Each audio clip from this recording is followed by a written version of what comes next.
Yeah, depending on how this goes as well, maybe this might be a shorter session, but then again, I'm not sure how long the next set of Daydreams are. Oh yeah, I keep forgetting to do Moonless Morn too. So maybe this would just be a pure, like, reading session and everything, you know? So, okay. So let me just put this back on Abyss mode. I didn't really get too much more grinding done with the second stratum.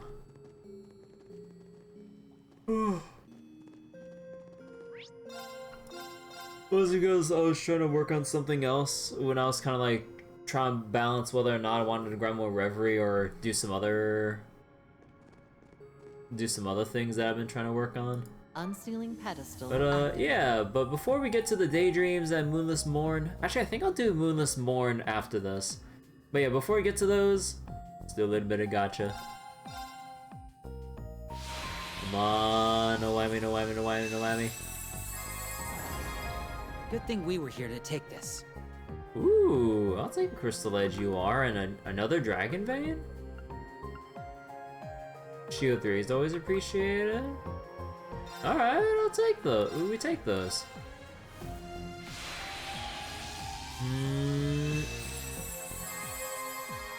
Nah. I can hang on to it.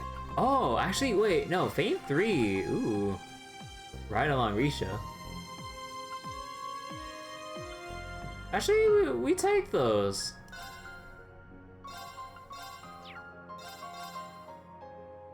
I can hang on to it. Okay. Also, wait, let me see this. Right along Risha.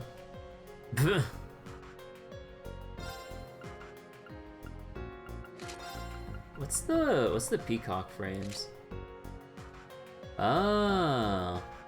Gee, who would pull off this look better?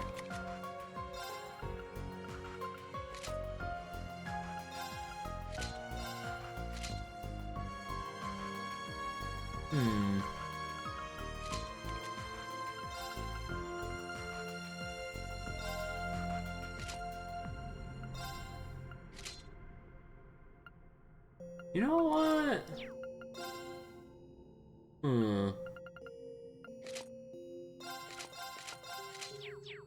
Okay.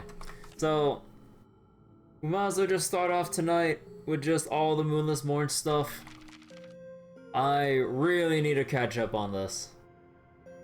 So, hope you guys are ready for the bedtime stream.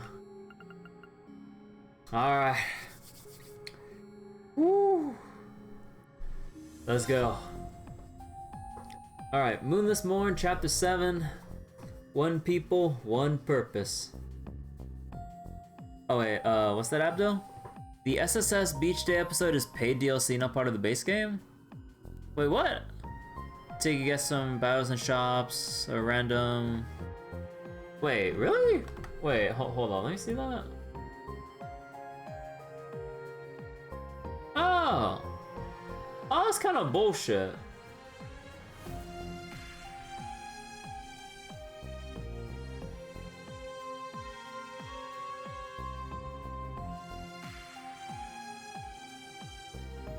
Oh. Okay, that is a little bit bullshit that they sell the SSS beach episode as as DLC. That yeah, no, I ain't gonna pay for that shit.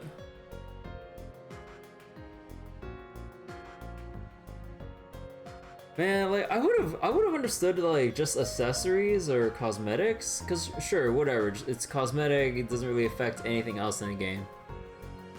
And also like freebie the DLC like consumable items, whatever. They're fucking garbage, so it's not even worth the money. But oh man, that sucks. Okay. Saya could barely see Chinlin's back in front of her. The snow clouds above were thick enough to obscure the moon, and the wind blew hard enough to dry the fragments of icy snow into even the tiniest gaps of their clothing. The drifts piling on the ground were now up to their knees, sapping their strength with every step. February is on Mount Whitecrown. meant that blizzards struck with the ferocity of a temple guard repealing any who dared to trespass on their sanctuary, and the years had only made them more violent. The Mitagi took this as a sign that the mountain spirits were angry at humanity for desecrating the blessings bestowed upon them by Adios.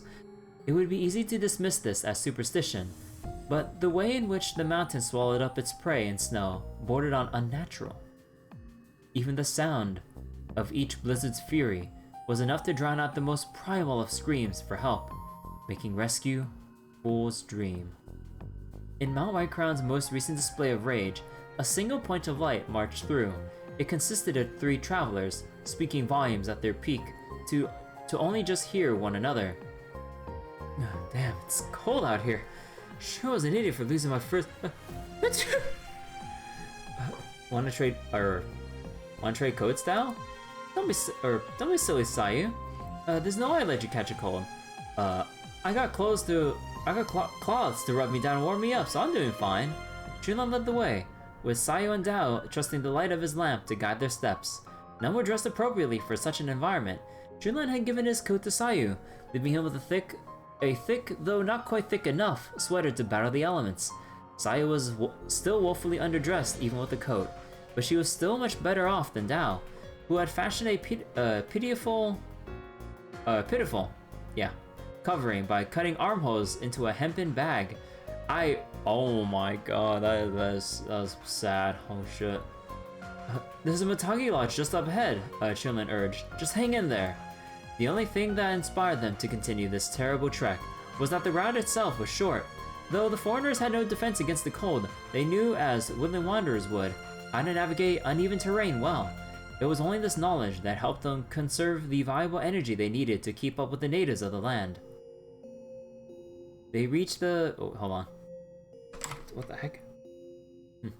They reached the cabin around midnight.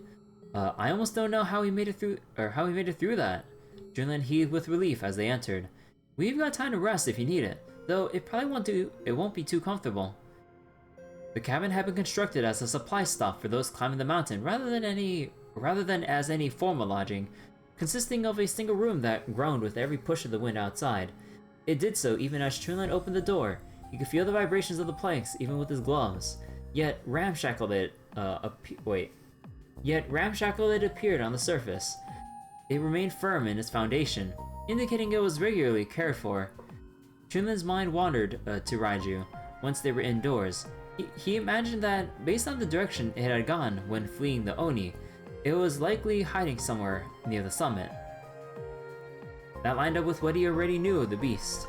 No one had found its lair in the areas inhabited by other bears, and the area in question showed evidence of lightning damage. The best course of action, if they were to find it, was to resupply and strike out quickly to reach the summit by dawn. Chunlin turned to his companions. There's more stuff left here than I was expecting. Take whatever you can carry. Huh. So you can shove a short blade into this wooden hollow thing and make it into a spear. Dao observed one of the weapon among the stock. Short blade into the wooden hollow thing? That's called a Bukuro Nagasa, Chunlin explained. It's an offshoot of the knife I have with me. While he was busy gathering anything that was vital to their survival, Sayu took a look at the hunting gear and specialized equipment in a farther corner of the cabin. She was quietly curious about her surroundings, both from a simple, innocent perspective and from a deeply intellectual perspective. Oh yes, fur! Where have you been all my life, you beautiful bastard? Dao, on the other hand, dived into the supplies with abandon, eventually caressing and curling up among a pile of warm furs. There was a fire pit in the center of the room. Sayu approached. It looks like we got an, Iori? Irie? Looks like we got an Irie too. I'll go ahead and get a fire going. Thanks. Wait, where'd you learn that word? Chunlin was puzzled as he continued sorting through the supplies. It was already strange enough that you pegged me as a Mitagi at all. I learned, Iori, I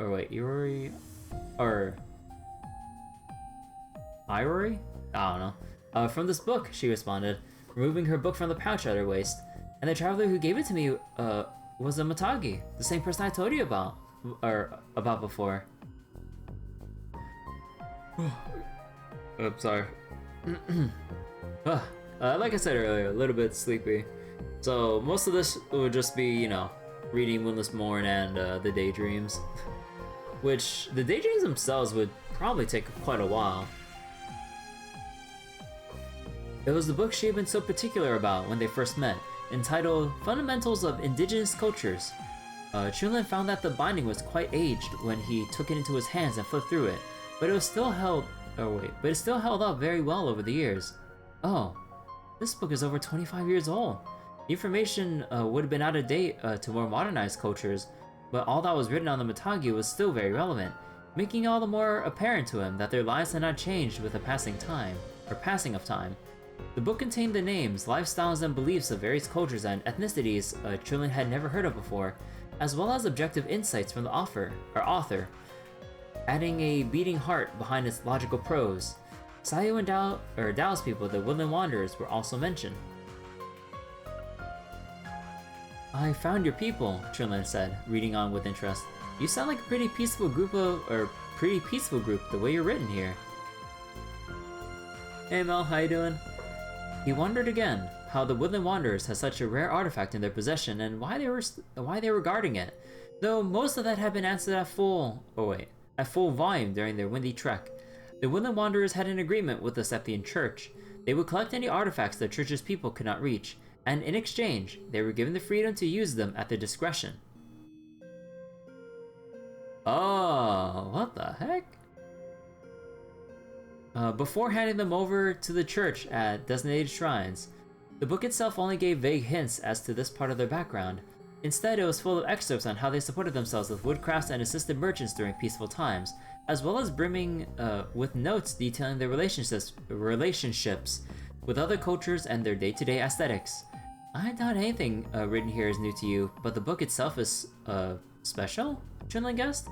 That's right, I'm only here today because of it, and the person who gave it to me, Sayu answered. You might say he and it are motivation. Motivation? Must be nice to be that motivated by something. I'm sorry, I just keep picturing fucking Virgil. For me, it's more... Boshi and Dao had found their own purposes in the ways of their people. Sayu in particular held a deep faith in her heritage, and that was key in her reasoning for being on this mountain. Chunlin failed to resonate with that even now. What was he on this mountain for? What inspired her to be here at this moment? No matter how far he looked within, all he could see was a deep, unending emptiness. It's fine if you can't relate, Dao's voice snapped him out of... Okay, let me read that. It's fine if you can't relate. Dao's voice snapped him out of a meditation that was longer than he intended. Now, back to his senses. Chunlin looked to see the young man now stretched out over straw, and Sayu crouched in front of the Irori. Sayu is the only bookworm we got, so even to us, she just sees the whole world differently. Sayu's bigger perspective has helped me find my way more than a few times, Dao continued, standing to give Chunlin a charitable pat on the shoulder. So I get what you're going through, but you don't have to be set on something like her having a deep meaning in what you're doing right now, if it's just not there. If you can't think of anything that motivates you, just do whatever you're doing now. Maybe in time that motivation will find you. Huh.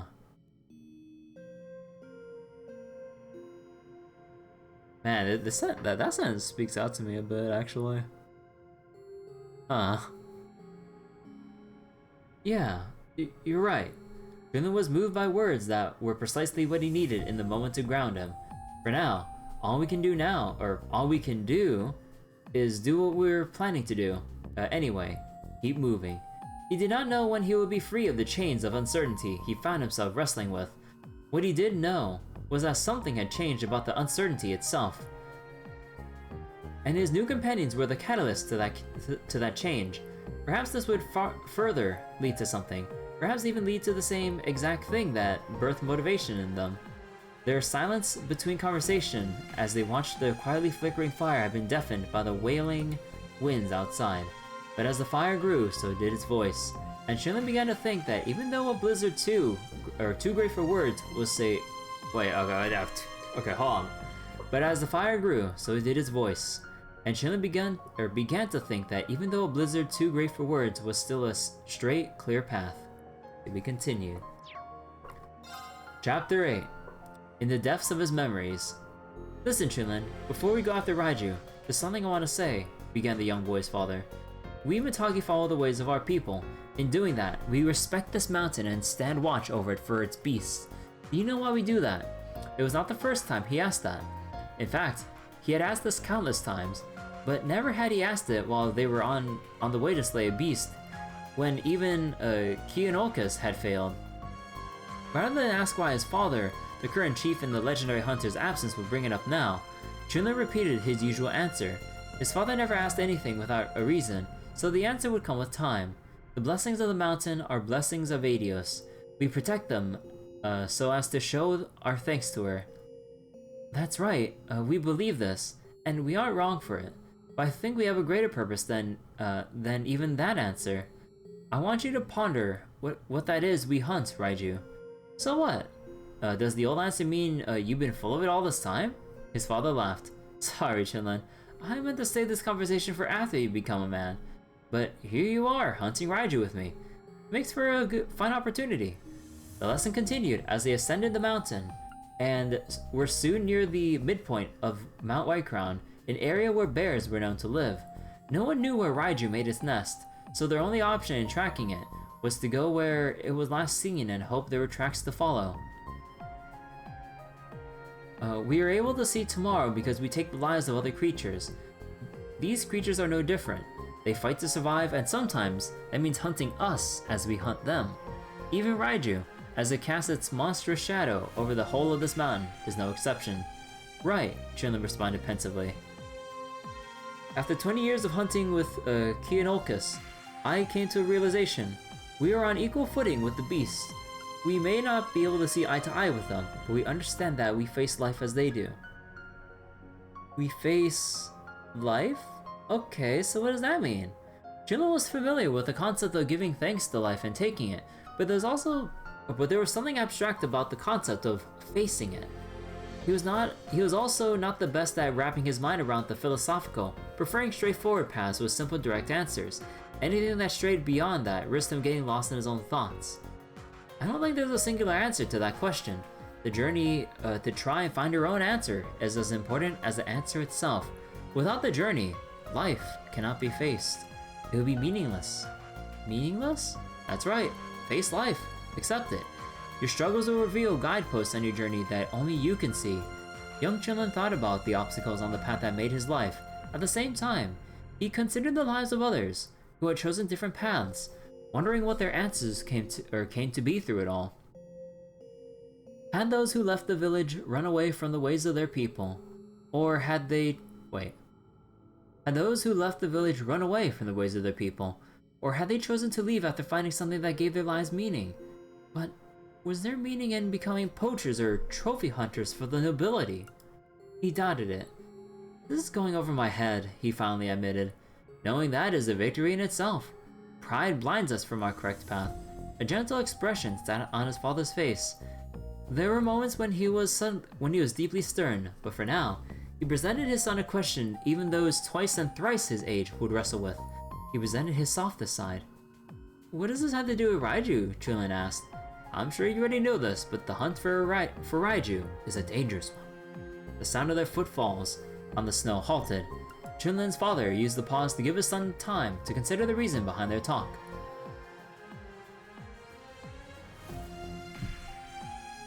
What I'm saying is that we might end up being the ones hunted this time, he continued. The risk of us losing our lives is higher than any normal hunt. Perhaps the odds are even against us. You understand what could happen, Chunlin? He nodded in response. He understood well, but he didn't want to put it to words. Accept the reality. Even if this hunt doesn't end the way we want it to, we thought this might be my last chance. I thought this might be my last chance to tell you that. In his short life, he come to have a very simple dream. Hunt Raiju with his father, protect the mountain, and surpass Kian. It was a way he could show the other vagabond his age that there was meaning in the path they had not chosen. So how did this new course of thought his father proposed fit into this dream? Was it a new one that deviated entirely, failing to fit the curated mold of the path he chose to walk? The answer did not matter. It was not long until Chunlin lost it all. His dream and his father. What he found among the broken pieces of his life that came afterward was not the true answer to his father's question, but rather a realization that he, indeed, could not accept reality, leaving only a festering hatred in his heart. The rising sun stained the snow atop Mount Whitecrown with a subtle gold, and the lone Matagi and 2 woodland wanderers carried more than their weight in supplies as they continued to heave and climb. The blizzard itself has blown over, but strong gusts continue to persist, bringing with it sheets of snow and what may as well have been the same thing. Each sheet reflected the morning glow, making them feel as though they were being assailed by brilliant motes of pure light. As planned, they arrived at the summit just as dawn was breaking. Their speed was aided by the fact that woodland wanderers were light on their feet, even when weighed down by seemingly endless amounts of gear. Now that they were dressed properly for the weather, they could tackle the cold with a speed that could put even a local to shame. They still knew nothing about Raiju's location beyond it being somewhere within the vicinity. It was unclear whether they should first scout the place out, planning their move carefully, or they should strike as soon as they caught sight of the beast. Junlin and Sayu continued to discuss options as they moved. No matter how he tried, Junlin could not calm himself down. It had nothing to do with doubt in his or his companion's abilities. It was that the yet-to-be-seen foe they were hunting had the kind of strength that made even the most thorough of plans seem insufficient. We're finally going to have the last part. It's been divided for so long, right? Dao chimed in with agreement with Sai's musings. And if things go smooth enough, we might even finish up that bastard who keeps tailing us. We'll finally be able to face all the people he killed. I'm kind of excited to see what it does when it's complete. The Blade of Thunder Heavens, of the Thunder Heavens, sure makes it sound like it would be impressive to me. Well, began Chunlin Riley, the Oni would be the perfect test subject once you find it, won't he? Neither Sayu nor Dao were particularly distracted by the suggestion. They remained focused, their eyes looking straight ahead, with no immediate dangers on their mind to stand in the way of their goal. In Sayu's case, retrieving the last part for the cylindrical artifact was not optimism, but the next step that was simply going to be. The woodland wanderers and the values they acquired from their tight-knit environment fascinated him. On the surface, their traditions were simple. They patrolled the eastern side of the continent, retrieved artifacts, passed them along to the Sethian Church. Yet each cycle of this journey was riddled with value supplemented by countless customs that had long been passed down from generation to generation. Even as Sayu and Dao made slight deviations from their people's path, they balanced it by continuing to respect and adhere to their many traditions and values they had long loved and accepted. What did he value as he observed them? Junlin thought back to the days when his father was still alive, when he had a simple, pure goal. When he had that goal, he never felt a moment's resistance against the ways of the Matagi. What do I have now? He wondered aloud. His purpose was shattered, leaving behind a constant feeling of questioning the nature of life itself. In a puzzle he was no closer to solving now as he was then. The only thing sustaining Junlin through his days was that it was natural for the body to breathe, eat, and sleep.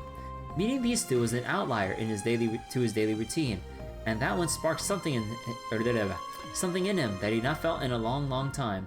To these strangers who possessed what he lacked, lead him to reunite with that feeling of having a purpose in life. Look out! Dao shouted, snapped Chunlin back to his senses. In that same instant, he felt a light jolt and something impacting his body. Dao! Cried Sayu.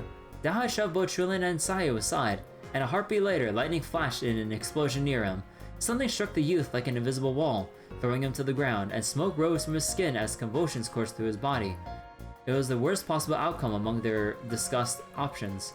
Raiju had attacked first. Dao, are you alright? Yeah, I'm just glad you're okay, Sayu, Dao croaked. My body's numb, but Granny Haku's charm is nothing to sniff at. I think I can even stand. Sayu realized and vocalized that the paint he had been covering his body was a ward that must have been an insulating resin. After confirming that Dao was well and calm, Chunlin retrieved his binoculars. Sorry, Dao, I let my guard down, he said. Don't worry about it. Even if you noticed, you might not have been able to dodge it. Just focus on finding it. He wasn't about to make the same mistake twice. He could see if the King of Thunder could see them, then they could see it as well. There! He found his longtime nemesis. It was a throne fitting for the conqueror of the land, and wielder of lightning through its very claws. At the highest peak of Mount Whitecrown, looking down at them, was Raiju. To be continued. 19 pages? Oh dear god. Chapter 9, The Appointed Hour. Over there, see? That's where the avalanche occurred. What a mess. How come they've been happening all over lately? The blizzard was over. And the morning sun was shedding light upon the fresh powder of snow along Mount Whitecrown. Observing this as they climbed through one of the mountain's trails were two men wearing puzzled expressions. One tall and thin, and the other short and stout. Both with the very picture of traditional Matagi in the straw hats and coats, each wielding a spear and hunting rifle. That there was an avalanche in itself. That there was an avalanche in itself was not surprising. They happened often. Yet, being so used to them was also why the locals were keenly aware that something was off about this one in particular. They could fast recognize impurities that threatened the mountain, and right now, this event was quite impure. Their steps hastened as they approached the site of the avalanche. Even from a distance, seeing how unnatural it looked only heightened their unease. I heard Chillin was talking to the chief yesterday, the stout Matagi piped up. But have you seen him around here since then? I know he hunts around here sometimes. Chillin wasn't known for late night hunts, but none had caught sight of him since the day before. It was another factor of the scene that unsettled them. He learned his ways from the man trained by Kian. I think he'll be alright, reassured the thin Matagi. Though, I get why you're worried. Boy's had a lot on his mind. If that ever came to play mid-hunt. Turned down the chief's offer again. I don't blame him with how things went with his father, but at the same time, kids surely do have it rough. Though they fell for Chillin, they also couldn't treat it as though it had nothing to do with them. Their youth were leaving the village one after another, and not just that, they were struggling with the concept of what it meant to be a Matagi.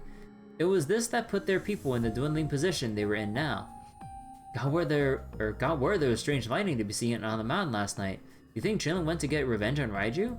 They fled more questions and speculation between one another as they arrived on site, starting with the thin Matagi. This was no natural avalanche.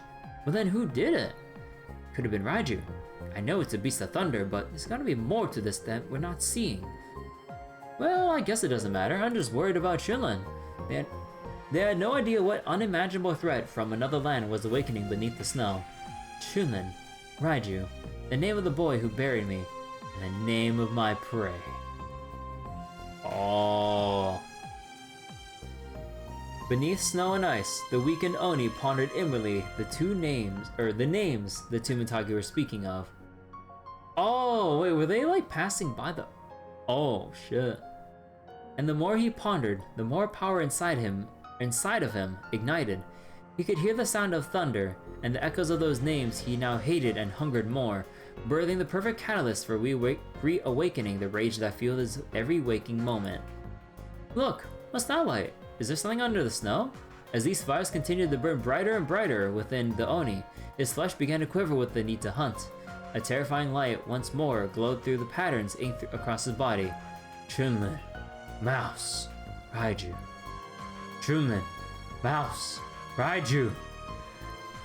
The Oni awakened as his burning emotions pushed through his sensory threshold. Steam erupted from the snow like a geyser, revealing his body enveloped in a mysterious light and startling the two Matagi. Something's coming out of the snow! I've never seen anything like it. Is it a monster? The men, despite all their experience, were struck with the fear that left them falling on their behinds and wailing before the creature that appeared from a bed of steam and ice. They only spared the two a glance as the mouse hanged the gape. Chunlin, the mouse, and Raiju, where are they?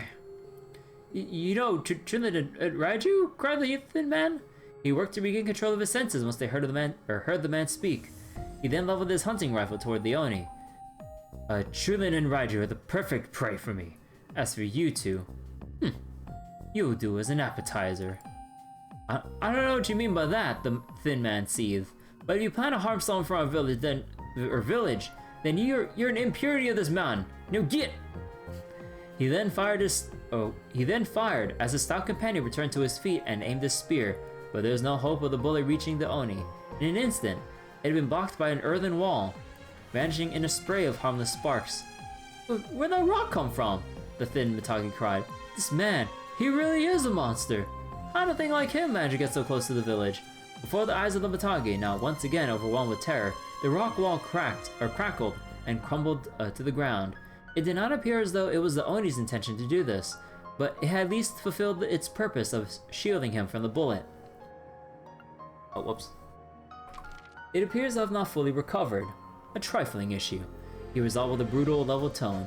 I have a small feast right here to warm me up before I hunt him down. The Oni did not hesitate to feed his disadvantage into his hunger for violence, stoking the flames of his fighting spirit till it became a full rage for the hapless men. With it, he summoned a spear of stone. What is he? Is this the curse of the mountain? Pull yourself together. If we don't stop him, think of what will happen to the village. The Oni crept closer to them, making the dim red light glowing from them dance before their eyes. Despite his crude make, the spear in his hand seemed vicious enough to end their lives in an instant. All they could think of this man before them was... Wait, let me read that. All they could think of this man before them was that he must have been a demon from Gehenna. The morning air of Mount Whitecrown would have split with the sound of a useless gunshot and wild shrieks of death were it not for the roaring wind. A feeling of impending disaster caressed Chunlin's neck as they kneeled in a cave at the summit to keep out of Raiju's sight. It had nothing to do with the beat he was facing now.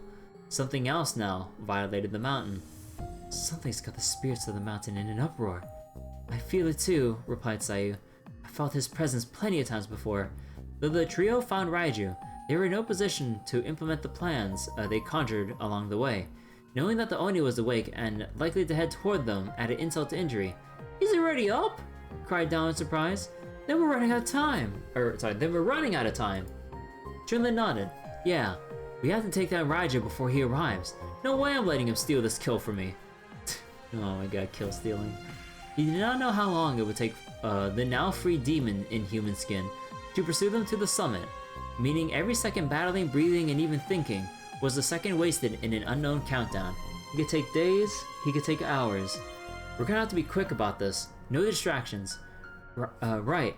There's no time to go back to the cabin and think more on what to do next, Chunlin agreed, reviewing the goods they carried with them from the cabin. They were all limited in their function, but some were indeed brought as countermeasures against the Raiju's incredible power. The question was, would they be enough to stay them from the jaws of defeat?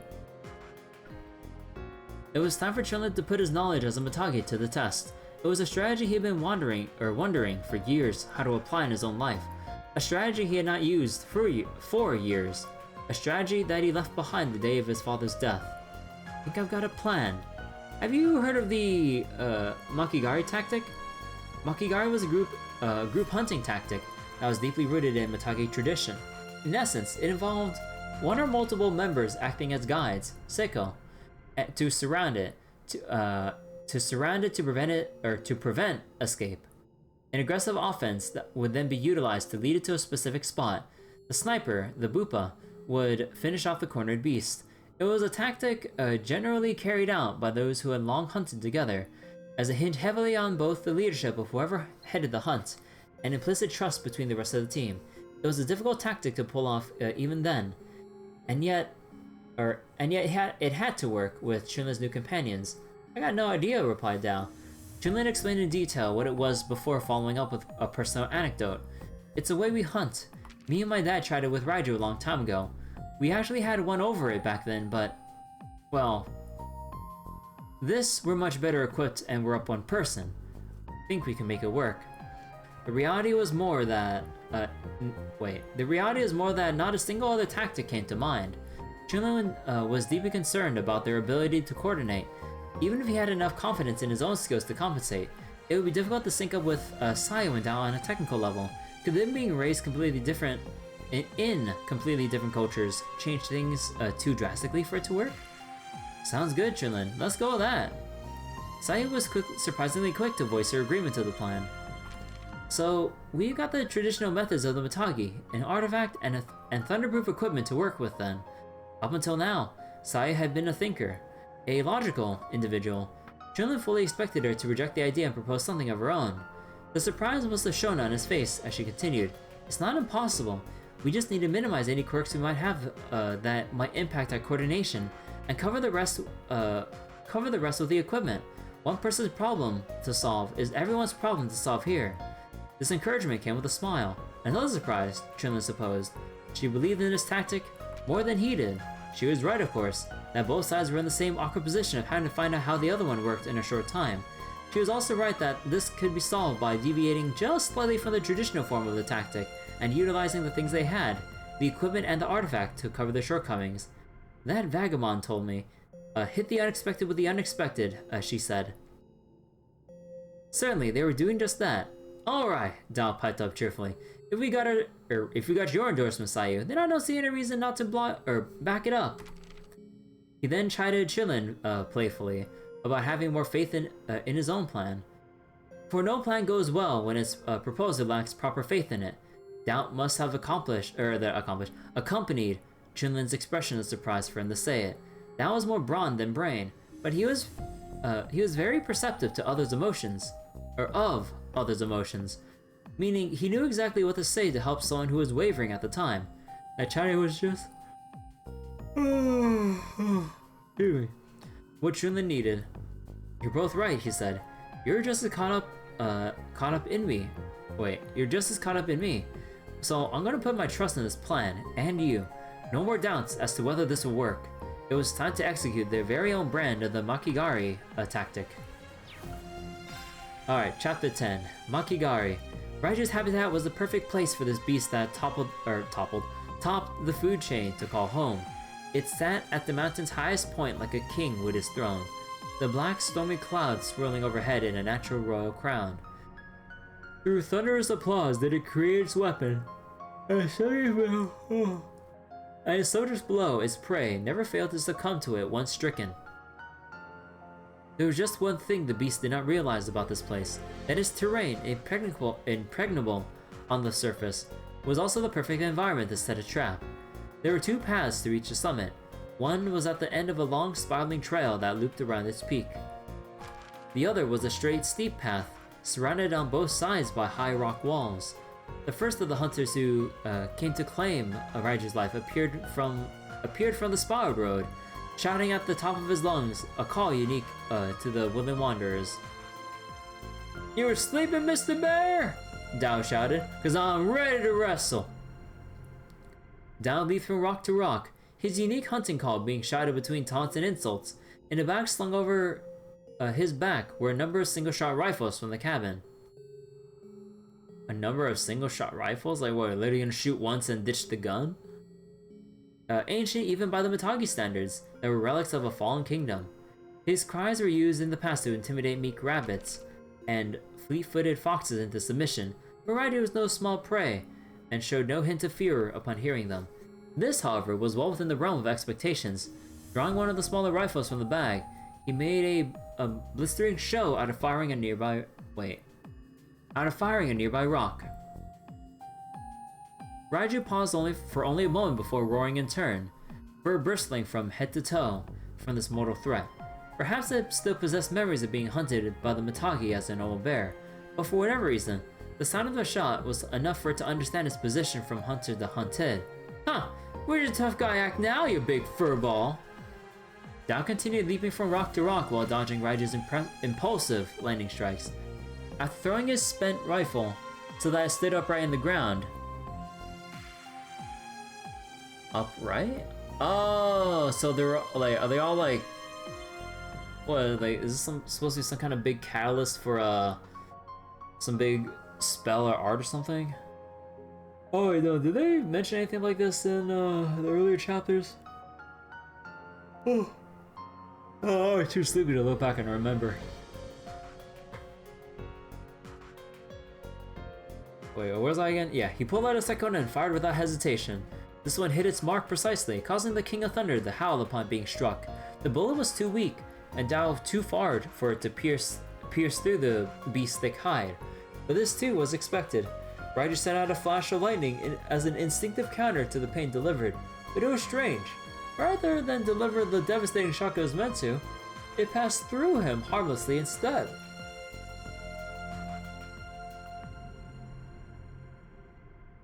Oh, sorry. Got more yawns coming up.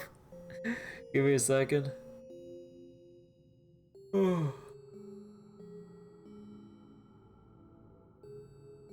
It really worked! Dao grinned with pleasant surprise. He was touching the upright rifle discarded after use, allowing the lightning fire to pass through him and into the ground. He was positively giddy with the discovery. Oh! They can actually act as lightning rods? What the heck? Huh. Oh, you're a genius, sire. I never would have thought to use these as lightning rods. So long as he positioned the spent rifles like so, he could creep closer to Raiju and never had to worry about the more elemental properties of its offensive. I've got as many of those as I got shots. Now time to show what Wither Wanderers can really do. Dao belted yet another hunting call, and with every shot, fired and... oh my god, dude, my yawning's getting on it. And Rod placed. The weight on his back was lighter, allowing him to move at an ever faster pace. He moved in a circular motion, confusing the bear as he led it successfully toward the other path to the summit, sandwiched on both sides with rock walls. Guess no matter how strong it is, it's still got the brains of a beast, he muttered to himself before calling out to his companion. It's headed your way, Sayu. I'm ready, Dao. Bring it in. While still gathering its electricity for yet another counterattack, Raiju was guided into the straight and narrow path. It was met with a sudden barrier of mist. Like they said the thing. That bathed the beast in its own sparks. Got it! Dao shouted. The barrier Raiju stumbled. Hold on. Yeah. 2 barriers already. The barrier Raiju stumbled into was not a physical one, but rather a cage of energy, strung between countless arrows stabbed into both sides of the rock wall. Moisture from the air glistened off the arrows' exposed tips. I've never done this many at once, Sayu began, but that doesn't mean I can't do it. The barrier formed from the fusion of Sayu's energy with the cylinder of the frozen sky's power was, in essence, one of pure fog. 3 barriers already, holy shit.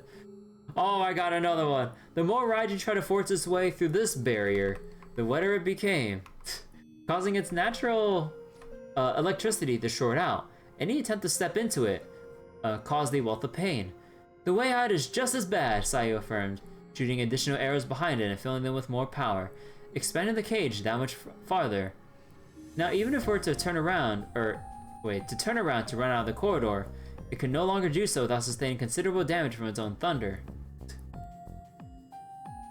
Can't even get barriers in the main story, has to be the novels. Hey B Cruz, how you doing? Yahoo! That's got it pinned down. Think the rest of the plan's gonna go this smooth? This won't stop it for long, Sayu responded, but it should hold it long enough for Chilling to give us the signal. Raiju cannot escape without passing through the cage of fog, but despite having been transformed through possession of an ancient artifact, it was still a wild beast at heart. It had no concept of surrender, only survival, and would persist even if its only route to tomorrow would do it harm.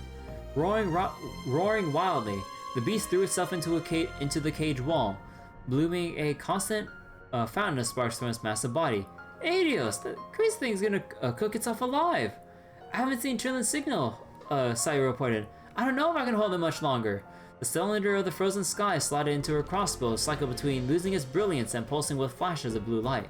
Each time electricity surged through Raiju's body, it flickered brilliantly in response, almost too brightly, as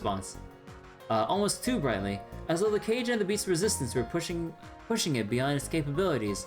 Sayu knew that putting any more power into this would risk the danger of an explosion that would leave her far worse off than her target. Realizing this as well, Dao refused to stand around and do nothing. Dao had one other source of protection, a leather cloth from the cabin he had covered in glass powder and resin paint on his body, wrapping himself from the head down with this repurposed insulating cloak and protecting himself with the gloves made from the same material. Dao bounded through the cage of fog and closed in on Raiju. Flashes of light scorched the robe, but he pushed forward until he was directly before the object of their hunt. Dao, are you crazy? There's nothing crazy about standing in a cage made by you. Alright, Raiju, you're in for a real shock because it's about to get unbearable for you. Oh, shut the fuck up, Dao. He then threw himself into the body of the beast. Also, where the fuck is Chunlin? Lashing out with his protected fist. Though the attacks he landed were of no real threat, the insulated strikes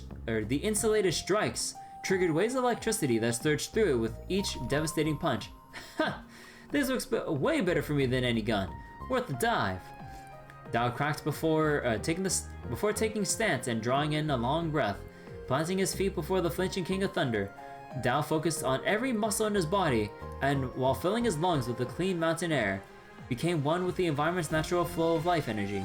Only when this reached its peak did he spring forward. Shin! Dao kicked off the ground, air trembling around him, till Sai could swear she saw snowflakes dancing from his body as he sent an incredible punch into Raiju's chest. This alone was enough to send tremors through its whole form. This secret craft, Shin, could mean many things: heart, core, quake, deity, and was among the ultimate techniques in a martial arts style created by the Woodland Wanderers. It required synchronizing every part of the body, bone and muscle and all, and compressing one's strength until one forces dense power forward, like a coil in a trap. Certainly this kind of precise, powerful technique spoke to the wisdom gained through generations of journeying and surviving the wild. I can't believe it, Dao! You mastered Shin! Saya followed up Dao's attack by sending a shower of bolts from atop the rock wall down upon Raiju, preventing the staggering beast from steadying itself. Dao took the chance to send another blow to its throat. As it fell back, it no longer saw the cage's walls as a concern, pivoting to escape its hunters through fog and singed fur. I doubt that'll kill it, but it looks like we put it on the ropes. Sayu cheered into the corridor to Dao. Are you alright? I'd love to tell you I am, but my gloves are done for, Dao responded, raising up his arms to display his gloves as he did so. I can't keep this up much longer. Okay, we just gotta keep it busy, so I'll take over on the offensive.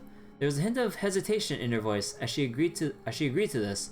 She was already pushing the cylinder of the frozen sky to its limits. Dao's craft was also one of great strength, and she doubted her crossbow would have nearly the same stopping power as it. Not seconds later into this train of thought did the sign they were waiting for make itself known. The deep bass sound echoed off the mountain, carrying far and strong despite its low pitch. It was a proof that the two of them have fulfilled their role in the tactic. That's the conch shell! Chunlin's ready! Sayu exclaimed. Well, we sure kept us waiting for long enough, but now he's got me all fired up for round 2. Now come on, Sayu, let's take him down for good. Right. As Sayu descended, she released a section of the cage between Raiju and the summit. Doing this would help Sayu to amplify the impact of her attacks as she concentrated much needed moisture into each bolt fired. She then reunited with Dao, and with her back still against the still existing cage wall blocking the other path downward, she unleashed the final goading strike at the beast's back. Sayu and Dao followed it behind. Believing their companion ahead would be able to exact the next stage of their plan, driving Raiju back up toward the highest point of the summit. The king's throne would soon become its tombstone. To be continued. Chapter 11. To mark the hour. He knew they would guide Raiju to him, though it defied logic. Chunlin had such faith in his new companions that even as he waited and waited, the hand on his muzzleloader never trembled with anxiety. He remained calm, even as the moment that would decide his fate approached. He blew in his conch shell and pictured their daring, triumphant smiles in his mind's eye. The signaling with such a loud sound gave his position away and was tantamount to suicide under any other circumstances. But he wanted it to drown out even the roars of the very beast they hunted. He wanted to be found. He was confident. He no longer feared. And it was all thanks to them.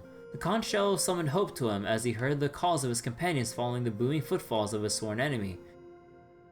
Sayu and Dao were acting as decoys, laying a trap with the intent of driving the King of Thunder into Chunlin's range. At the top of the spiral path Dao had used to ascend, the Woodland Wanderers set up the perfect trap, a modified bear trap, to shower it with water and shards of metal. There was no better method than to continue throwing Raiju's natural abilities into chaos and stopping it in its tracks. And if the beast were to leap from the summit's cliffs into the spiral path below to retreat. It will be welcome. Oh my god, I really am out of it. Welcome still, by more traps and weapons set by Chunlin. It's finally time. Though I never thought it would happen like this, thought Chunlin. He was hit with a mixture of emotions brewing inside of him. So many that he cannot concern himself with labeling them all, or most of them. Of these, one unexpected emotion manifested more clearly than the rest. I don't feel any hatred toward Raiju. Never once, since the time he lost his father to the beast. Did he ever feel hatred for it? Not really. Not in the way he thought he did. He felt loss and grief upon losing the last of his living relatives. But in his heart of hearts, he saw his father as the true Mitagi who fell after fighting for his life on the equal terms with the mountain.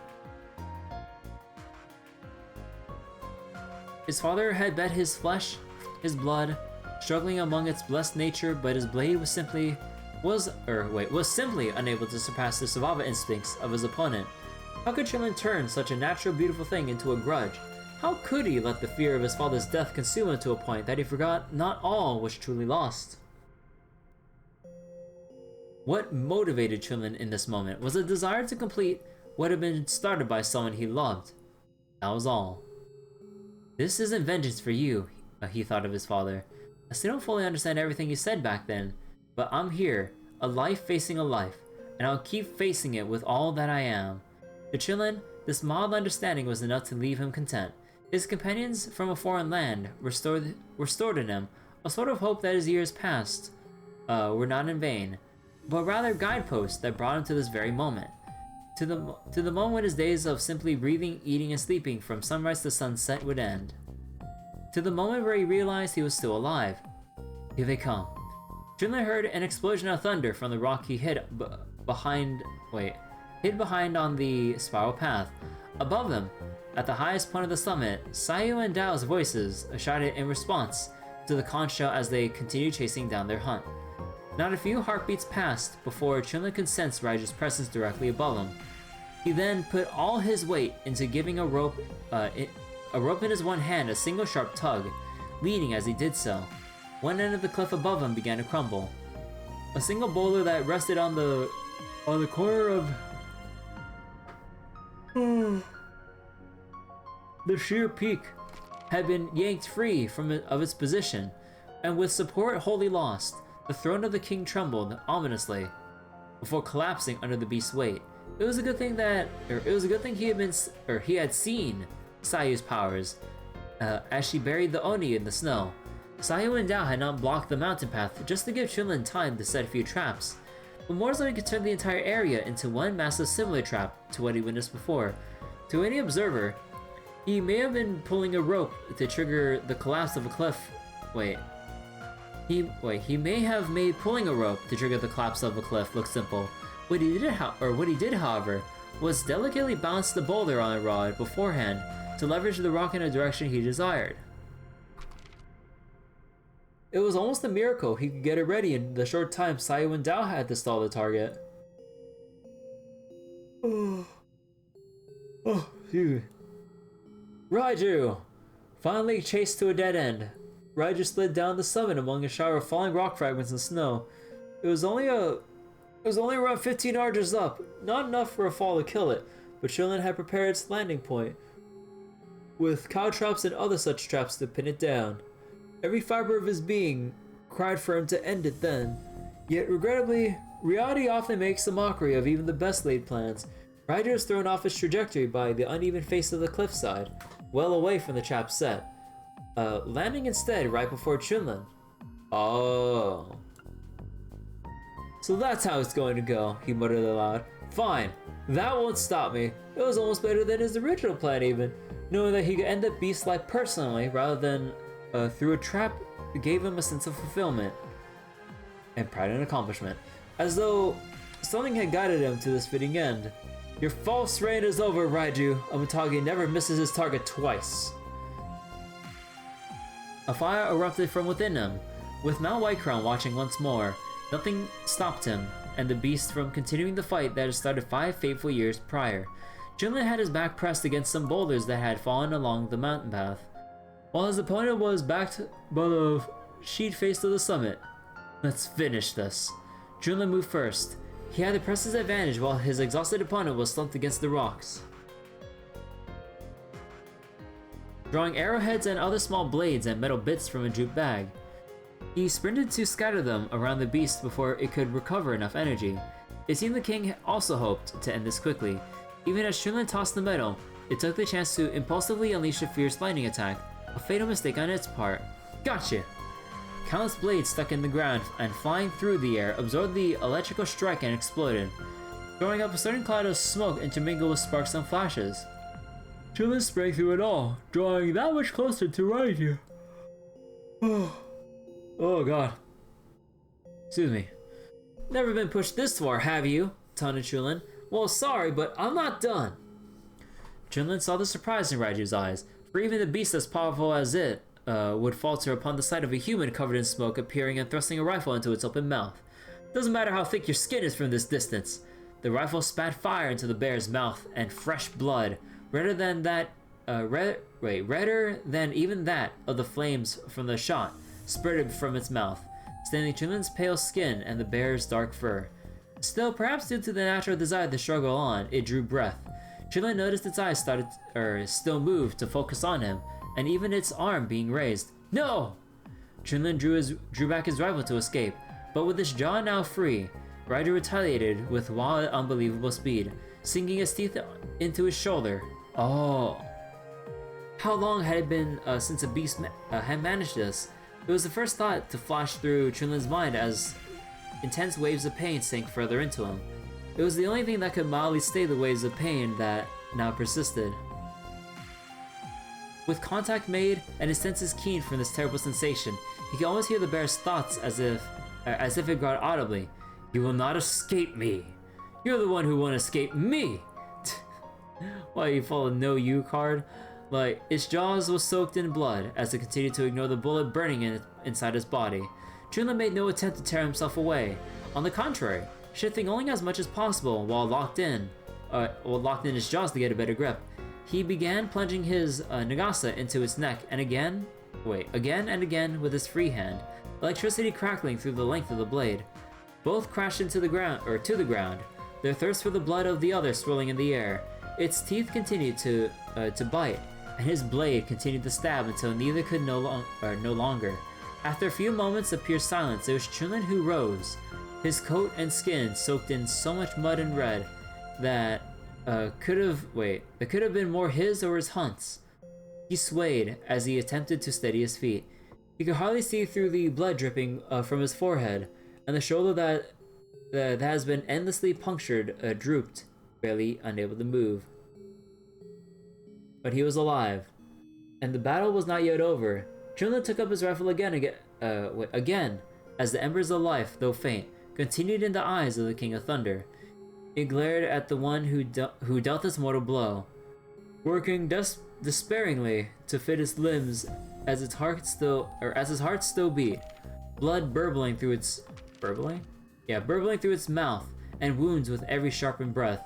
So long as it lived, it would never stop trying to stand. With an eerie stillness about the moment, Junlin slid a round into his weapon before placing it between the beast's eyes. A final gunshot then wailed through the mountain, carrying with it the end of a legacy's life. The end. Oh, they finally got Raiju, yo. But what about the Oni? The Batagi around the village are in trouble.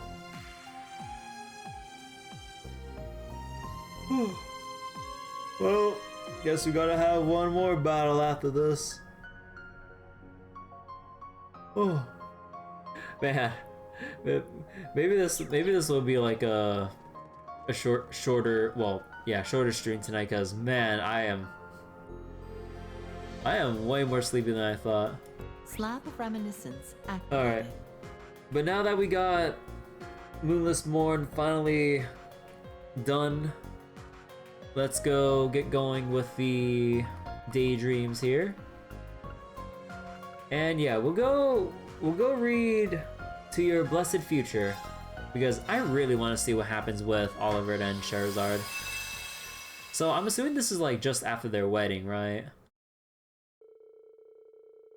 March 2nd, 1207 of the Septine calendar, the day before Oliver Rice Arner and Sherazade Harvey are to wed.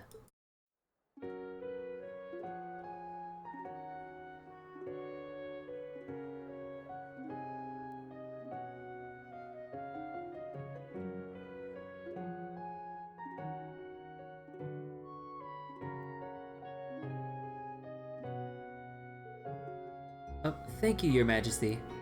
You've done so much to arrange for the ceremony, even letting me wear such a beautiful wedding dress. I'm not so certain thank you is enough, really.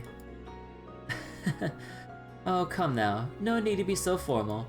By tomorrow, we'll be family. It means the world to me to hear you say that. Aw, the wedding dress. The tailoring in the traditional style of the imperial family is lovely, but I also appreciate how it takes my personal style into account as well. I almost wonder if I'm fit to wear something so perfect. I'm sorry, I shouldn't be so negative. You aren't being negative, Sherazade. Is it truly acceptable for me to marry a prince? Do I deserve to be so happy? Certainly those thoughts and many more are running through your mind as we speak. Well, I was born in the slums of a foreign country. I might be the last woman who would suit a man of Olivier's status. No matter how much I try to quiet the voice in my head, it won't stop telling me that. I understand precisely how you feel. My position left me also feeling inferior to His Majesty when we married. Your Highness. That's also why I know how to bring you comfort. Do you love him, Sherazade? Of course I do. Even if it's still the strangest thing to say out loud after all we've been through. Yes, I love him. Then you suit him more than any other. Yes, you're absolutely right. I get to marry the man I love more than anything else. More than anyone else. Trim the fluff, and that's all that truly matters. Your Highness, thank you so much for your counsel. You are most welcome. Your Highness, it's time. Thank you. Now then, I must attend to some official business. Try to get as much rest as you can before tomorrow. I will. Thank you again.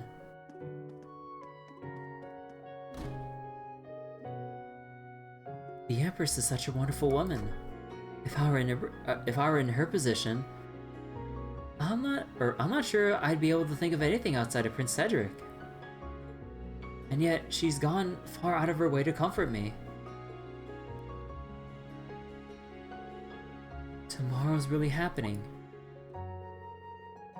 I was told the tiara was designed just for the wedding. Maybe that's why it feels a little more gaudy compared to the dress. Oh, come on, Shara. Who the hell are you, who the hell are you to call something so intricate and high-class gaudy? Huh, who could that be? The signal in this room is a little weak. Hello, Sherazade speaking. About time.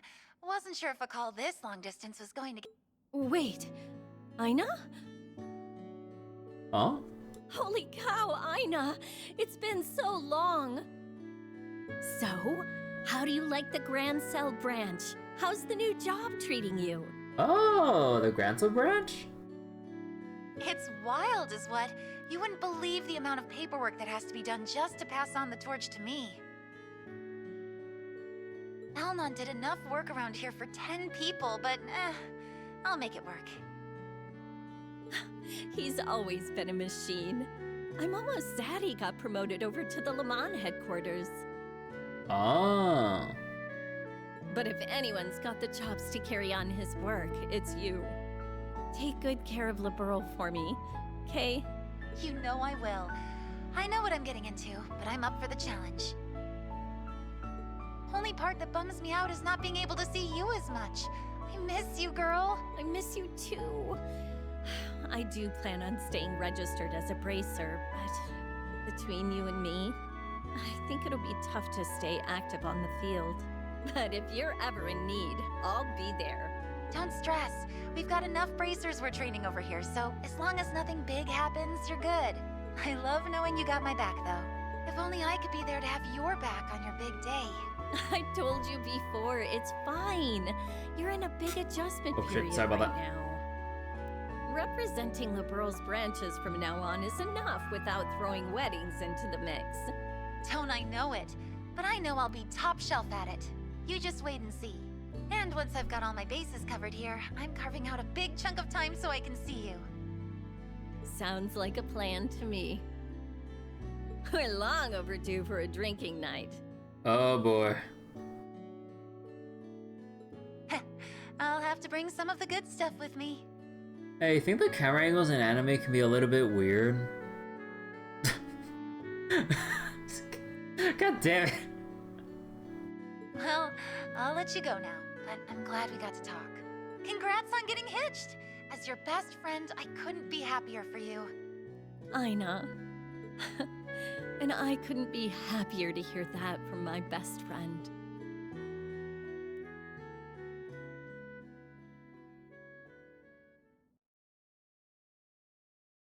To your blessed future. Alright.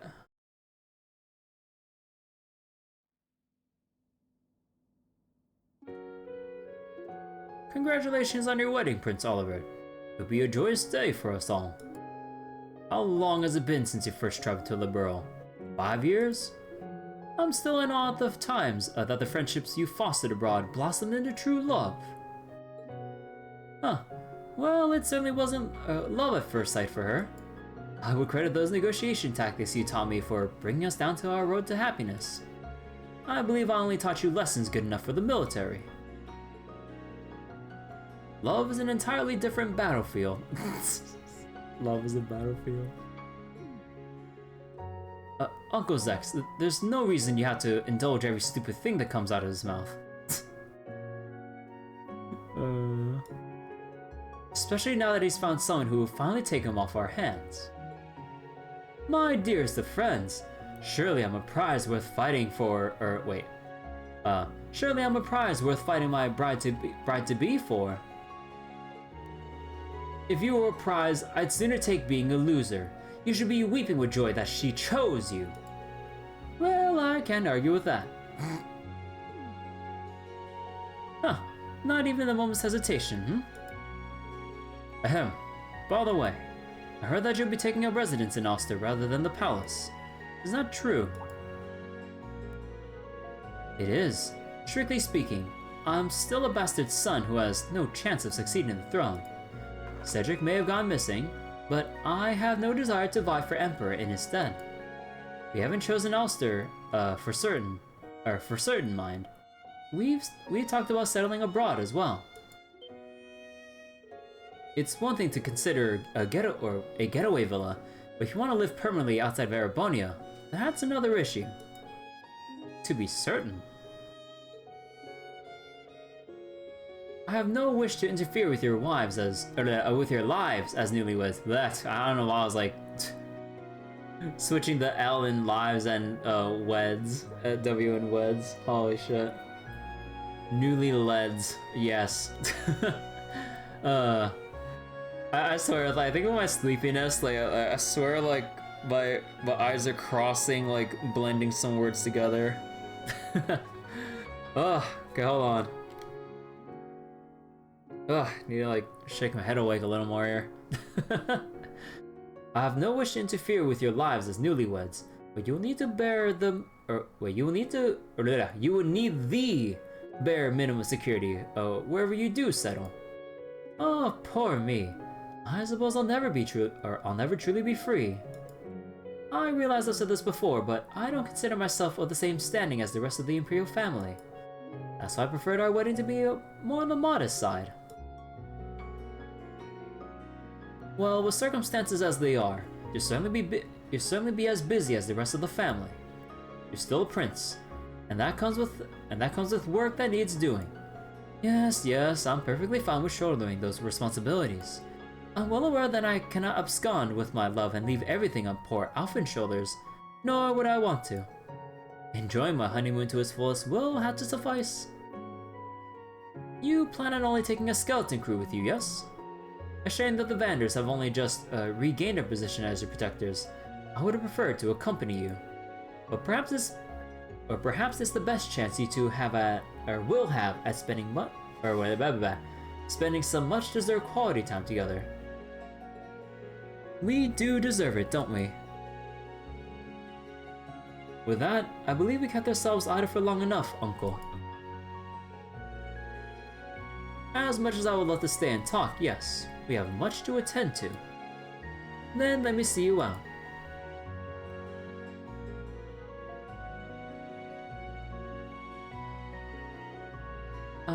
Oh hey there, Olivier Mueller. Your timing is perfect. I was just about to hang up with Aina on the line. Aina, you say? Is that Olivier here? Good day, Prince Oliver. Congratulations on your wedding. Oh, please, please, Aina. Olivier suits me better. We've shared too many drinks at the table to have you address me as any other way. Less at the table and more under the table in your case. God damn. So, I've been told. And hello to you, Lieutenant Colonel. I can still hear the stress in your voice. And you always will if I have to keep looking after this one here. I wish I could see you both in person, but I still appreciate the invite even if I can't come. No need to feel guilty. Chera's kept me well informed. Allow me to take this chance to also congratulate you on your spectacular promotion. Thank you. Okay, now I'm the one who's letting you go. Let's keep in touch and set something up after things calm down on both our ends, alright? Absolutely. Talk to you later, Chera.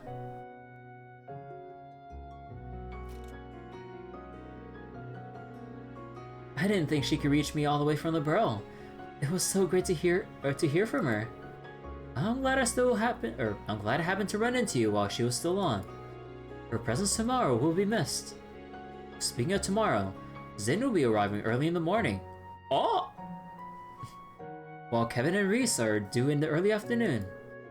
I'm almost giddy at the thought of seeing them again, as am I! Me too. So, my handsome beau, who are you giddy to see? Is it a certain emerald-haired goddess, perhaps? Shut up, you idiot.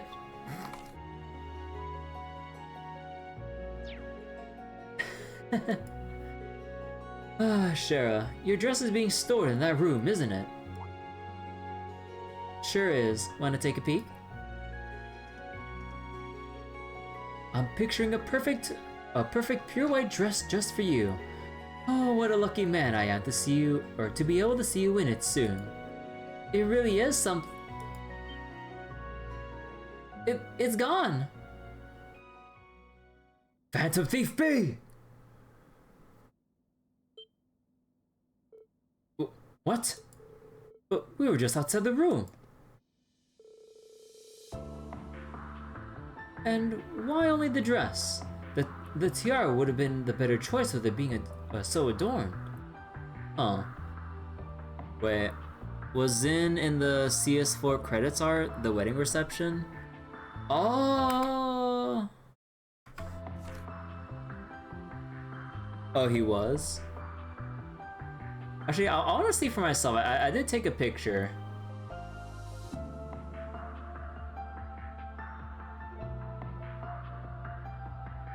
Let's see, Cold Steel 4.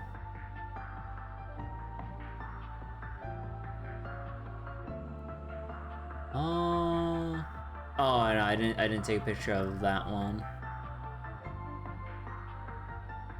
Wait, how about this one? Nah. Sadly, I don't have my own picture proof, but yeah, I guess he was there. What is the point of this? There's something pinned to the chest, and therein should lie our answer. I'd recognize that card blindfolded. Of course. To my most worthy rival on the beloved Silver Streak, the opulent gown of purity is now in my possession. If you seek its return, accept my proposal and tour the Vermilion capital.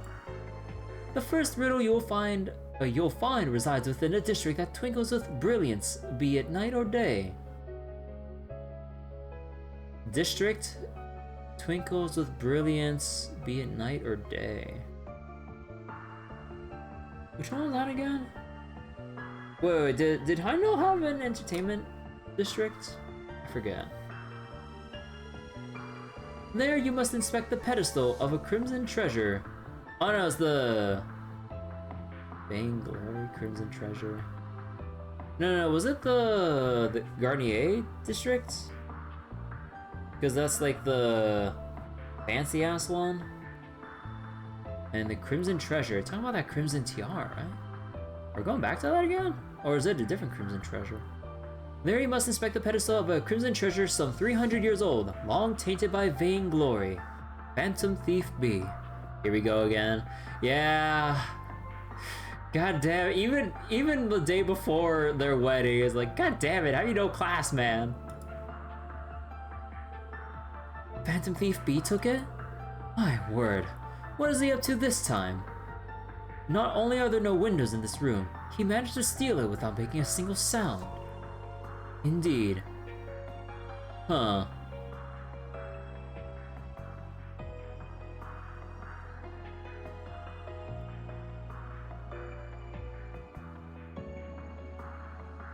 Huh.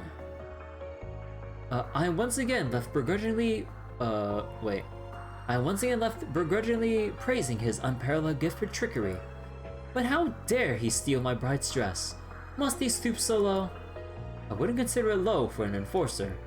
Fear not, I'll see to starting a search in the palace and capital with the army.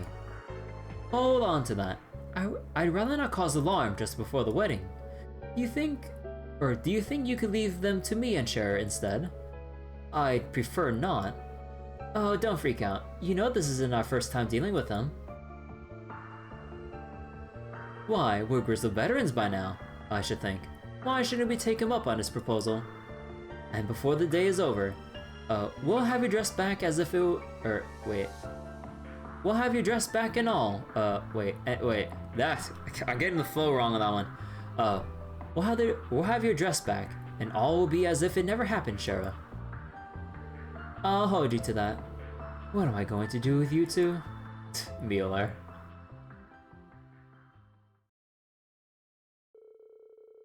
Charizard waited for Olivier to change into his wandering bard's garb, and from there they began their search. Yeah, Garnier District. Oh, there's Mayuri and Nina. And here we are, the Garnier District. If any place were to twinkle with brilliance, be it night or day, it's here. Only our biggest, most brilliant shining stars take the Heimdall Opera House's stage.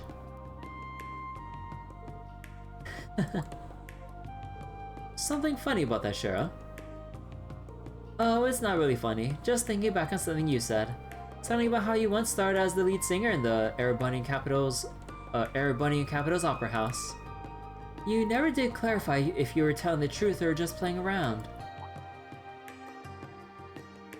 Aha!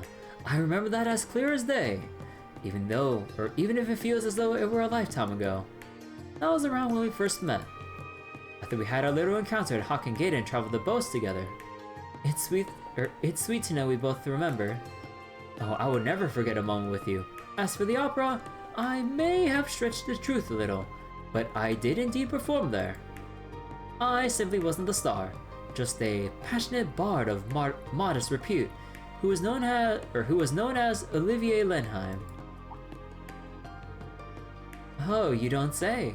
calling me impressed. As well as you should be. I charm the fair few ladies with my lush, alluring voice. Yeah, and on that note, back to the riddle. We got my dress to find, right? That we do.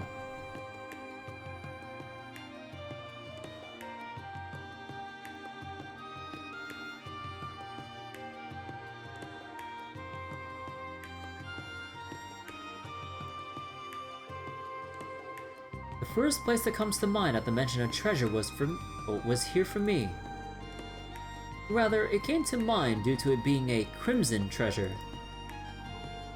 Nothing fits that bill better than the crimson tiara at St. Corey's for sure.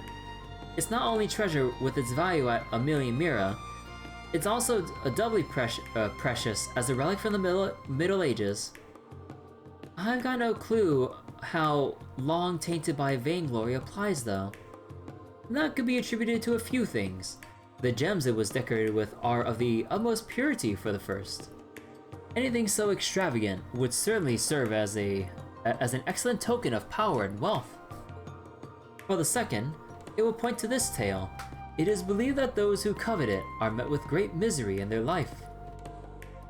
So greed inevitably spells tragedy then. Perfect match. And the Middle Ages part also goes with it needing to be 300 years old, so there we go. Check and check. But you know, I get this strange feeling I've seen this tiara somewhere else. Huh? So you noticed. Oh, the tiara. You've seen it in that new tiara I had commissioned for you. It was this very jeweler who made it. And its key inspiration was this very tiara here. Wow, I see it now. Normally you would have worn one passed down through our family. The Empress too wore it as a bride. How lovely it would have been to see you wear it as well. Is there some reason I can't? Over 10 years ago, and as our family's treasure vault was being reorganized, some bandits fled with it in hand. It's been considered lost ever since. Not sure you could pay me to risk, not sure you could even pay me to risk what happened if I got caught stealing from a royal vault. I don't think Phantom Thief B was active yet, was he? Correct. This was before he made himself known to the world. It didn't have as much decor as, say, the Crimson Tiara or your new one, but it was the beautiful white gold. It was a beautiful white gold with a pure, refined brilliance to it all the same. I'm sure you would have captured its beauty like none other. Well, hearing that makes me wish I could have worn it now. I love my tiara, of course. It's gorgeous as can be. Anyway, now that we're here, we should get on with looking for the next riddle. Right. All we have to do is inspect the pedestal, and... Huh, bingo.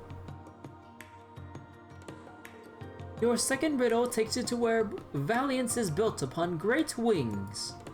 There under the sea, made lively by the one-eyed bard and silver dancer, will be your next riddle. Built upon great wings. The courageous?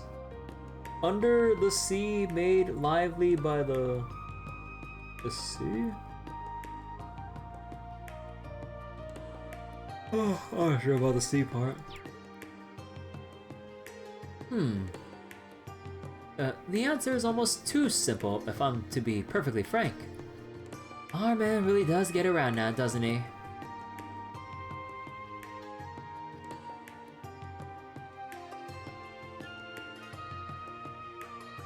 Yeah, the Great Wings was extremely obvious. Oh wait, let me read that part about the sea or whatever the heck. Under the sea, made lively by the one-eyed... Under the sea? What, like the conch shell artifact or something? I don't fucking know, dude. Made lively by the one-eyed bard and silver dancer. Okay, yeah, I still don't know about that one. I can't say it sits well with me that he was able to sneak in here. Fortunately, even if he can't get in, he can't operate it. But we'd still be in a real pickle if he were to run off with you know what. Either way, let's see if it was really too simple. Oh. Oh, I can't even open up the menu.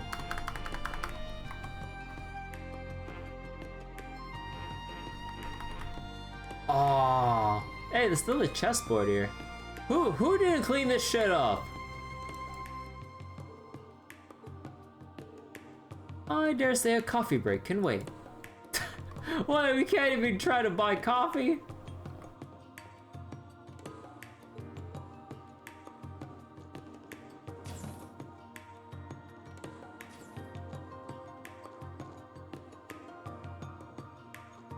Yeah, so they mean... Yep. Under the sea made lively by the one-eyed bard and silver dancer. That can't refer to anything else but the Sonar seashell. I'm pleased to see it's still here at least. And yeah, all he did was place an expert under it looks like. Your next challenge will be the last, or shall be the last. That most precious of garments is in the second Imperial residence. Visit an area of tranquility guarded by 5 water dragons. Oh, come on, this is way too slow. Hold on, is this another, like, poser Phantom Thief B? Because, like, all this shit's, like... I mean, why? I don't fucking know, dude. I don't know, something doesn't seem right about this. Adios. Finally. Just one more to go. I'm guessing second Imperial residence refers to the Corel Imperial Villa. I was thinking the same. I have an inkling of what 5 water dragons is indicating too. Still, I am a bit bothered by something. All of these have struck me as rather straightforward for him. Yeah, like this is way too straightforward. And the locations chosen have a pretty obvious theme to them to boot. They're all a walk down memory lane for us. Even this shell here has a story behind it. Indeed it does. The first time you saw this was when we were on the flight to Roland together. Wait. Oh. Wait, was that when... Olivier was talking on that airship when Shara caught him talking remote. Oh yeah, because there obviously the technology wasn't.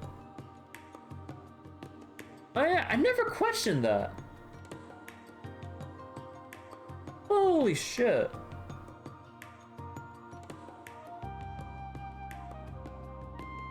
Like that, oh. Huh. Man, thinking all the way back to fucking... What was that, like first chapter? Even? Olivia's had that thing for a long time, evidently. God damn. Because again, like the, Orbital, mobile communication technology is only a recent thing. So then I never actually, the question never popped up in my head when Olivier was trying to talk to someone remotely on that airship in first chapter. Oh my god. I feel like the biggest dumbass in the world. Although to be fair, we didn't really know, we didn't fully know the scope of orbital technology in first chapter.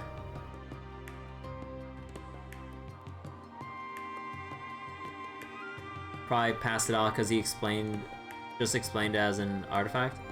No, I think I vaguely remember during first chapter, when he was trying to talk to whoever remotely or whatever. Again, it's been years, so I don't remember the exact dialogue, but then, I kind of just assumed, oh, he's just talking to someone, but then I never questioned how. I was like, wait, because I never fully, because being new to the Trail series with first chapter, I never fully grasped, how much technology has had to progress at that point. So I kind of just assumed it was normal or whatever, and I didn't recognize any red flags being raised. I'm like, wait, how's he communicating when the technology wasn't there? Because I never realized that technology wasn't even there yet in the first place during first chapter. Because again, first game, first chapter, still had to I was still in the middle of grasping whatever was there with the Trails lore. And then, you know, obviously with all the developments to date from the rest of the Sky games, Crossbow games, Cold Steel up until now. Now that Olivier brings it up like this, I'm like, oh, I feel dumb for not realizing that sooner. But yeah, I don't remember if he explained anything or if he mentioned the Sonar Seashell in the Sky games or whatever. I don't remember.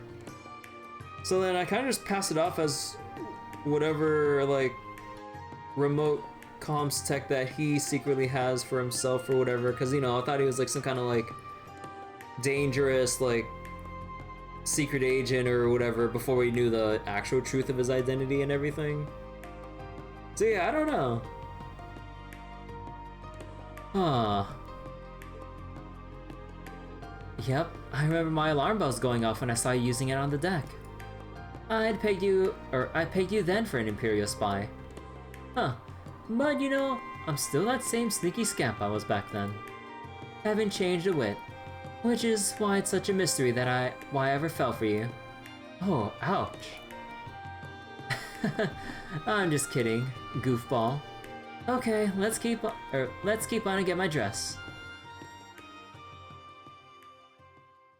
But yeah, dude, I had a mini flashback to that airship scene in first chapter. Oh my god, that took me back so far. The Corel Imperial Villa's gazebo should be the place he's talking about. So the 5 water dragons should be the 5 waterfalls. It looks like he left something big on the ground. Shall we go have ourselves a look?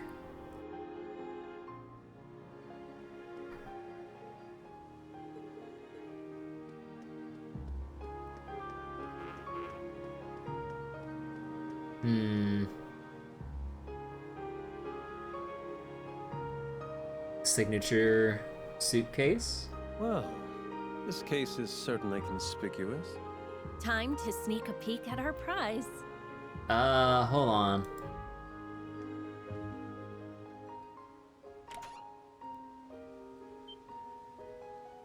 This is it! This is my wedding dress! Any scuff marks? Well, I'll be. It doesn't appear to have been damaged or dirtied in any way. That's a relief. But part of it's touching the floor! Oh, it is. I wouldn't know what to do with myself if anything had happened. Although usually with how long wedding dresses are, it actually does drag along the ground and stuff. You know, every time I see that, I'm like, man, I get why it's, or I don't exactly get why it's that long, but it always bothers me that it drags along the ground like that because of how long it is with a lot of wedding dresses. Or every wedding dress even. Oh, there's another card. I thought we were done with riddles. Is this just a convoluted way of Ashley saying congratulations, or are we gonna get jumped? Let's see. You have done well to solve my riddles, bride and groom. To reward your efforts in overcoming these few obstacles as a team, I return your wedding dress. I wish also to extend my most heartfelt congratulations on your union. Aww. Oh yeah, real heartfelt. So it's a roundabout way of saying congratulations. Thanks. Maybe don't steal the dress in the first place if you're going for the warm and fuzzies. I'm turning into Solo. He's always been an unconventional one. Let me read the rest. There is a second compartment beneath the surface of this case. If you would, kindly remove its bottom panel to find a gift from me to you. Oh. Interesting. Oh, Adios. What are we in for now? I think he's being sincere. He's just also being rather roundabout with it in a charmingly bashful sort of way. I don't see why we shouldn't do it. Okay then, if you insist. What will we find, I wonder?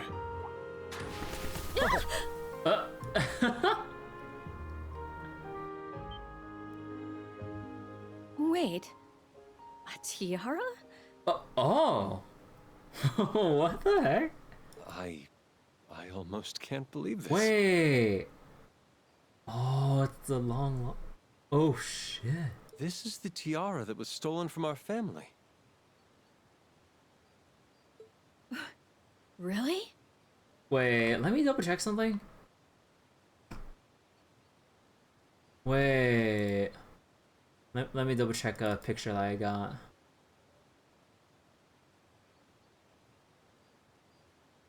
Where is... Oh, no, I can't see it. Because there's the group photo and stuff at the end of Cold Steel 4, but then Shara's like being partially covered by some leaves and branches on the right side of the picture. Damn it! I just wanted to reference that real quick. But how did Phantom Thief B get his hands on it when it's been missing for over a decade? Maybe he'll give us an answer. Rumor had it this tiara was passed down through the royal family of a great country in western Zemuria.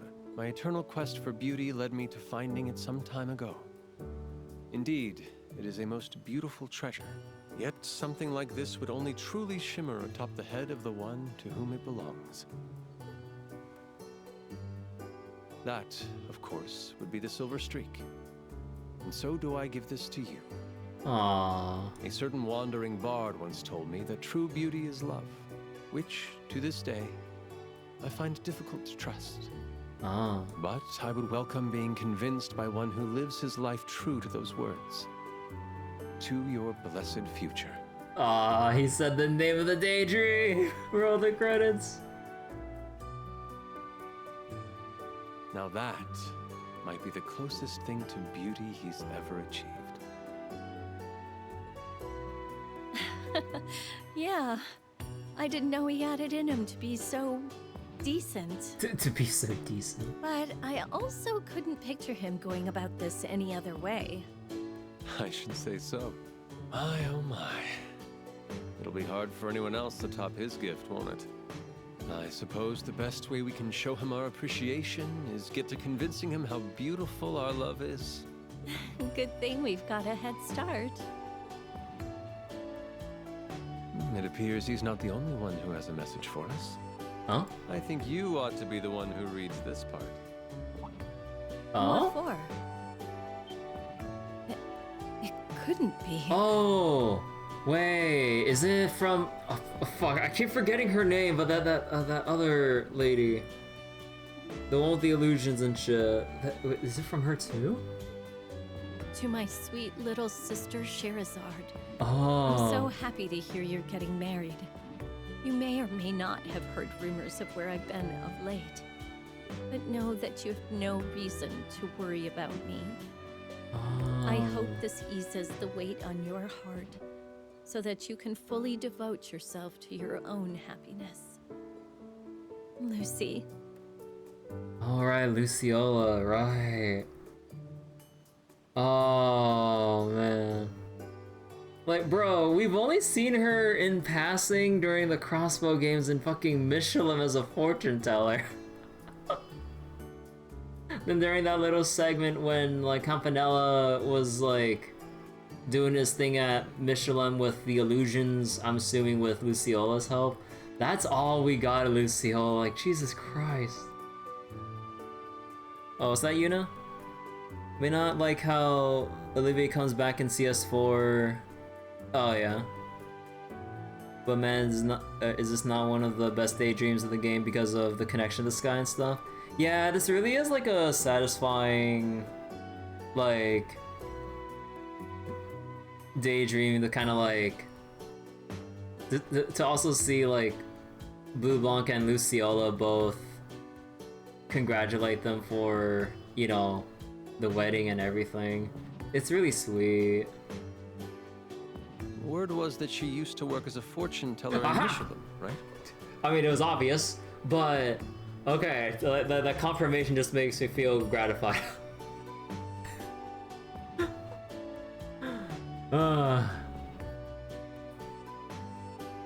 Right. I've also heard she's been keeping her distance from this society. Well, yeah, that really begs the question. Like, has she actually been up to anything of any importance, or is she just kind of like doing her own thing?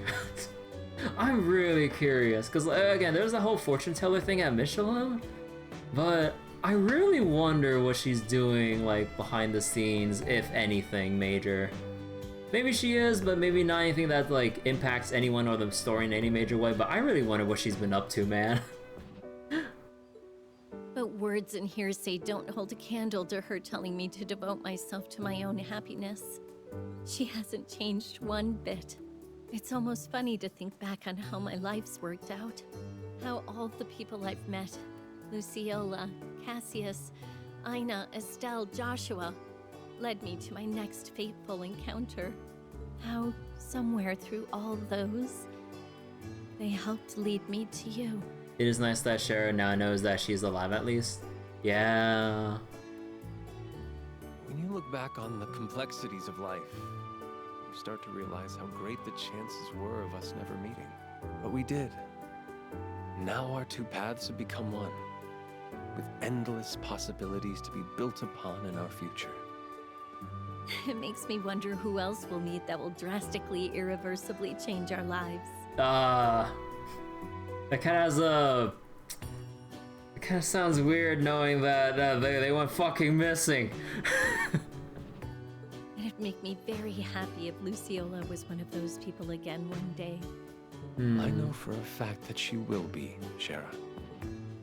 I swear to you, to the goddess, to myself, that I will always strive to make you happy. That no matter how much time passes, I will never let go of your hand. Aww. Good, because I'm never letting go of yours. That's how much I love you, Olivier. Aww.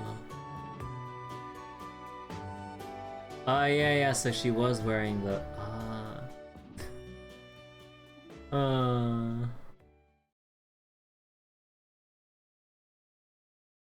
Man, that was a really nice daydream. Question for Sky the Third. Is it mentioned if any of the dialogues and the NPC stuff that shows Olivier's and Sherazard's relationship? There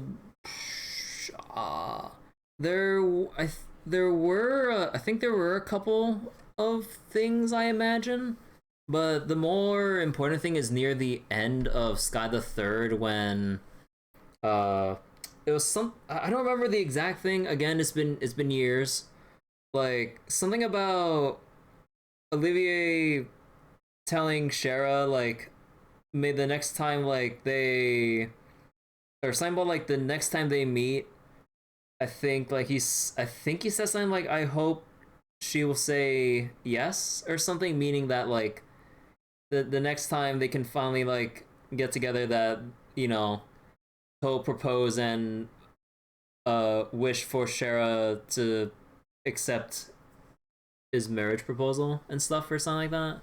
But in terms of the building up of their relationship, I mean, in a way it's kind of just like all the random shenanigans from the Sky games in general that kind of got them closer together, even like all the random ass drinking shenanigans, to put it lightly.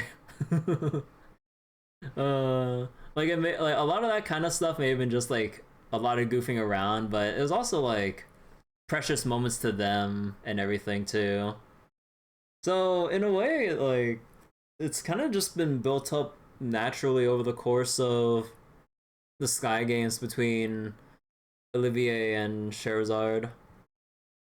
But again, you know, like I don't remember exact dialogue because I would need like a script right next to me to reference all that shit. Oh, douche gem. That was... Douche Gem was the... What was that one?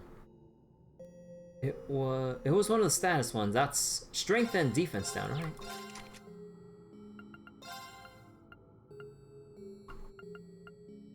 Oh no, Douche Gem was the EP one. Oh no, I was thinking of the Solar Gem? Or whatever the heck. Which we got to see some of the previous moments. They were dating in between Azure and CS4.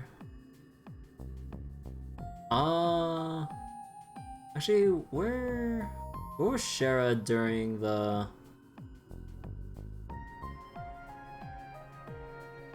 I forget, where was Shara during like the Crossbow games?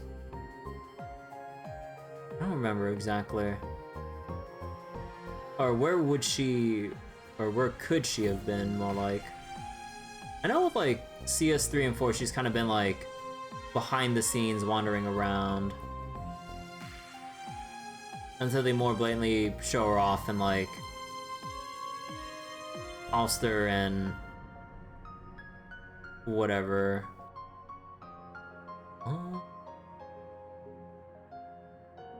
Yeah, I don't know. Oh yeah, also I've been forgetting to read the character profile updates. Who got updated? Ah yeah, Kurt. Kurtina no more. Despite wearing unfamiliar attire, Kurt manages to do away with the devil plaguing Saint Estrella, solving the case before any major harm was caused. Muse Witch's Brew. What better way is there to help Kurt infiltrate Saint Estrella than by him drinking a secret witch's brew that feminizes his voice?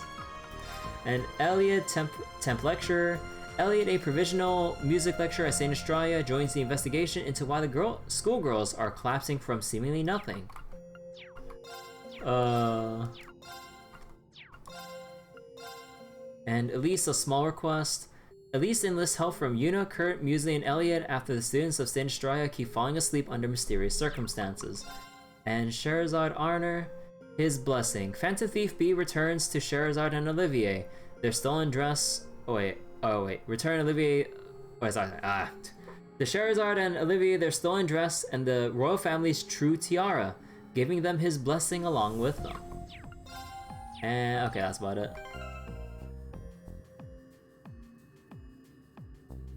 It's not you saying that their relationship isn't cute, you just wish we got to see more of the time dating that we didn't see in between the games. CS3, they did get to meet up before the ending. CS4 opening shows Shara holding on to the seashell. Oh.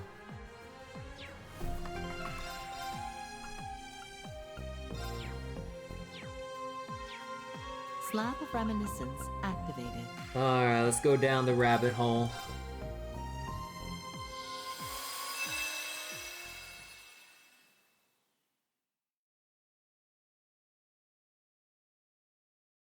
Wait, is it raining right now? Oh shit.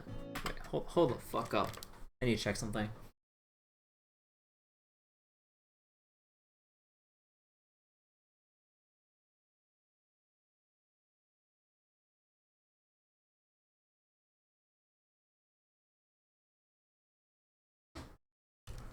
Well then.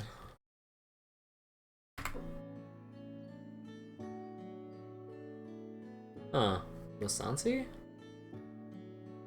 Wonder what we're doing over here.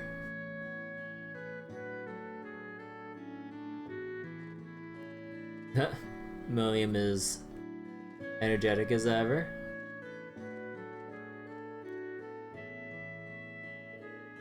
Woohoo! Here we are! Come on guys, get a move on! No need to shout and bounce every which way. Agreed. Calm yourself, Milliam. Aw, come on! It's been so long since I got to stretch out in a human body. And check out the size of that waterfall. It's just like how I remember it from my mission. We should borrow a boat and see how awesome it is up close. It'll be fun. I'm sure it would be, but we're a little short on time here. You do remember why we're here, don't you? Or more specifically, who we came here for, honestly. I know. Oh, there he is. Who? Oh, George. Hey there, Milliam. Glad to see you're doing so well.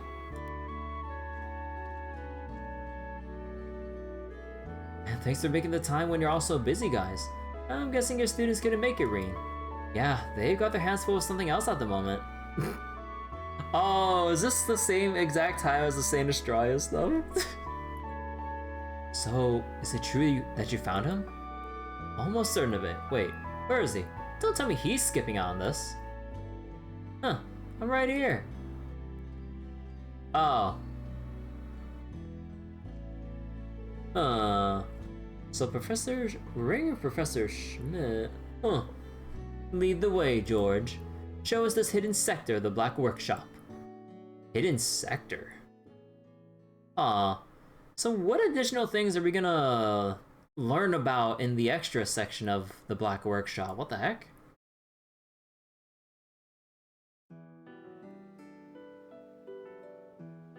Also, I'm assuming this might take us a while, isn't it? Oh, what the fuck? Well, William? Oh, you're right. Lammy's here, I'm sure of it.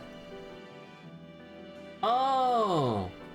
Alright, cause when Milliam died and then later basically got resurrected, it obviously it's just her, not Oh, so wait. You know, I never thought about that.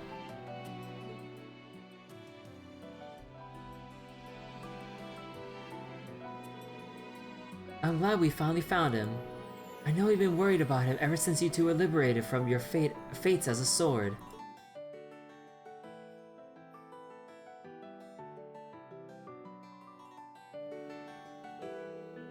Yeah, we couldn't talk, but I could tell we'd become one.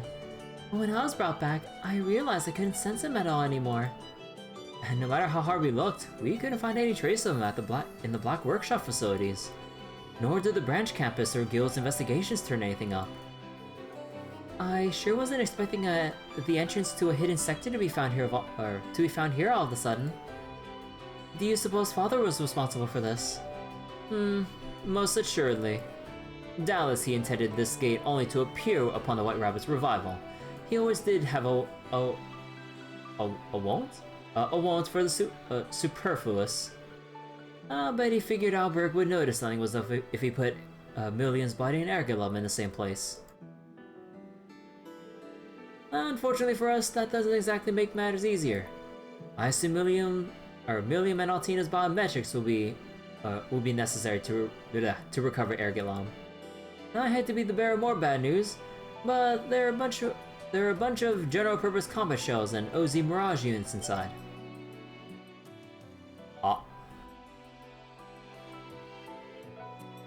When it rains, it pours. Definitely not the ideal place to take Milliam when she's unarmed. But what other choice do we have? Don't worry, we'll protect you. Indeed, we have ample strength to keep you safe. We'll do whatever it takes to recover your soulmate and partner, Milliam. And I'll be right there with you too. I'll make sure that my father's efforts to help you weren't in vain. Wow, you guys, I might put on the waterworks if you keep laying this much love on me. Somehow I knew it'd come to this. Oh, and don't think Milliam has to go in unarmed. You can go with my buddy instead. I've already made the adjustments necessary for her to work with him. Oh! Cool. Oh, your combat shell. Nagofar, was it? Sounds like a plan. I like that he's a hand-to-hand type, just like Lammy. Nice to meet you, Rami? Nami? He doesn't seem to appreciate your nicknames, Milliam. And Nami is only one letter off from Sammy or Lammy, making their names so confusing is unnecessary. Is that really the issue here? Well, if you're good with them, you ought to get going, huh? Professor Schmidt and I will guide you through. Be sure to keep your Argus units connected, got it? I suppose it's my duty to see the fruits of my first disciple's final labor. Then let's make our way inside.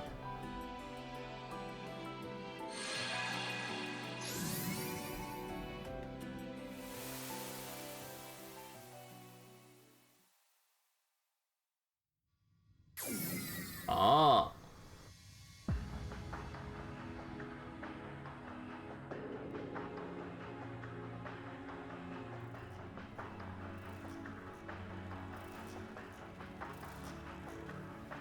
Well, here we are. I can literally hear how infested this place is with archaisms. But look how far we've come. I'm sure it's nothing we can't handle. Let's do our best, Milliam. You bet. Hold on, Lammy. I'll be there soon.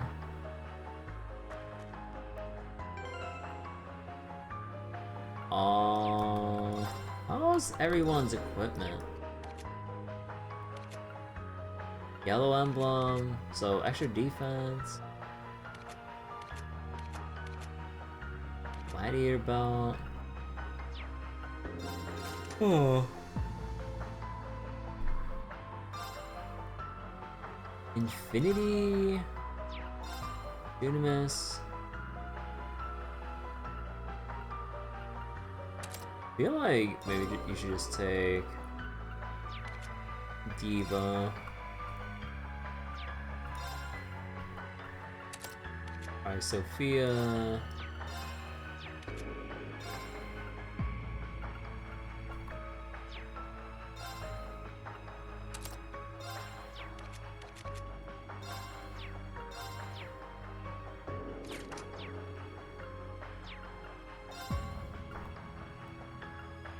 Alright, she doesn't have her S-craft.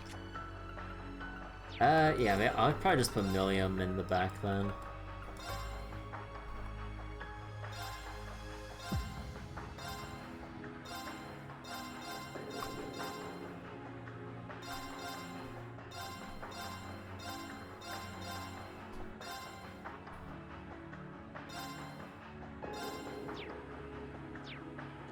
Engaging.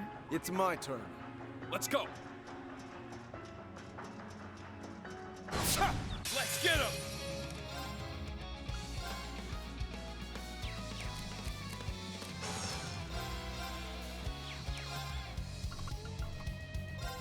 Light the way, noble arm!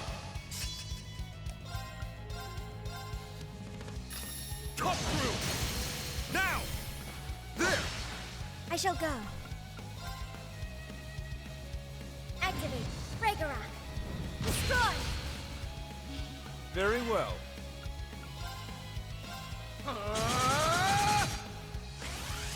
Away with you!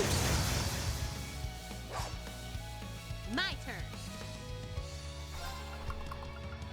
Oh yeah, Heavenly Gift. Light! Slide over us all!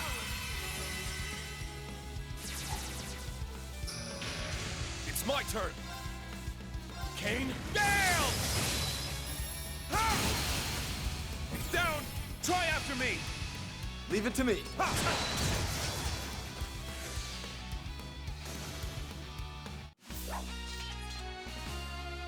You've really upped your game, Eustace.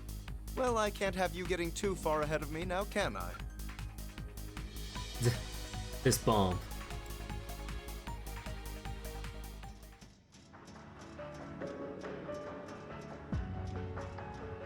Ugh, it's unsettling to see all these OZ mirages roaming around. I won't hesitate to eliminate any that prove to be hostile, even if I do feel sorry for them. Think of it as helping them be at peace now that the Great Twilight's over and the Black Workshop's gone. There! Let's get him!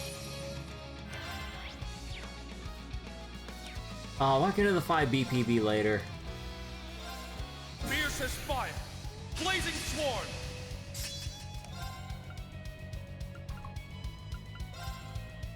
Rionic, activate! Fire! I'm on it! Let's go!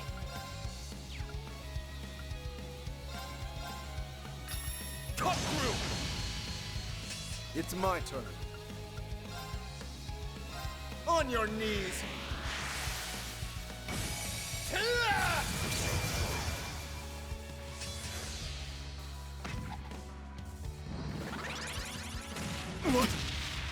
My turn. Now, everyone, got it. Leave it to me. Leave it to me.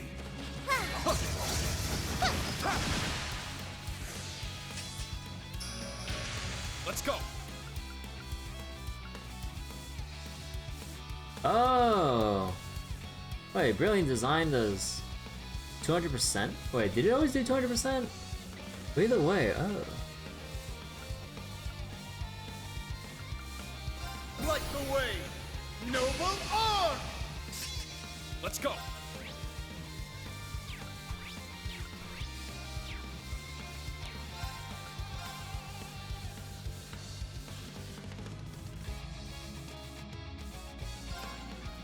Cut through! It's down! There! You're finished! My turn. Just like that. Alright, got the scouter.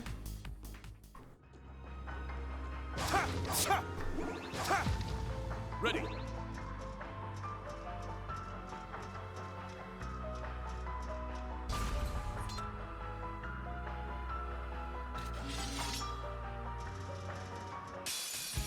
Sure, I'll take you on.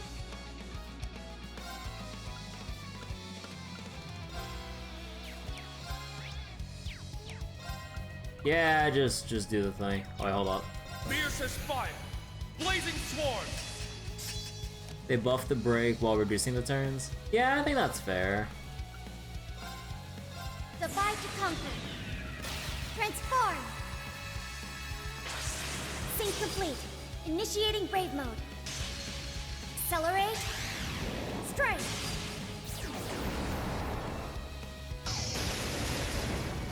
Solaris.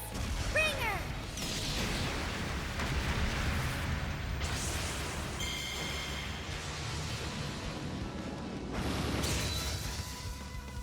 I'm up! Gale!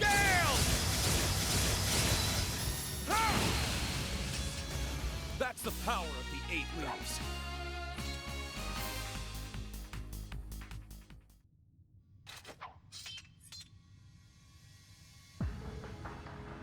Way to go, Nami! Would you please stop calling him that? Huh. I'm glad she's managing to use Nagafar just fine in combat. Yeah, from the back line. No kidding. With the synchronization rate that high, making through the facility should be a piece of cake. Well, compared to my sync rate with Lammy, this is nothing. Oh, no, it's not your fault. This is one of those moments where I'm left in awe at the brilliance of combat shell tech. I'm not sure what they're made of to be both tough and flexible. Not to mention their autonomous minds. To say nothing of how being connected allows one, connected to one allows full comprehension of its language. You know, we never really do see too much of like any form of like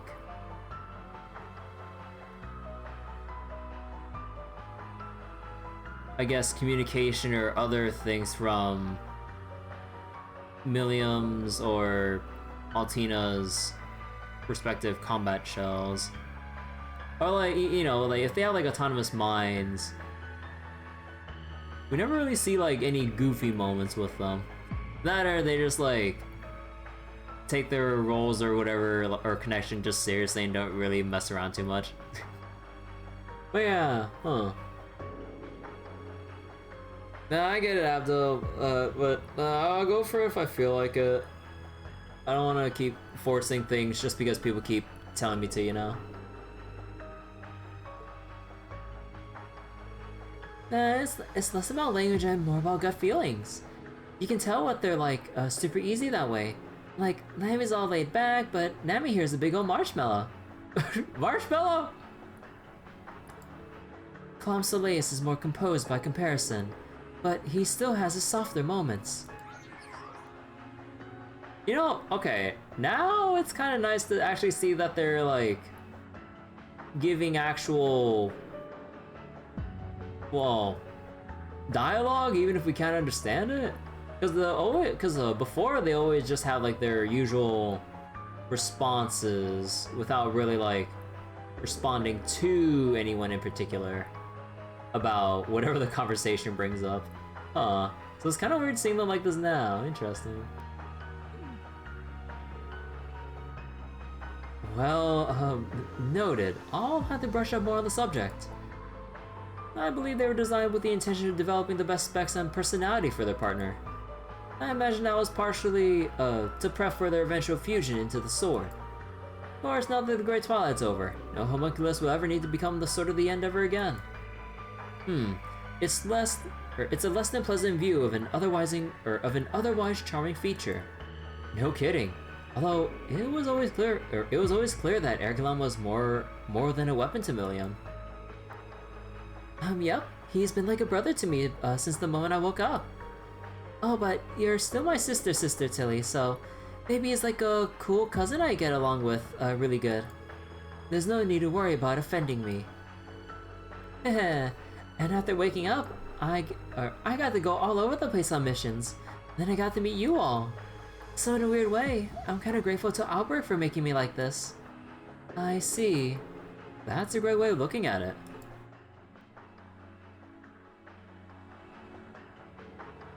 I miss Limey now more than ever though. Don't worry, you'll be reunited soon. I studied some combat shells after the war's end, but their internal structure is an enigma to say the least. No one but the workshop's chief should be able to manufacture them. But if this place that he left behind, if this is the place he left behind, there's every chance we'll find Ergulam here. Indeed, if Milliam can sense him here, I don't believe there's any room for doubt. Then let's press on. I'm sure Ergulam can't wait to see you too, Milliam. Yeah, so we better not keep him waiting. Also, wait, actually, let me check something. Oh. We can see that Naglfar actually just smashes instead of like punching out. Oh wait, the recovery doesn't. Okay, the recovery to move is really slow, but being able to spam it out though, you can spam it out pretty quickly. Huh.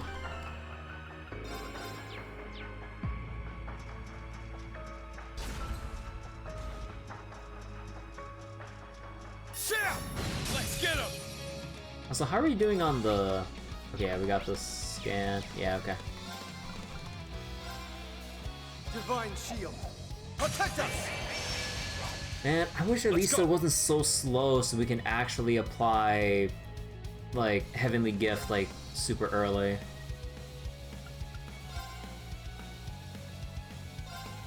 Crimson Flash! Down! There! I shall go.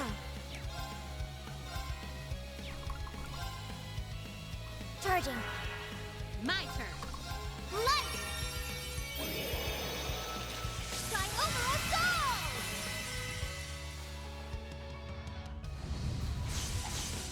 Fool!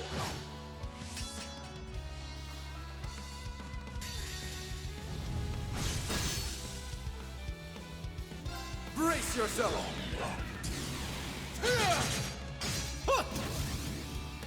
Blinding light! Gather in my blade! Aeolus, Saber!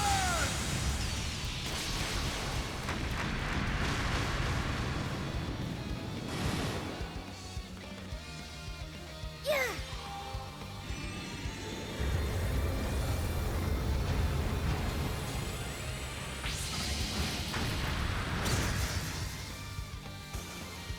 I'm up!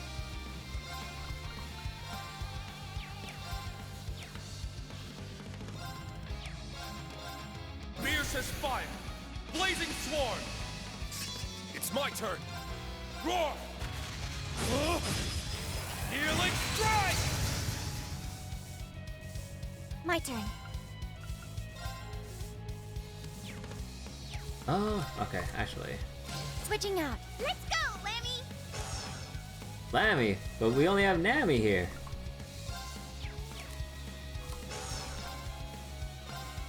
Giving it all I got.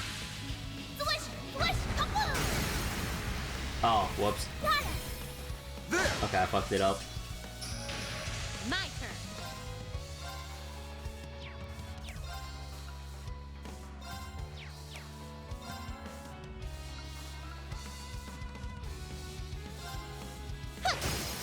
Let's do it. Got him! Let's go! Oh, oops. Okay, hold on. Spirit unification! I'm up! I'm up! I actually just wasted turns here. It's my turn. Should that be too much, or... No, that...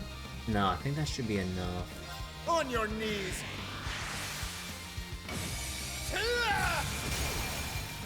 No! An opening!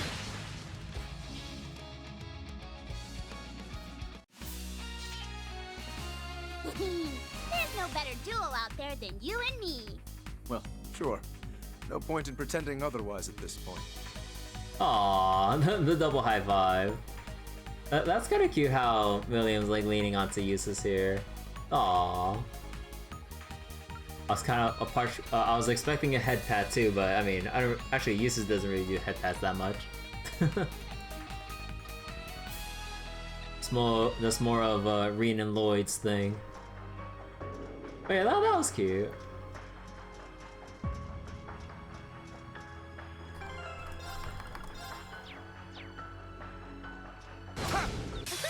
Now's our chance. I got you. I have my thanks. My turn. Let's. It's my turn! Kane down! He's down! It's mine. It's my turn.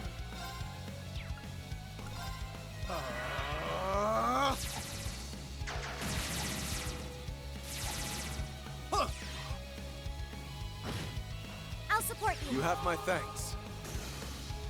I shall go. Small problem with the Daydreams. Can change orbits or accessories. No way you can't. I thought you can. Actually, I'll go double check that. Cause like normally they'd be locked away with they would indicate with yellow letters, at least in Cold Steel 4 and stuff, that things can't be swapped out. But I'm pretty sure you could just switch things just fine, right? I mean, I'll double check that.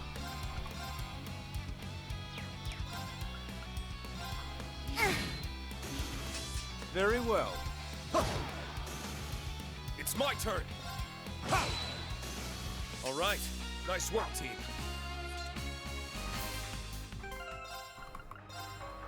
Yeah, you can just change things out just fine. Oh, yeah, that's a completely different thing. Yeah, like, they're limited, yeah, with, like, the things we have to work with, but... Like, the way that all these are designed, like, they're designed so that they're pretty much easily beaten. And they don't really take into account, as far as I know, with Abyss scaling, because these have been piss easy.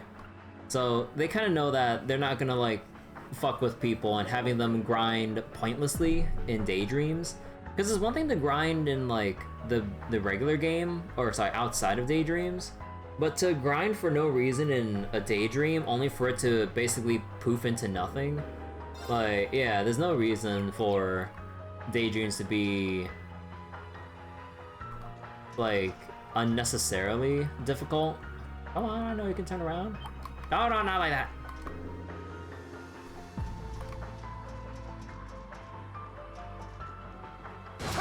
Let's get him! Actually, we did already scam them. Actually, you know what? There's no point. Exiting the field. Although we could build up BP, but whatever. Okay.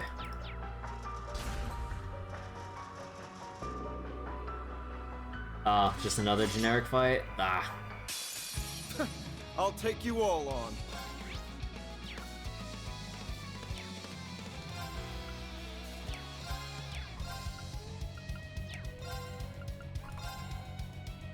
focus activate.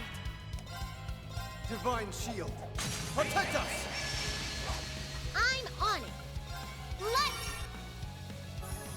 I'm up! Light the way! Noble arm! It's my turn! Kane, down! Now! It's mine!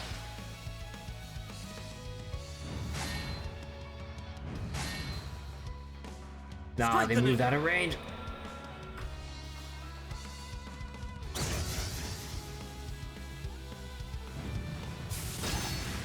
Useless. Engaging. Fierce as fire! Blazing sword! Engaging. Divide to conquer. It's my turn. Let's go! Ha! Down! I'll assist. Head pats. Instructor, I would like to request an extra helping of pats on the head, please. Now how could I say no to that? An extra helping of pats on the head. Okay, okay.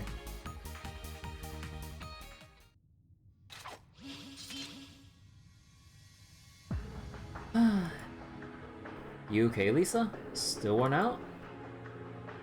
I bet. Sure sounds like you worked your butt off in Crossbow to make it in time for the wedding. I wish I could play it cool and say I'm fine, but that'd be a whopper of a lie, cause it was not easy. You helped put affairs in order, in order there after the war and Defense Forces occupation, yes? That's right, I oversaw the removal of all the soldats and railway guns from Crossbell, and Mother was in charge of dismantling Tangram Fortress. That could have been a simple task. That fortress was part of the front line during the war. Altina know what she wants. Countless others are working tirelessly behind the scenes for Crossbell's independence. But a major condition for realizing that goal was the removal of all that weaponry. Even with Sharon helping me, I barely had a moment to rest. Sounds like it's been rough. Maki and Toa were also in Crossbell. It sounds to me like they were up to their eyeballs in work as much as you. I don't know how you all got that done in less than a month. There's straight up no stopping you once you're on board. It was a team effort. Besides, I still gotta take care of the military factory, so it's not all done. Oh, right, the military factory that we're gonna go to in Lloyd's route.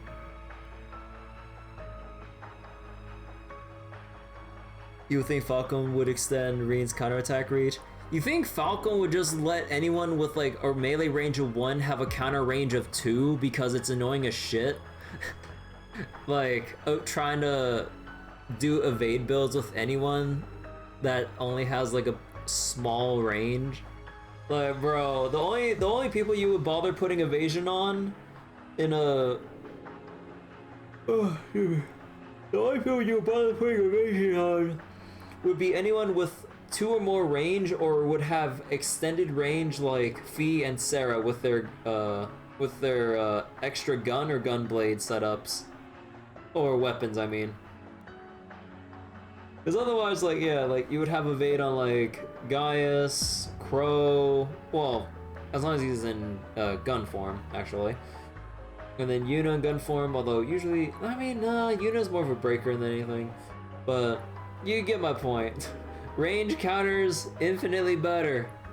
Assuming the characters are built for strength. You wouldn't want to build evade on Elisa. Even though she can give herself insight quite easily, you wouldn't want to build her with evasion in mind. But yeah, it's super annoying. I wish there was like... I kind of wish there was like an accessory, or maybe a unique weapon or something that would extend counter range for like Reen by 1 or something, because that extra 1 would change a lot for how good evading feels on any melee character. That doesn't have, like, again, a spear, or in this case, like Laura's greatsword with that extended reach. Oh my god, it's so annoying on, like, Eustace or Reen or whatever when they do dodge. That said, I feel like I have a newfound understanding of my mother's efforts after seeing her work firsthand. How so? Oh, don't get me wrong, I still refuse to support her decision to mass-produce weapons to support the war effort. But I'm willing to accept that she was trying to make the most pragmatic decisions as Frankfurt's chairwoman. Then and she really stepped up by offering to cover a good chunk of the reparations as head of the company. Indeed. I've been hoping to thank her on behalf of House Alborea when the time is right. I would have thought her own daughter to have noticed something so blatantly obvious sooner. She's an expert in negotiation, operations, foresight. She discovered faults in Gwyn's entrepreneurship even as a student. The Reinford company would only be half the company it is now without her. God damn! Though it feels to me like it was Franz's passing that made her put her working habits into overdrive. Overdrive. Maybe she just wanted to protect the place she spent so much time with them. You may be onto something, but you'll never catch her admitting it. These may be challenging times for the Reinford Company, but it is just as much a new beginning. For one range character, just fun having it as a defense mechanic. Oh yeah. I'm expecting rapid growth from you, leading the 4th Development Division. Show me that I was right to place my faith in your talents as our daughter. Have I made myself clear? Although, if anything, from what Abyss Mode's been showing me, I think we need to place more importance in actual defensive stats than actual evasion at this point, unless the characters themselves have natural evasion built into them to make evading easier. Because, oh dear god, when attacks either go through because you don't have 100% evasion, or they use a magical craft or just arts in general and you don't have shield, oh my god. Like that, or like maybe there's an unfortunate moment when you have to eat somebody's S-craft. Yeah, stacking more defense would probably go a long way, and you know, let's say you're caught with your pants down and you can't apply like perfect guard or, you know, adamantine shield or Eustace's fizz block or whatever. No, it's complete immunity, right? But yeah. Especially with how many turns a lot of enemies take. Although the more turns enemies take, the more value you get from evasion. But in this case, you kind of look at it through the lens of like building a character to survive in an ARPG. More defense layers, like evasion if you can help it, but make sure you get those like actual defense stats up first and foremost. Like see if you can fit in enough HP to survive any actual hits you get. Defense stats to mitigate the damage you take, and then if you can somehow fit it in, actual evasion to not take damage in the first place. And then, like, let's say down the line we actually finally get Elisa like in our party for either Reverie Corridor or whatever events in main story Reverie where Elisa can sync up with everyone else or whatever. That AoE health regen so that we can tank stuff and get away with it. Yeah, like kind of comes down to actually having enough defense layers, yeah. But because of how limited it is trying to sort out evasion and other equipment or what have you until I can actually grind up sufficiently for the Reverie Corridor stuff. Like, yeah, so like we probably just have like one dedicated evasion tank. Also, when it comes to certain team compositions, you really want to make sure that the person who is doing the evade tanking is the one landing the counters, because it's annoying as hell when someone like Elisa or Emma counters when you want someone like Gaius to. So there is reason to avoid building evasion on other longer range characters, because you don't want them to overwrite the people who should have been countering in the first place. Actual defense tanks are decent in this game. Oh yeah, like I mean, hell, like assuming you can deal with the status ailments, or you slap on Talisman. Like, you just slap on like Talisman, you slap on like Deep Osher or the pure Deep Osher or whatever, and then you put on like the giant Pecky plushie, then you already got yourself like what, like near 40,000 health with more defense than you know what to do with. Like, just that in itself is a lot of effective health that's more than good enough to survive Abyss mode. So yeah, like, trying to tank up in Reverie is a lot better than it is in Cold Steel 4 and stuff. Especially when you combine orders along with everything else to like, that's like yet another defensive layer.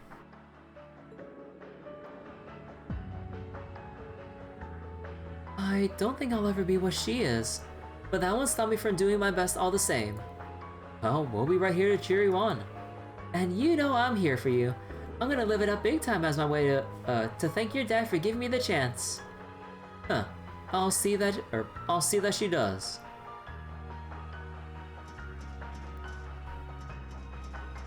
Wait a second, do we have a... Oh. Shit. Nah, if we just move down far enough, we can...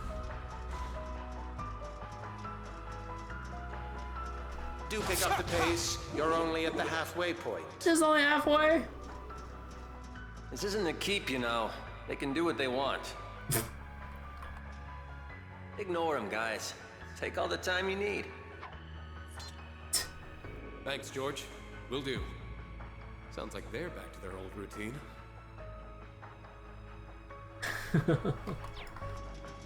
Any actual new enemies here? That's a new one. We'll need to walk a powerful enemy. Oh, it's a chest. Exercise caution. Oh yeah, what are items too? Okay, so I guess everyone always has like the set amount of like recovery items.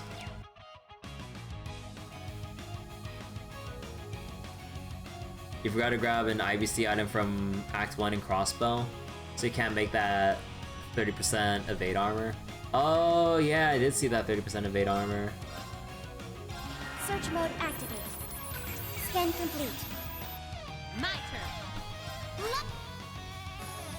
I'm up.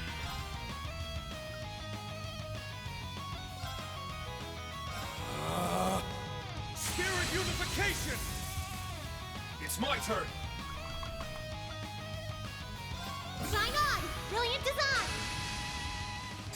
It's my turn. Can I? Yeah. Roar! Healing strike! Very well. Aw, the cast time's too long.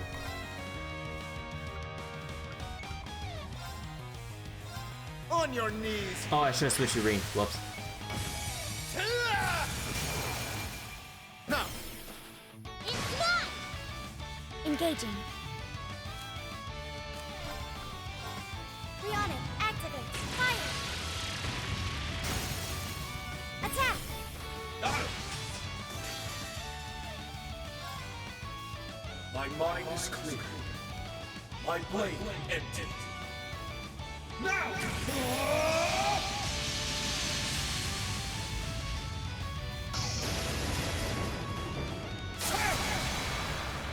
Glinting slash! Shredded leaves!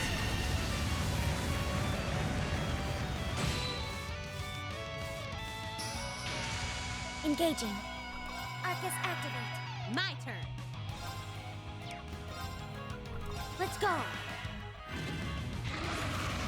It's my turn. Ha! It's my turn.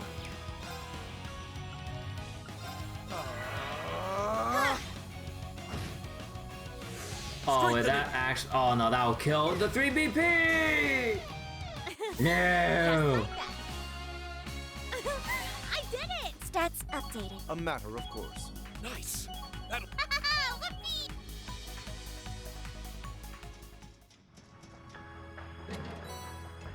Rare item inventoried. Yay.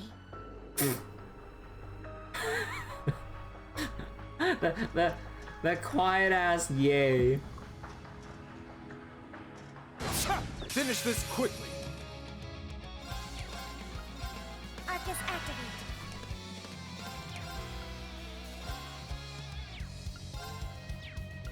Arcus activate. Yay. Yay. Fierce as fire. Blazing sworn. Ha! My mind is clear. My blade empty. Okay. Light!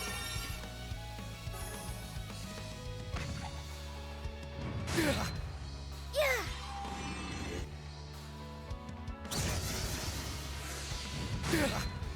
Oh, evade my ass. My turn.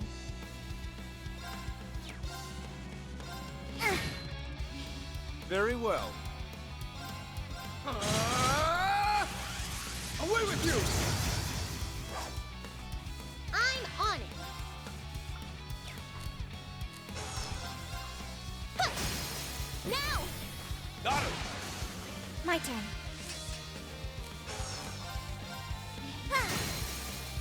Attack! Got him! Instructor, I would like to request an extra helping of pecks on the head, please. Now, how could I say no to that?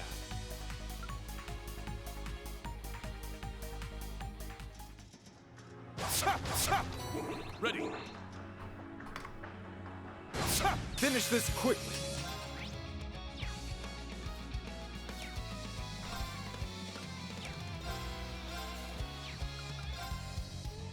What?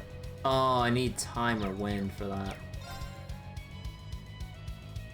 Ah, screw it. Can we get 4? Nah. Away with you!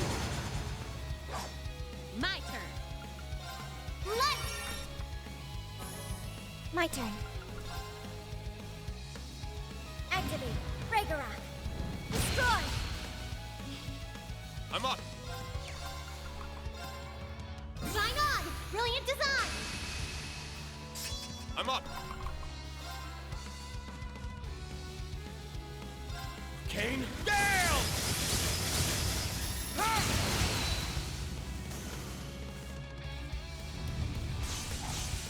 Weak!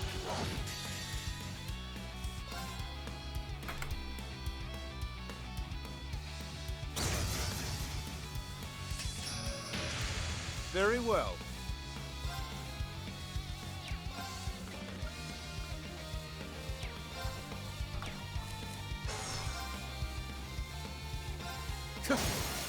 They're open. Got him.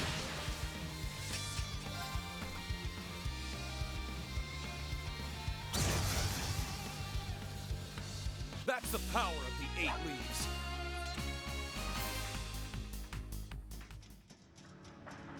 Alright.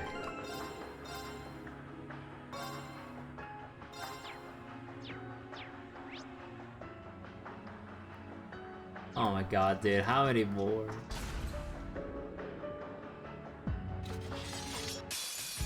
Let's begin. Alright.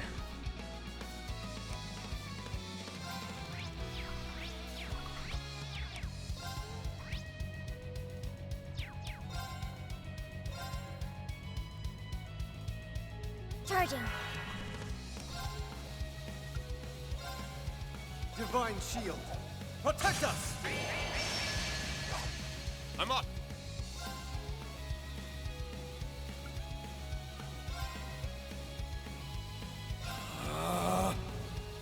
Spirit unification!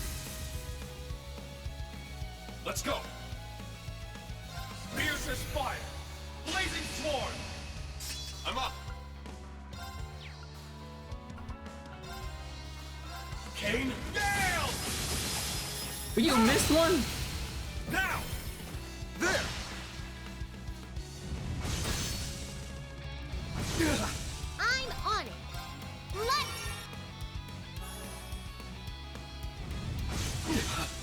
Oh, bullshit.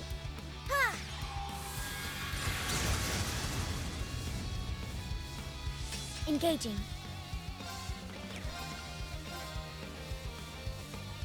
Activate. Ragnarok. Destroy. Attack.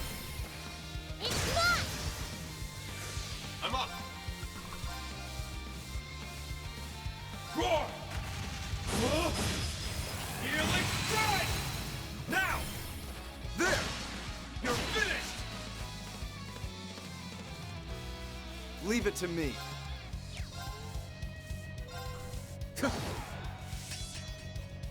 I will fulfill my duty as a noble. Dun, dun, dun, dun.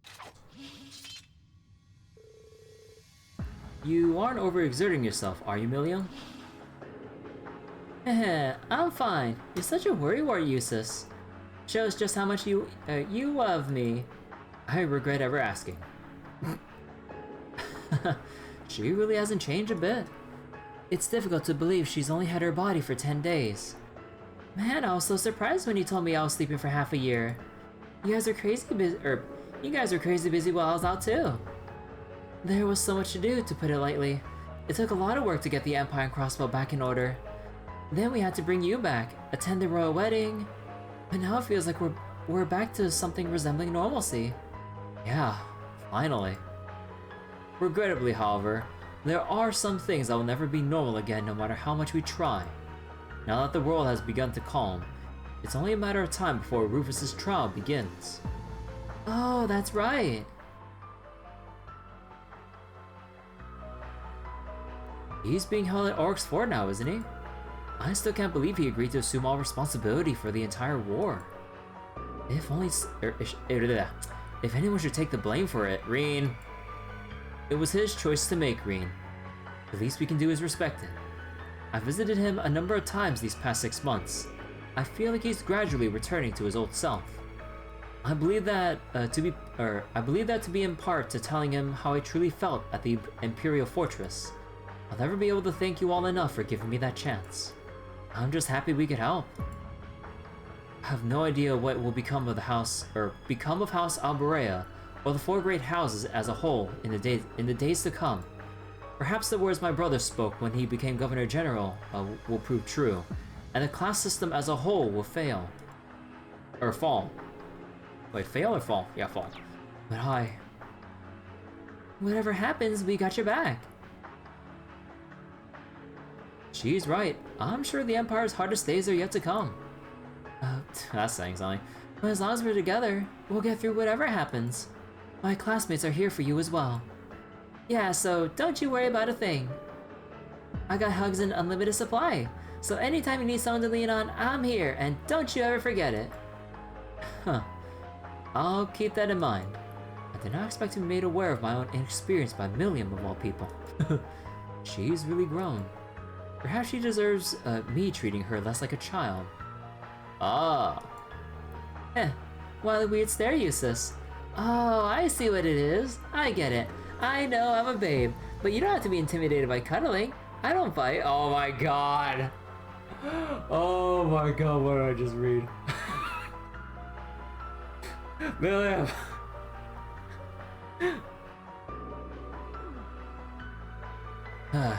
Strike that. You still deserve it. Deserve what? Never mind. Let's just keep moving. Sounds good to me.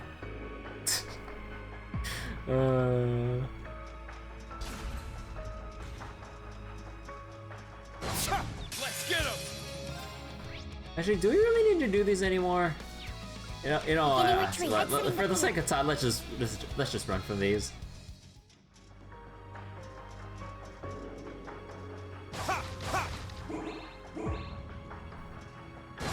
We have the advantage. Beginning retreat. Exiting the field.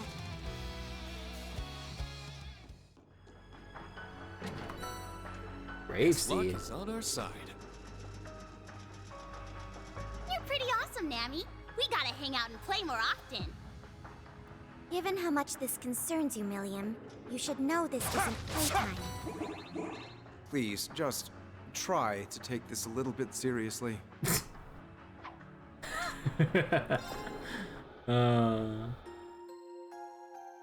Never change, Milliam.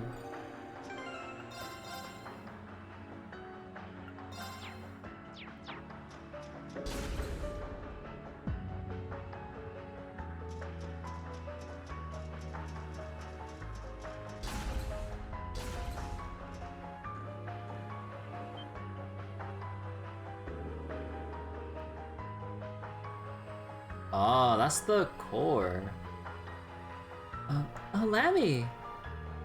You sure about that? It sure doesn't look like the Ergulam I remember. It's his core, to be specific. I can also tell that it's him. A long-awaited reunion is finally at hand, huh? His soul is still present, so yes. Once Milliam authenticates herself biometrically, she should be able to reactivate him. Yep, there's not a moment to waste. Milliam, wait! Milliam, wait! I've got a bad feeling about this. Jesus Christ! What happened? What? No way! Emoji Zaubersolda. It must have been abandoned here. Unfortunate, but let's take it down. Let's save Ergetlam Klomsoleus. I'll be right there, Lammy. Just a little bit longer. Powerful enemy. Oh. Exercise caution. Yeah, I kinda Engaging. figured. Search mode activate. Scan complete. Okay. Light! It's my turn.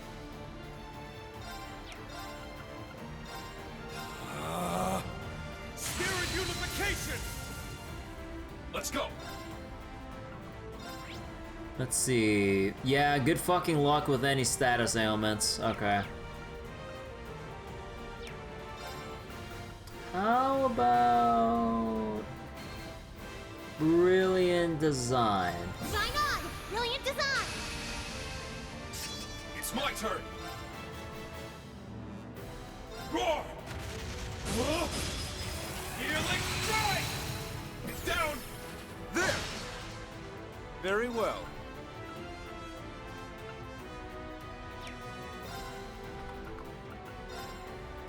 Arcus activate! My turn.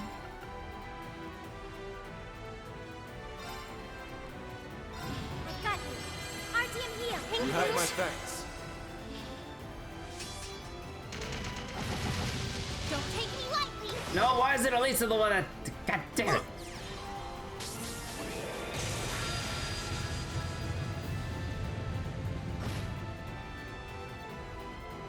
Let's go!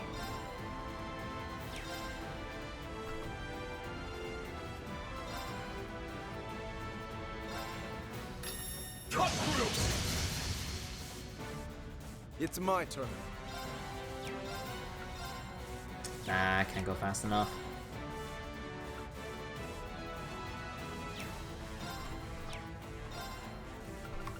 Like the way! Noble arm! Very well. Brace yourself!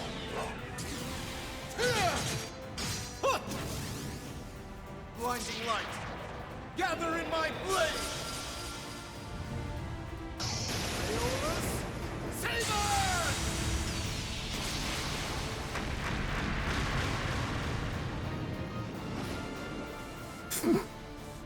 That did like nothing.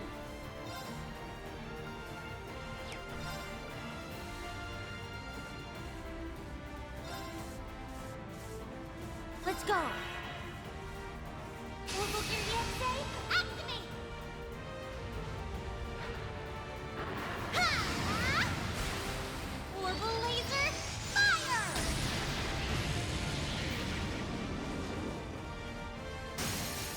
Now! I'll assist. Oh, shall delay. go. The delay didn't do shit.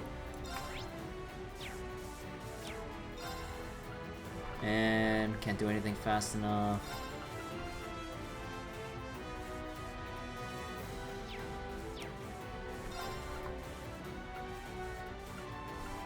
Ah, screw it. Might as well make use of that. Oh, should I?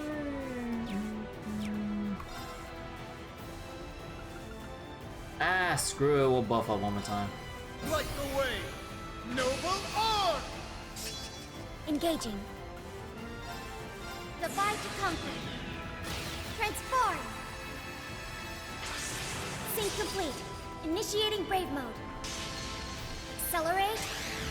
Strike!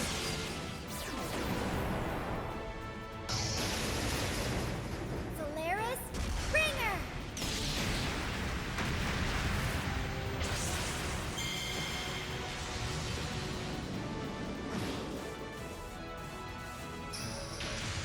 It's my turn! Shine on! Brilliant design! I'm up! Roar! Healing strike!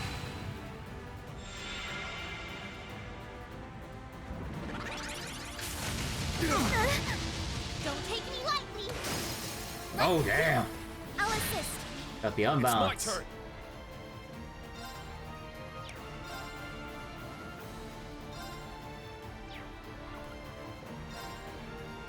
Roar! Healing strike! My turn. Let! Don't take me lightly! Let's do it! I'll assist. My turn. Charging. Leave it to me.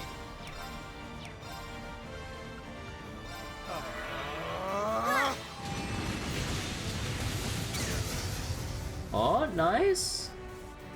Engaging. Nice. Okay.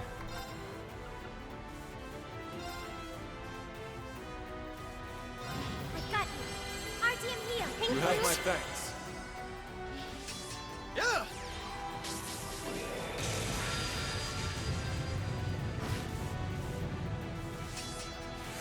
It's my turn!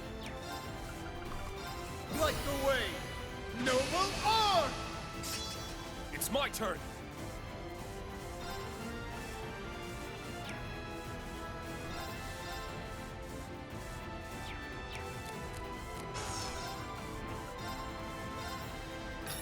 Cut through! Now! It's not! This is my secret weapon. Holy light. Gather in my bow. Finish this! Gabriel arrow! Repent for your sin.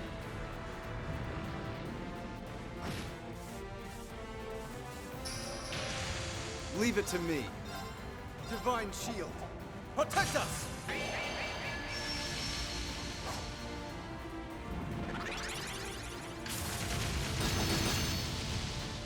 Let's go!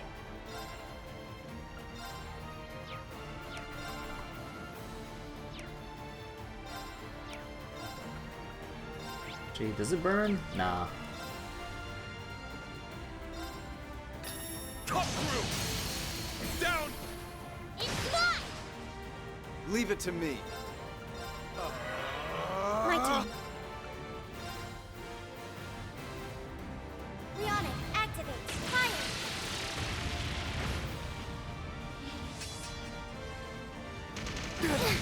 Don't take me lightly! Now!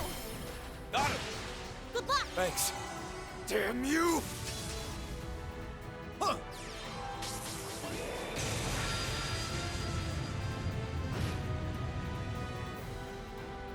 I'm on it!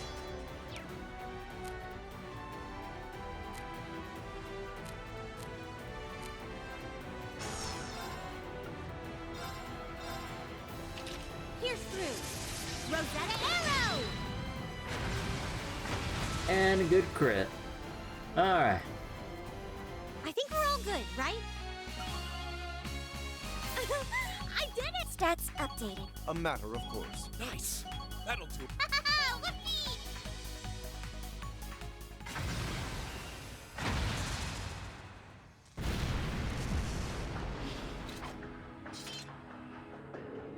that would no longer be a problem. Yeah, luckily for us, it was unmanned. And now that that's done, Milliam. Right.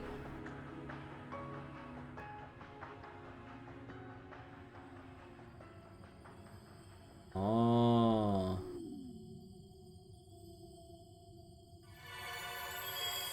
Oh. Hey. Oh, Lemmy. Ah. What? Aww. That's adorable. Oh, that's adorable. Heavenly Gift is broken, still broken as hell. Like, Heavenly Gift, just by its existence, will always be broken as hell. There's no way you can really, like, balance it. You just gotta accept it as a broken-ass buff. I guess the only way would be, like, just increasing the craft point cost to ridiculous degrees, maybe, but nah, even then, I don't know. Like, the benefits it provides counteract, like, pretty much any drawback you can associate with its cost or whatever. It's you. It's really you, Lammy. I'm so glad to have you back. Huh. I'm happy for you, Milliam. As am I. All's well that ends well. I'm so glad that you were able to make it here. Oh.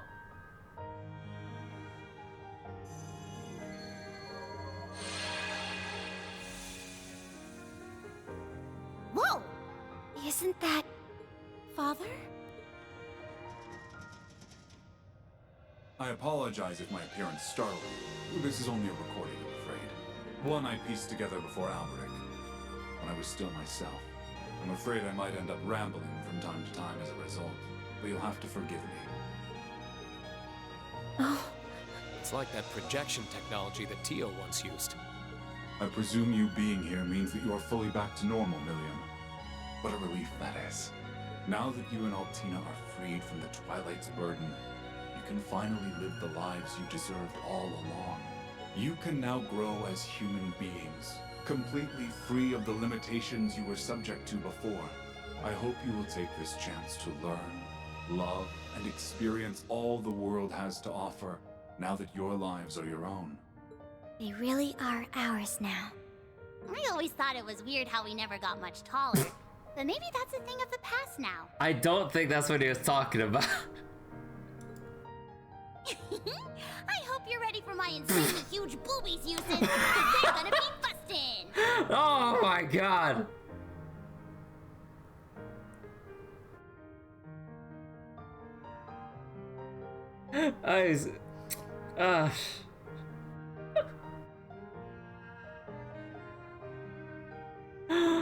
Oh, keep dreaming, Milliam. If only you were half as much concerned with your mental maturity as you were with your physical. I apologize for never becoming a first disciple worthy of you, Professor Schmidt. I'd hoped to leave you a better capstone project before moving on to my own, and to this day, I regret that I could not. But I have no doubt your other disciples, Makarov, George, Tita, will go on to circle laps around my accomplishments. I hope you'll support the next generation, as well as continue being the pinnacle of excellence they should strive to follow. May you live only the longest and happiest of lives. I have my doubts as to whether they'll ever equal you, never mind surpass you. But you always were a dreamer. I'm with the professor on this one. That won't stop me from trying. The last thing I want is for my own laziness to prevent me from standing tall with the rest of us engineers. To Elisa, I'm so sorry again for what I've put you through. My actions have forced you to endure losing your father not once, but twice. But you have grown so much, and I know you have the strength to overcome that loss. May your life be brimming with joy. Joy shared by your mother, grandfather, Sharon, and everyone who loves you. Your happiness matters to me more than anything else in this world. Father, I'll be okay. Just knowing that you were thinking of me this much is enough. What did I tell you? There I go with my rambling. Now, before we part, I'd like to share a lesson I learned too late. When technology's architects leave this world, they do not get to take their creations with them. They cannot control who succeeds them, nor can their noble intentions prevent others from using their works for ill. Still, just as you overcame the Twilight, so too will you overcome any and all obstacles that might come your way. To all who hear these words, I leave my loved ones, the Empire, and the future in your capable hands.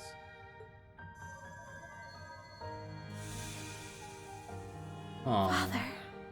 He's gone. Quite the Herculean task to leave us with. Perhaps it's the duty that falls on those of us fortunate enough to live on. I suppose you're right. Huh.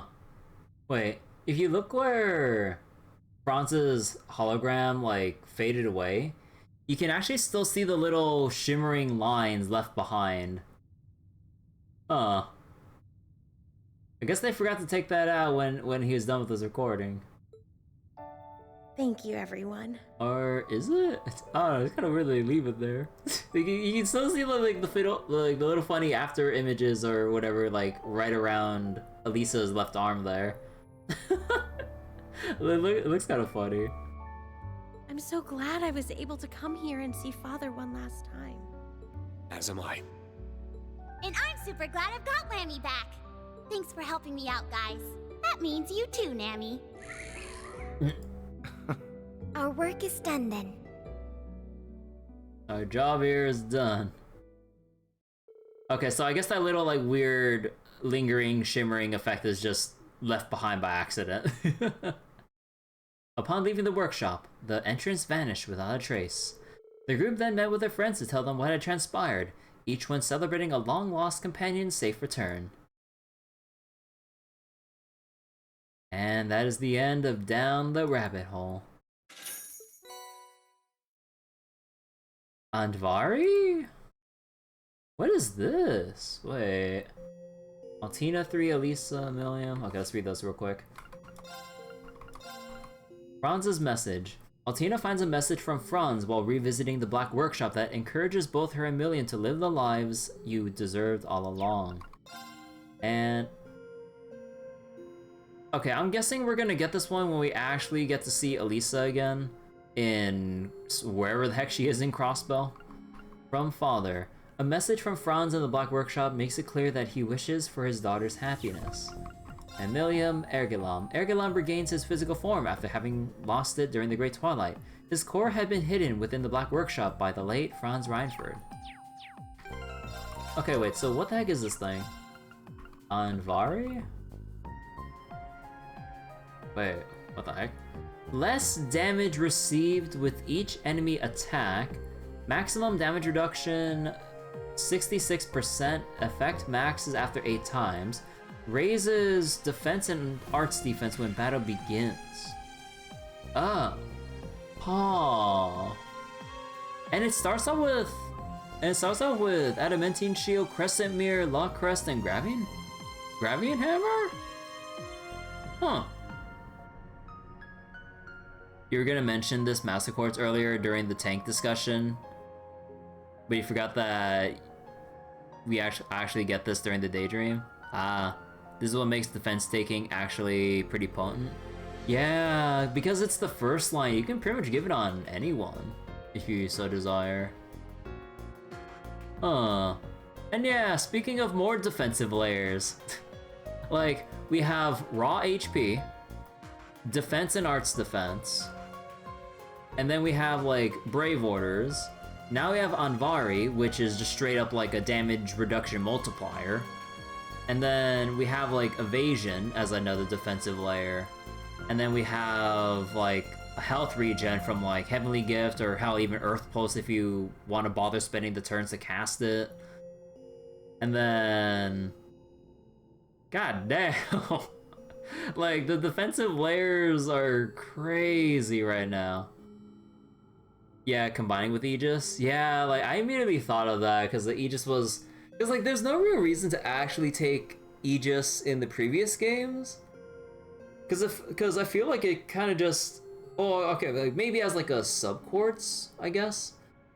And you have like your, you know, like Sirius as the main quartz for evade tanking and everything. But in terms of like tanking without countering, yeah, this actually enables that like even more now. That's so nice.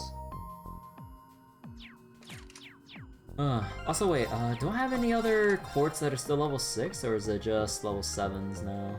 Yes, okay. So I need to get these leveled up eventually.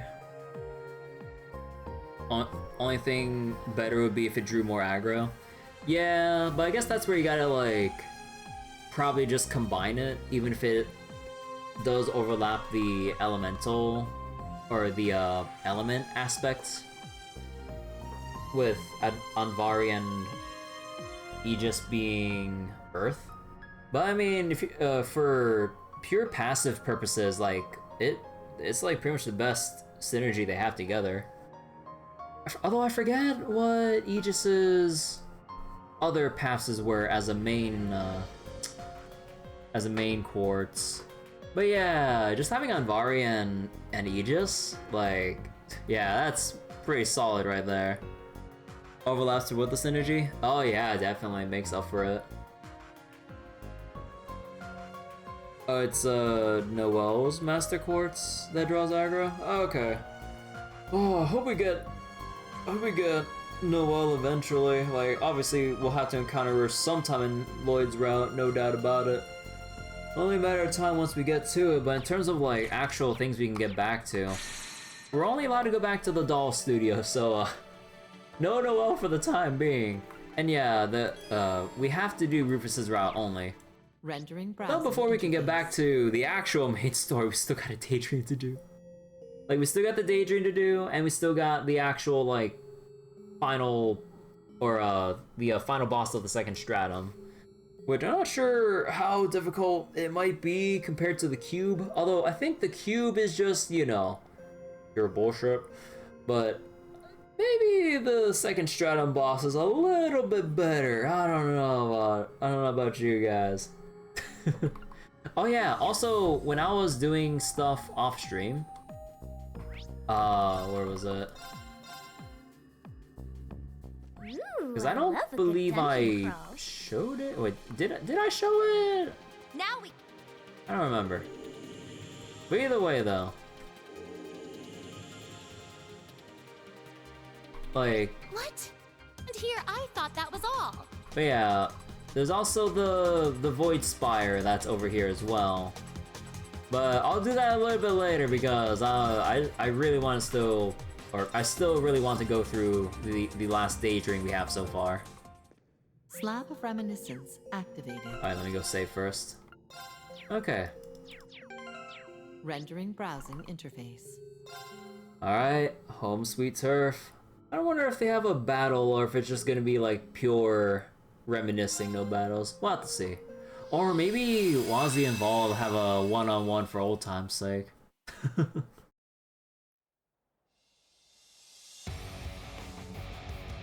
Oh. Seriously, how did things come to this? Oh, okay.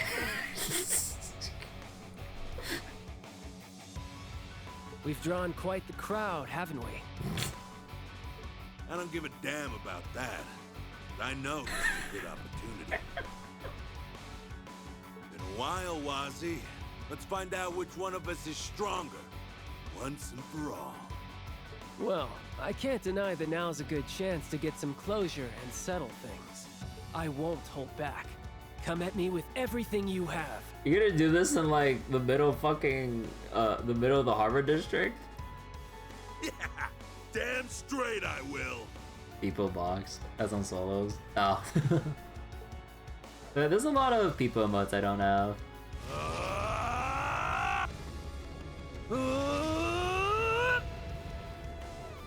Are we gonna get the Crossroad Police Department to like stop them right before? Oh, they actually do slug it out. Oh shit. I thought like we were gonna have the Crossroad Police going, hey, Can you guys take it outside, please? February 18th. 4 days have passed since Crossbow was freed from the former IDF. The CPD and CGF are still restoring order to the city.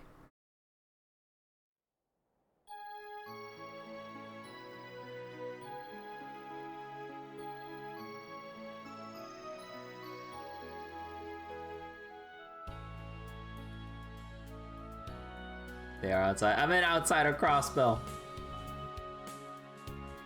Okay, Machias and Dudley.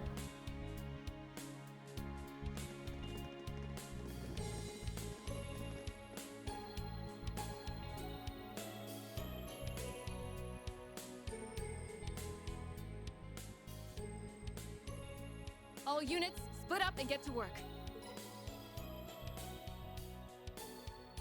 There's still plenty of fallen debris to clear, residential district included. But remember, civilian safety is always our top priority. Yes, ma'am!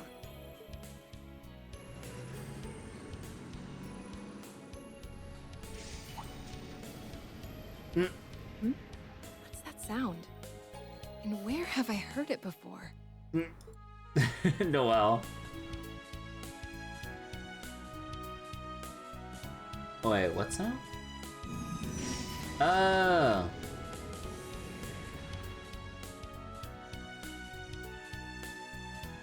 Huh.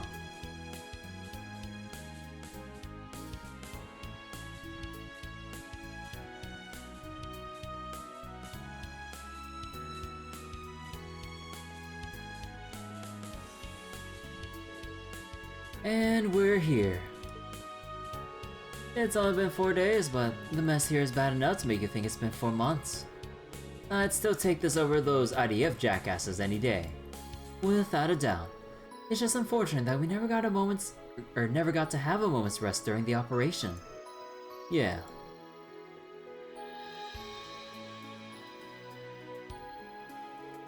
You're not gonna get heat for making her deal with the Archbishop, are you? Wasn't that supposed to be your job? It was, but she's the one who offered. Oh, wait, did this coincide with when we were at the prologue of, because the prologue was in, that's 4 days, right? We only have to report on how things are going post-liberation today. Our real plan starts tomorrow. Why didn't I take care of that at the cathedral while you take it easy? It's been a while since you've been home, right? Make the most of it. There are some real perks to having a competent squad. Damn, throwing some shade. If only you would, or if only you could follow her stellar example, Vaughn.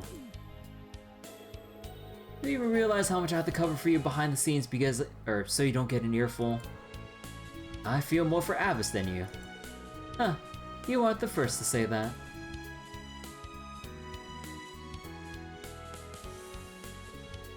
So, independence for Crossbow again, huh? And real independence at that. No one to lord over them this time. You really think that's how it's gonna be? It's being considered. Nothing official yet. Being considered is a stark improvement from impossible like before though. Perhaps the horrors of war make people realize they want to wake up to a better tomorrow. Well, ain't that just swallow them? Well, and with that said, may our free day begin. We'll still be meeting Scarlet in the evening, however, so no going too wild. Uh-huh. Real rich coming from you. Later. So are we actually gonna wander around, or are we gonna be guided around particular spots? Cause, let's see. Home sweet turf. Go around to those stomping grounds. Ah, crap, I lost. You were close, though nothing's too tempting for its own good. If only I'd quit while I was ahead. I suck at gambling, huh? Whatever, no use crying over it now. Let's get wasted, Vessi. Sure, it's been a while since we've gone out. Huh.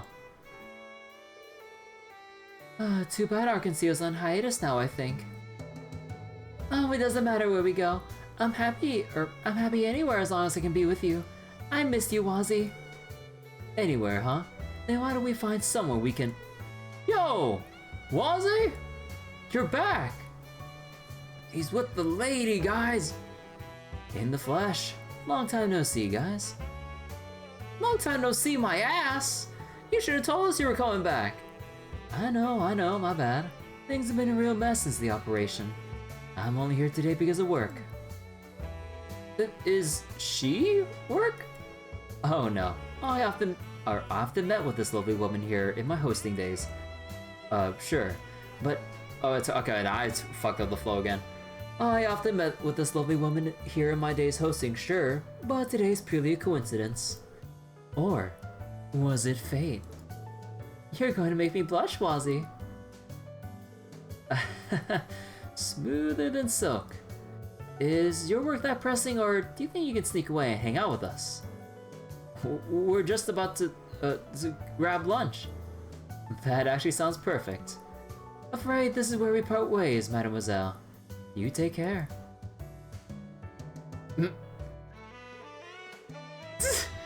Ditched for the boys! Yeah, buddy!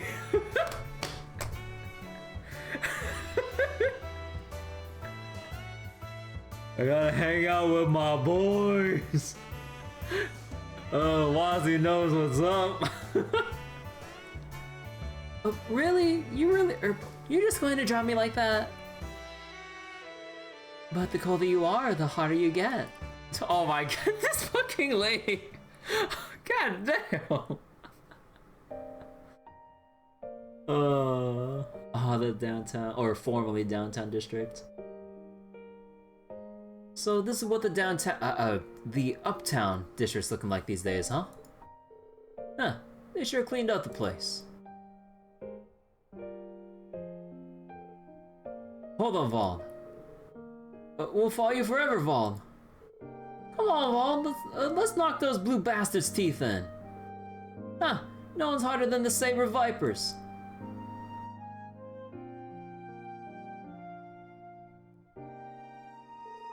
Huh. How could I ever think to face him now? I guess I'll go grab a bite somewhere and kill some time. Vaughn? That you, Vaughn? Yeah. Luganov. Dino. You came back.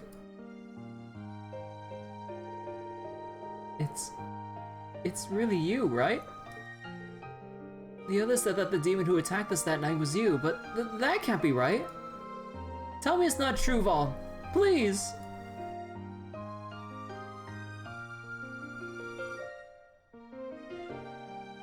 Dino, Yo, it's legit Wall! Why the hell did you get back? And what's up with the glasses? They look like shit on you! Luganov. Hey. Look, we ran into you. We were just thinking about getting some food. Long Lao solid. But since we got you here, why don't we hit up Koki for ramen?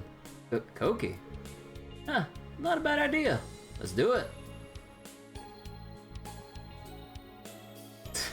Just straight up, those glasses look like shit. I'm back, ma'am.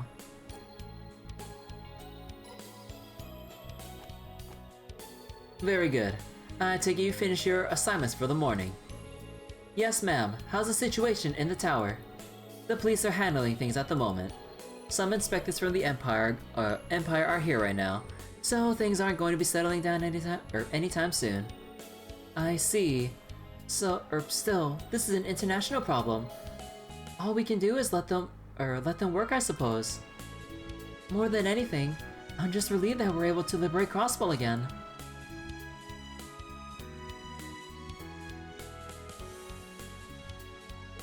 I'm sure my father is cheering for us from Idios' side. I owe a great deal to your father, the late First Lieutenant Ozma Seeker, for the help he gave me in my early days on the Force.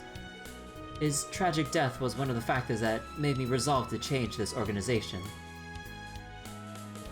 I see.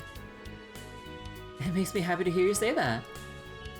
It's not often you're willing to talk about yourself like this. Huh. I suppose you're right. Despite the debt I owe your father, I've never once gone easy on you. But you went on to grow into a fine young woman, inheriting his will and overcoming many an ordeal of your own. I'm sure he must be very proud of you. I certainly am. Thank you, Commander. There is change on the horizon for the Republic and the Empire, and the CGS role will continue to be important here. So I'm going to be counting on you, Second Lieutenant. Of course, Commander. I hope I won't let you down. Noe! Fran? Aw, oh, the box I lunch! figured you must have been busy, so I made you lunch. Wanna go eat together? Honestly, you do realize we aren't alone here, don't you? Don't mind me. Your work for the morning is done. Run along with your sister. If you're sure, thank you, Commander.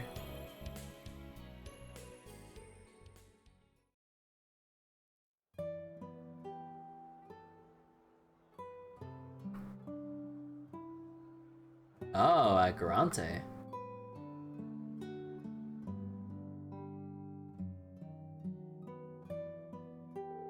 Huh. So you two are running a bar in the Uptown District these days. Yeah, we managed to buy the old place we used to hang out in and renovate it. It was set to be demolished with all the gentrification going on, but we cut a deal and got the rights to the deed. Yeah, but also put ourselves in a mountain of debt in the process. Luckily, a lot of our old customers have been coming to support the new place. Business isn't doing half bad. Ah, you don't say. That's good to hear. It does my old jaded heart wonder to see you little birdies spread your wings and fly. Look who's talking. It can't be easy tackling all that work that crazy whatchamacallit church organization has you doing. Yet, you still came back to Crossbow to help with that big mission. We owe you big time. As if I could turn my back on my second home. It may not be where I was born, but it's where most of my good memories come from. I'll never forget all the days I spent with you guys on the SSS. All the time we spent messing around with Vala and his crew. Oh, come on, man. You're gonna make me cry. Yeah, if only Abbas could have joined us. Trust me, he misses all of you just as much. Sadly, his hands are full training some of the congregation's newbies. But we'll both come visit the bar when work slows down. Our cocktails are really popular, you know. You'll have to try one. Yeah, even Keen's makes a point of stopping by every time he's in town. They must be worth it if he looks forward to them while taking time off from his medical internship in Reverie. As for Azel, yeah, I know. Having a boring desk job with a training company doesn't fit me, huh? Oh wait, oh shit. I wasn't looking at the name in the box. Ah, there you are. It's been a long time, Wazzy. I can hardly believe you're back. I didn't think you'd be able to make it here so soon. We thought your job would keep you busier. It did, but I busted my ass once I got the memo from you guys. You'd give me a little more of a heads up. Anyway, welcome home, Wazzy. Thanks. Good to be back.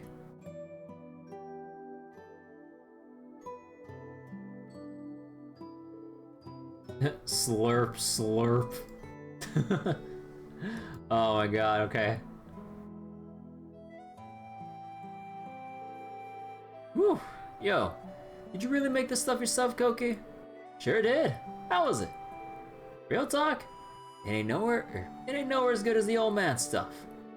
But not bad. I've never eaten anything that tastes like this. For real? Hell yeah! It really hits a spot after working in the mines all day. I drop by here for lunch a lot since the Civic Center's so close by. Jet and Slash make it over from the Uptown District a lot too. You don't say. Damn, lunch changed while I've been in Arteria. Guess I owe you guys something about what happened a few years ago. We're never letting it go. Never. I can still remember how painful it was. How pissed off I was. But I think it's because of what happened back then that we got to where we are now. It'd be like wiping all that out if we forgave you for it now. You'd change everything. But more than anything, the last thing we want to see is you grovel to us. You've really grown up, Dino. He's right. Jin and Slash would say the same thing. You're gonna have to shoulder what you did for the rest of your life, Vaughn. Other than that, I think we're all fine with things being like they were before. Well, damn. What was I thinking? I was about to embarrass myself. Keep the grub and booze coming, old man. Bring it up for all of them. You're drinking with me, Koki. Woo! Vault's buying. Is that alright with you?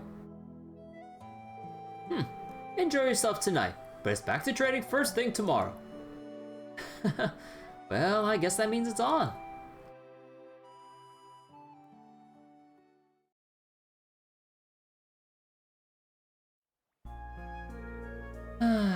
Thank you, Fran. That was seriously scrumptious. I'm glad you liked it. Wow, though. We couldn't ask for better weather today, huh? Yeah, just mild and pleasant all around. It's good to be able to relax in the city like this again. Isn't it? Why are you so close? Because we haven't gotten the time to spend together like this in so long. Forever playing the part of the younger sister, I see. It's been a long, hard journey getting this far, but I'm so glad we never gave up. Well done for holding out these past 2 years. Yeah, you too. Oh, this is a nice surprise. Who dis? Oh, Wazzy. You're back in Crossbow, huh? Yeah, I've got something I need to take care of here. Of course he's got 2 girls next to him. It's good to see your sisterly bond continues to stand the test of time. You betcha. I see you got some friends in tow. Care to introduce us? We just ran into them when we were walking around, and they decided to come with us. Of course we did. We wanted to go on a date with you. It's a perfect day to let loose. Woo! Not every day can be a sausage fest, or not every day can be a sausage fest, you know? I'm done with work for the day already, too, so... Oh, wait, sorry. I'm done with work for the day already, too. I'm all for letting my hair down. Oh, it's Wazzy! I didn't know you were back in Crossbell. He used to be in one of the old gangs here, right? I always kinda admired him.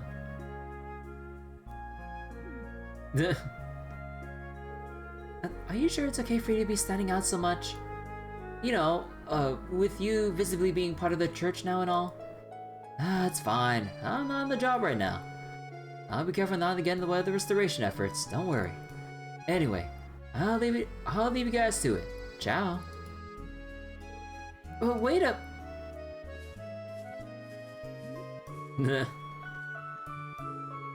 Why does he always have to be so irresponsible? There's something comforting about something's never changing though. These are exactly the kinds of moments we're fighting to bring back. I guess that's one way to put a positive spin on it. Well, I'd better get back to work. I'll see you later. Same here. See ya.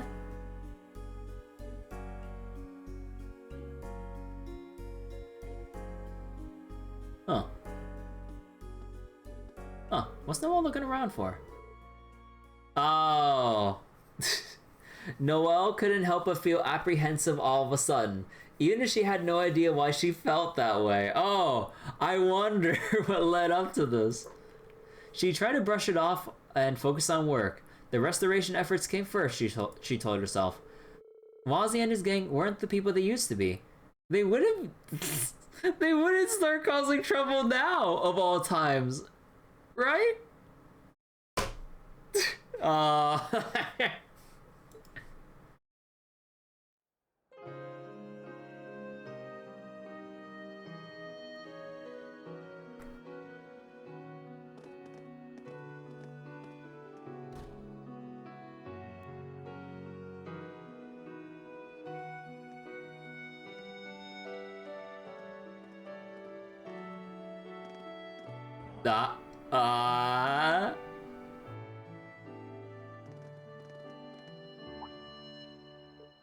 Oh. Yo. Well, if it ain't the gang, how's it going? You guys just hanging out like old times too? You could say that. Guessing you took your reunion to some high-end restaurant. But of course, the ladies only just let us leave. Yo, that's messed up. You could have invited us.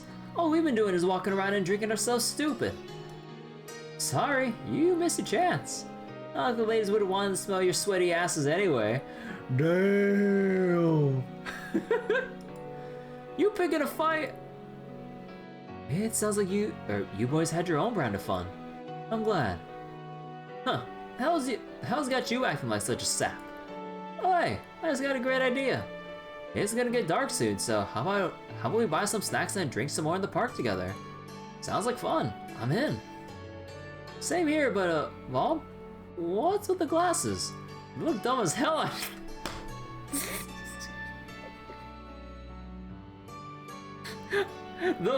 Everyone will never stop giving Vaughn shit for trying to pull off the glasses look.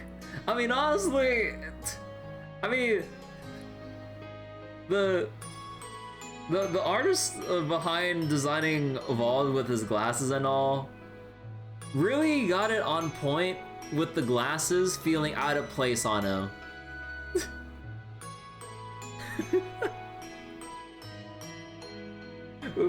Whoever designed Wald's outfit and glasses, yeah, it's such a good pairing for how effective it makes you feel awkward looking at him compared to before.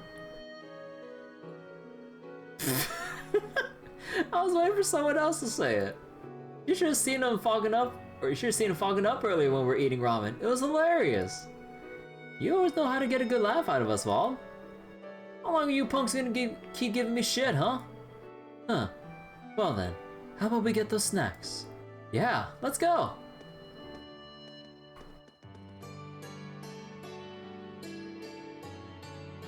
That's everything assigned for today. I'll be handling communications with the commander and the police force from here, so rest up for tomorrow, and thank you. Ma'am. Second Lieutenant Seeker, if I may ask a question. Certainly. We wanted to tell you this for a while now, but you don't need to thank us. You're a superior officer. We're simply following orders. That is, true. Understood. Thank you for the We'll be returning to Belgard Gate then. Until tomorrow.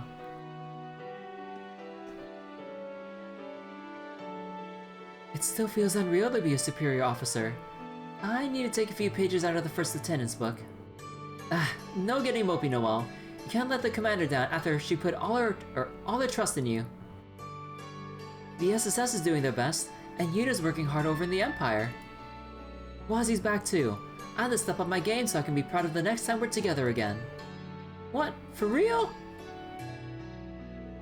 Those gangs? Yeah, they're back in Crossbell. Oh, to tell you the truth, I always thought they were kind of cool. Let's go take a look.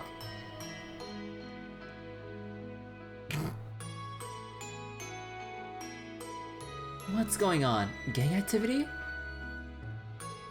Why am I getting a bad feeling about this? Oh my god, don't tell me it's like... Don't tell me it's gonna be Noelle versus Val and Wazi to stop them from fighting. Or is it gonna be Wazi and Val trying to fight against Noelle for getting in the way of their match? I wonder. Noe! What's up, Fran? You seem frazzled. We got an emergency over by the harbor. It's Wazi and Val. What? Alright. It all started when a drunk Luganov made an unfortunate comment during their little party. Luganov! By the way, who do you think is stronger? Val or Wazi? Oh! The forbidden question! Those words were enough to freeze everyone present in place. Just like that, the two former team leaders and their former subordinates regained the passion they left behind as they ventured into adulthood. The argument gradually heated up, but everyone present knew that strength wasn't something that could be settled with words. All that was left was to settle things in the simplest way both groups knew how. Just like the old days.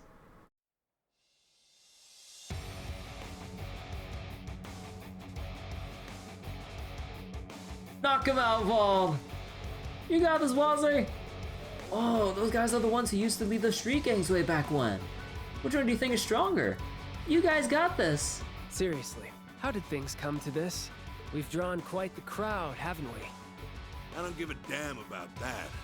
But I know this is a good opportunity. In a while, Wazzy. Let's find out which one of us is stronger. Once and for all. Well, I can't deny that now's a good chance to get some closure and settle things. I won't hold back. Come at me with everything you have. Yeah, damn straight I will. Oh my god. Oh.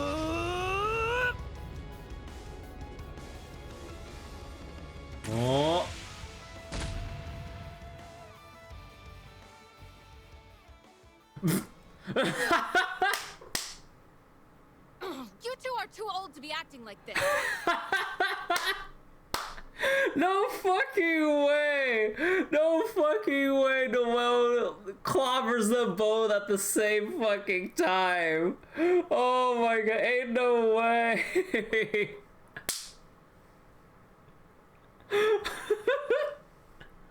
Don't you realize how much trouble you're causing for the entire neighborhood?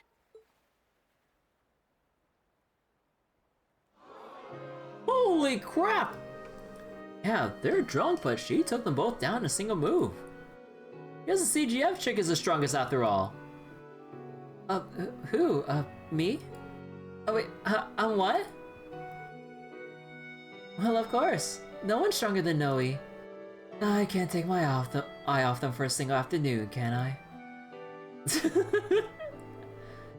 And so Wazzy and Vald's brief return came to an end. After being corralled by Scarlet, both received a scolding from Archbishop Merelda. As for Noelle, her display of strength would go on to make her somewhat of a legend among the former delinquents of the city. No.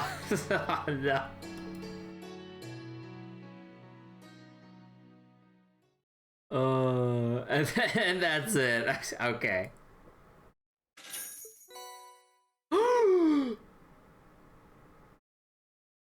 Grail Locket.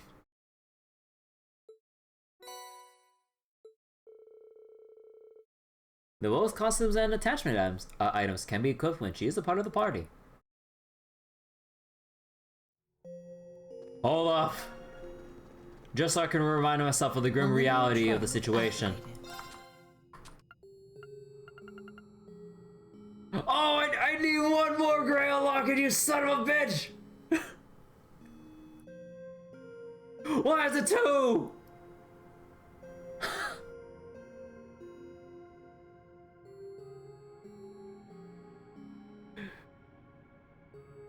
Oh.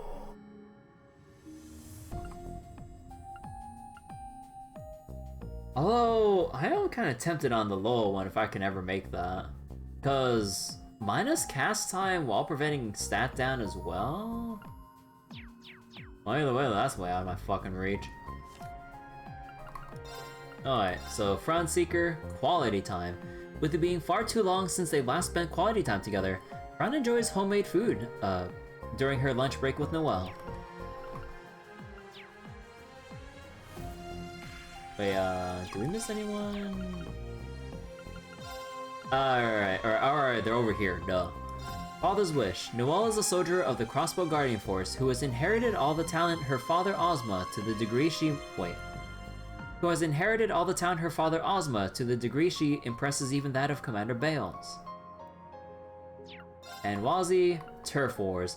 Former gang leaders Wazzy and Vol decide to have a contest to see who's the strongest between them, but their attempts are foiled when Noelle intervenes.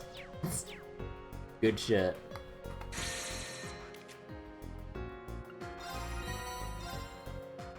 Bro, we're so close.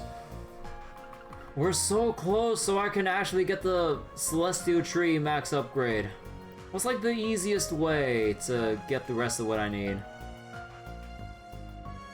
Okay, farming you materials. Am I close to Link level 7 with anyone?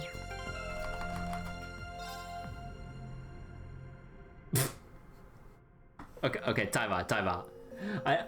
Oh my god.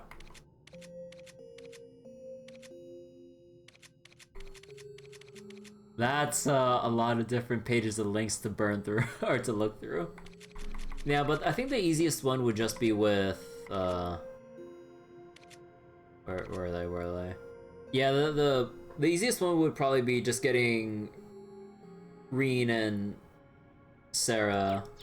Actually, wait, did they say Link level, like Link level 7? Let me see. Oh yeah, reach Link level 7 with a pair of allies. Yeah, so then we're gonna have to bring in Reen and Sarah to get their Link levels up. Although one small thing that annoys me, I really wish we could see like the exact experience required to hit the next Link level. Because like the bars kind of like mean nothing to me. It's like I know we gain 50 from the links and 15 in general for everyone involved in battle. But then it's just like, well, how much is 50? Is it a huge leap from one point to another, or is it like just a drop in the water? Anyways, okay. So we're finally done with the, what was it? Finally done with the Slap of Reminiscence. I was about to say Remembrance. Reminiscence activated. But yeah, we're done with all this now. Oh no. I think I should probably get ready to clear the refreshing mini missions as well. Oh yeah, there's that too. So now that we'll get that like the next time I refresh too. But yeah, we still gotta do the Void Spire, which I'm kind of nervous about. Enhancing only gives you that much. Let's see, Peculiar. Yeah. The Trial Door? Oh, yeah, you're right. Thanks for reminding me. Yeah, we still do have that Trial Door with Tio, Emma, Altina, Lapis. Huh. Maybe I'll go do the Trial Door. So, we need... Tio...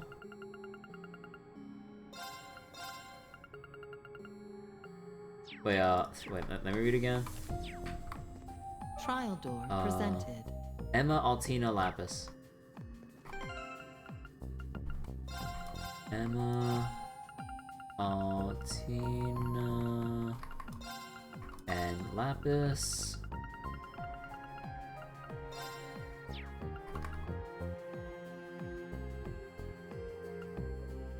Okay. Let's see. Oh.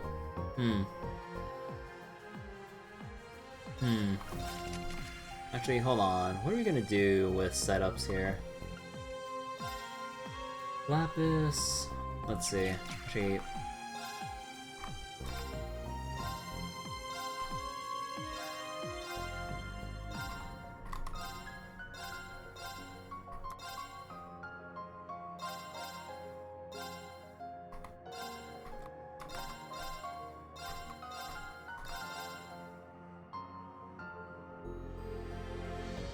Art support, cheer.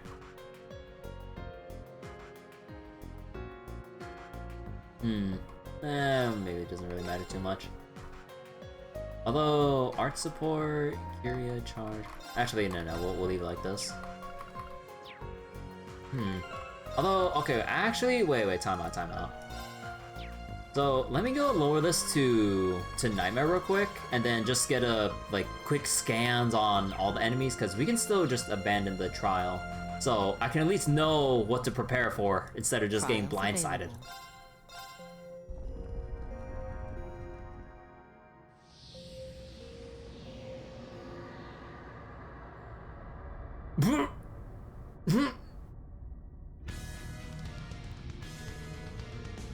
This must be the next generation of the Ion Beta used in the Society's experiments. I wasn't expecting to confront an archaism here. It doesn't matter what we're up against. We're here to crush it, and that's that. I don't know what's up with these trials, but we'll send this hunk of metal straight to the scrap heap. Agreed. I couldn't ask for a better opponent. Everybody, stay linked together and engage with caution. This is nothing we can't handle. Threat level, high. Oh yeah, everyone starts off with lower. Right. No! Sorry. I'll treat you immediately. Thank you. All right. Analyzing enemy unit. Just an ion. I see now. Let's initiate evacuation. Suspending data collection. Okay, now we can resume back on Abyss mode. Okay, so what are we going up against exactly?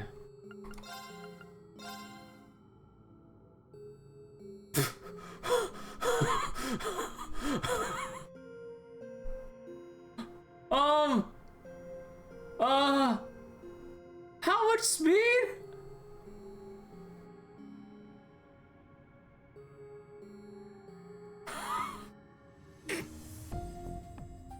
Jesus Christ!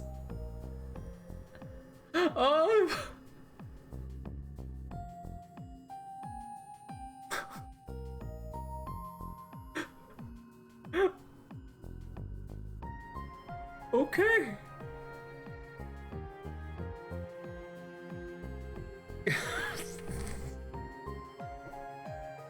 Have fun. Oh, okay. Okay.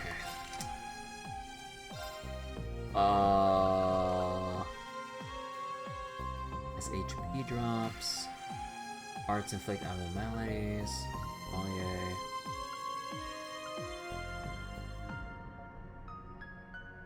Begin with all stats raised.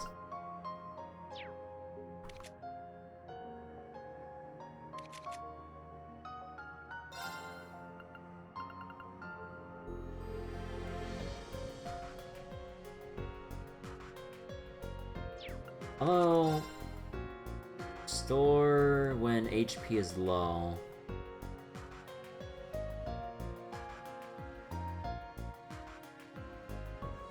Actually, yeah, I'll leave it at that. Then maybe Morgan. Increases damage when exploiting weaknesses.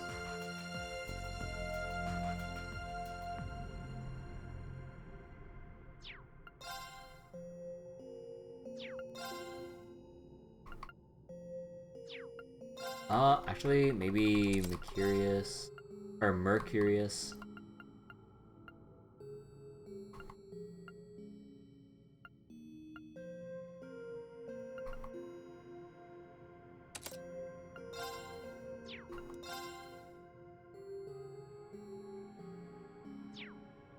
So either crit damage or... Erda would be kind of nice, actually. Or, actually, you know what? How about Erda as the main? And then Vega... Yeah. As for Tio...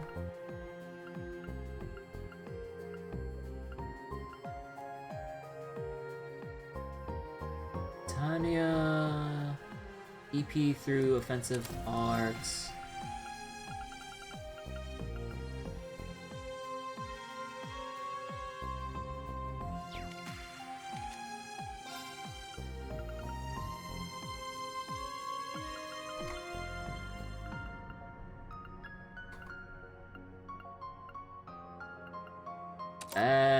Probably crits.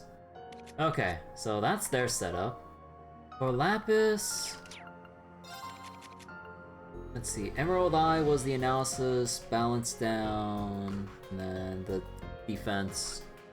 Mirror Image was faint. Strength, arch strength down, break. Edelheart, Grimoire Arc. Actually, I believe I got this when leveling up Lapis off strength through droplets. But yeah, it's a magic scaling craft that can apply a bunch of the stunning status ailments here. But it's only a low percentage, so I'm not sure how I feel about it. No. But it seems like I wouldn't really bother using this too much on bosses. Well, no shit. Like, what's the faint, confused, nightmare chance on this shit? Nightmare 0, faint 5, confused, freaking nothing. Yeah, like, this is completely a dead skill on Lapis for this fight. And Coppelion. Okay, so I guess we would have... Maybe I just had the brute force Lapis for the dodge tank.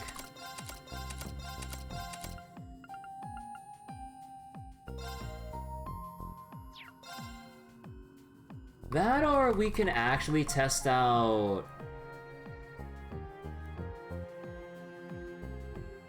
Maybe we could actually test out Anvari.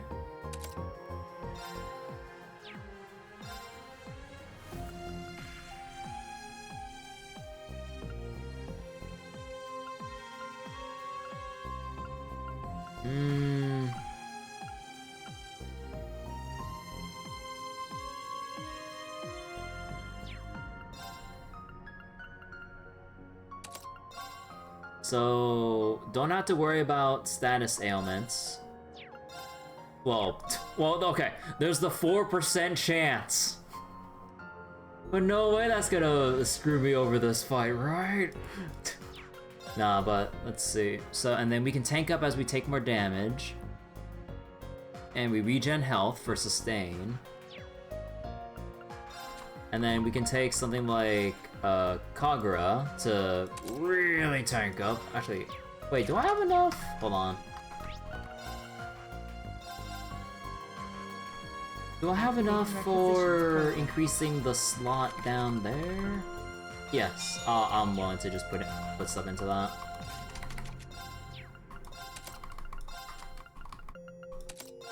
Actually, what else will we put here? Actually, wait, what's the chance to poison? 0. Okay, yeah, poisoning ain't gonna work. Activated.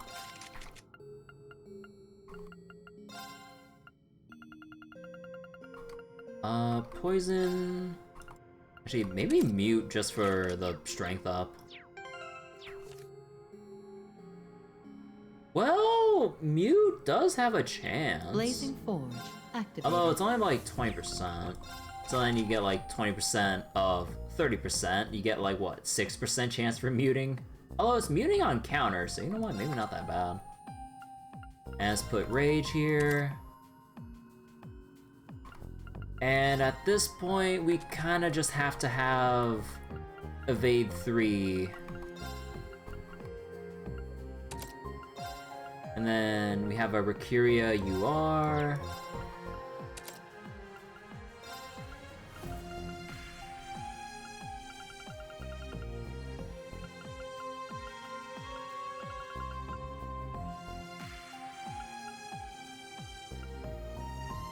Crystal here.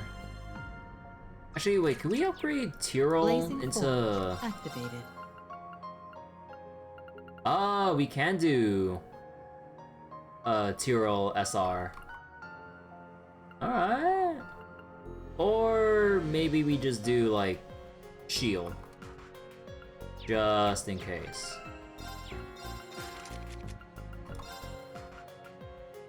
Yeah, maybe shield.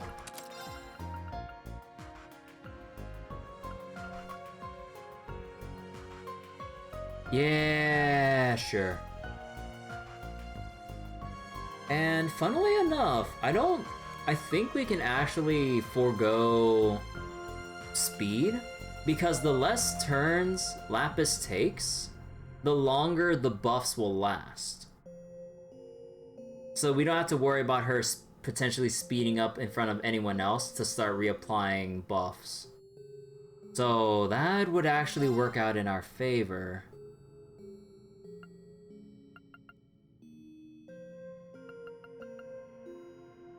And I doubt we're gonna actually break this thing.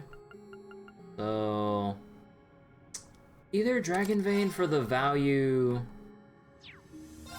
stats, or maybe something more substantial. Maybe we just give him raw health. Let's see. La Forte.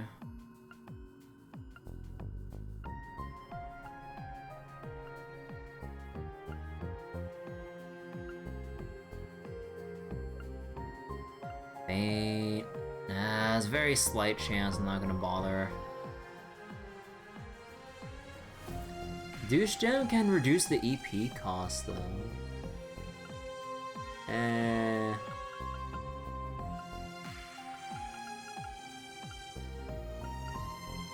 Let's see.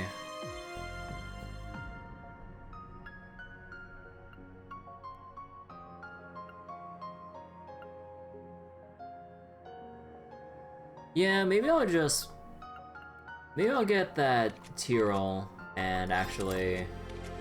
Wait, who has the other Tyrol? Oh, wait, no, someone else has to... Oh, right.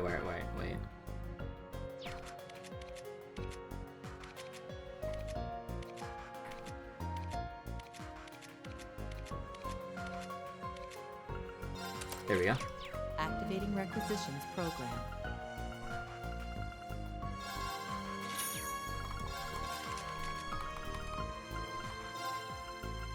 Yeah, maybe we'll get more HP value out of this.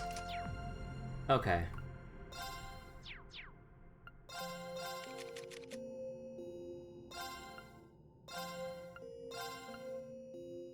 Oh, right, she needs actual Initializing trading upgrades. process. Yeah, I'll just go trade, or I'll just go buy it straight up.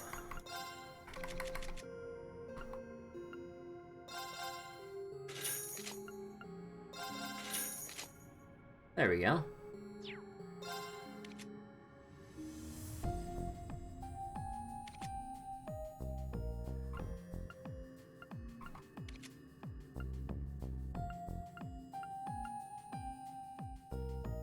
Actually, no, we can upgrade that just a little bit. Integral.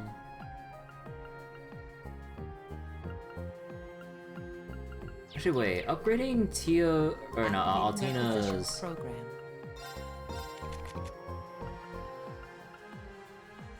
Oh.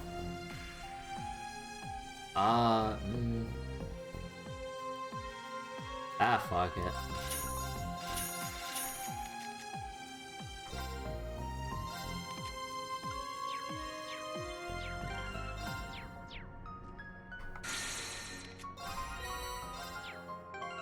Okay, let's see. In terms of equipment...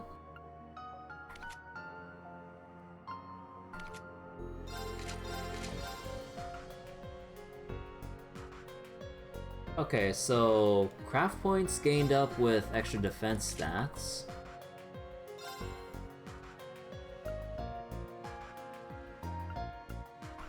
And then we have Evergreen. Alright.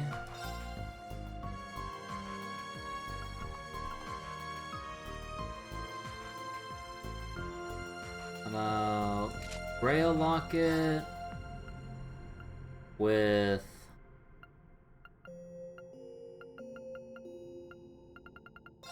the Grand Pecky plushie.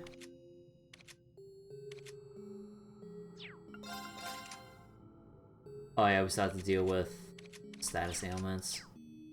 I don't know what status ailments we have to deal with though. Oh, I didn't realize that Still Blue reduced EP cost. Yo.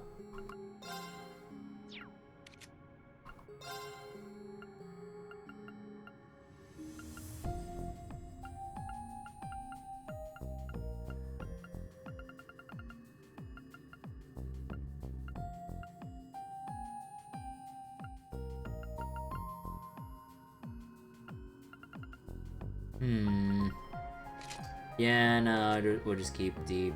Aw, sure.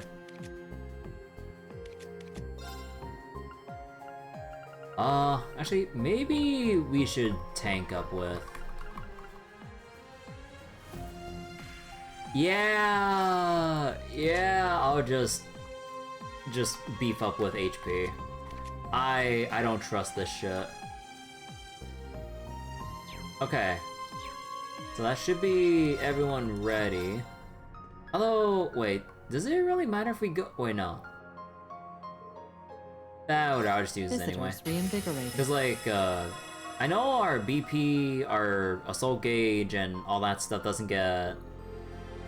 Or it gets set down to a certain level, but what about HP and all that stuff? Trade fantastic. Actually, no, they should indicate it right here, right? Oh, yeah. It's only, like, the craft points, assault gauge, and BP. I don't want to spend 100 on that.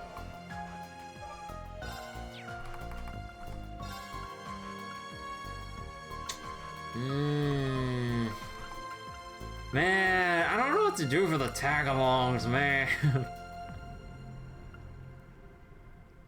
I mean... maybe Crimson Pageant. Okay, let's go try out the trial door.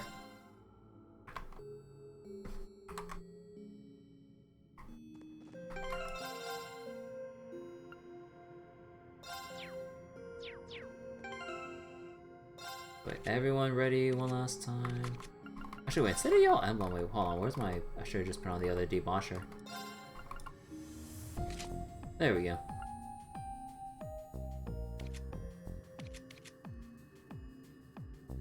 Silver amulet... Yeah, okay. Trial door presented.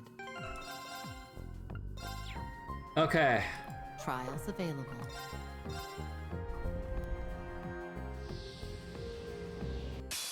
Powerful enemy. Exercise caution. Okay. Yeah. Oh, you have to build up your effective health. Also, I just noticed that they put us in a preset formation. I would really like for just Lapis to just be in front while everyone else is in the back.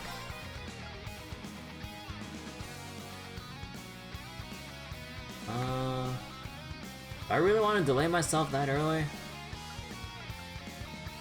And there's no strength defense. Yeah, and I'd rather just do energy circle then. Recovery mode. Activate. Hope this perks you up. Thank you. Thank you. My turn.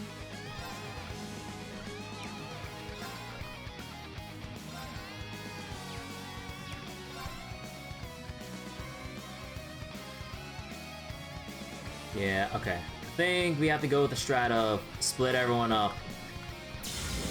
Although I don't think it matters what it does. Yeah, I figured. My turn.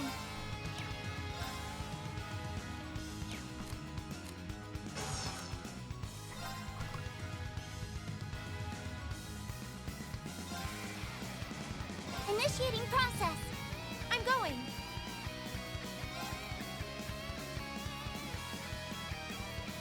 Is that the old school teal look? Yeah, I got this from the or what was it? Wait, was it from the... It was from the shop, I think.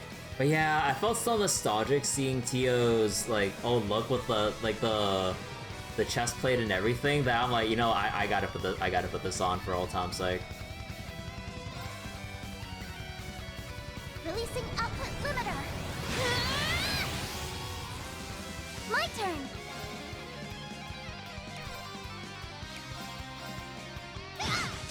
Oh, we applied the mute. Not that it fucking matters. Nonsense. Nonsense. Attack. I'm going. Arcus activate. My turn.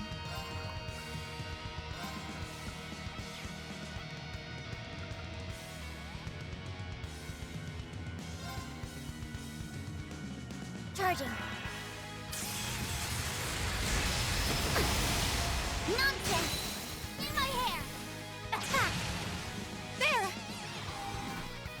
swear to God, if this guy has a fucking all cancel, I swear to fucking God.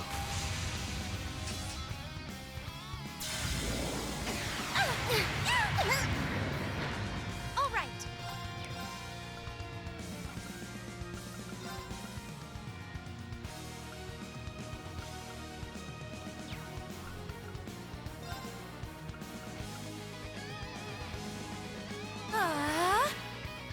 Very well. Oh, we can't bring tag-alongs. Well, I mean, it makes sense, but okay. Wait, restore, absolute reflect. Craft points, absolute reflect. Magic absorb and 4 turns. Actually, we'll do this because I want the stats up. Shimmer, luminary force. Very well.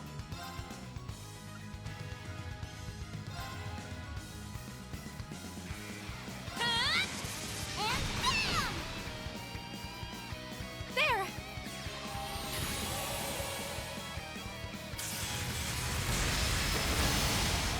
Payback! Break! I'll assist. I'm going.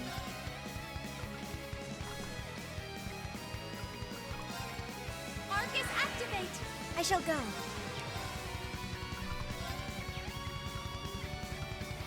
Charging. I'll treat you immediately. You deserve some praise. I'll save you. Thank you. Raring to go. Actually, wait, let me check something with energy circle. Oh, actually, if I I maneuver back a bit.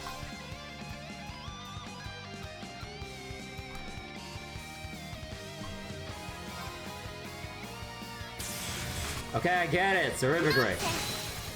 No! Attack! Yeah! And big damage. Well, close enough. Yeah!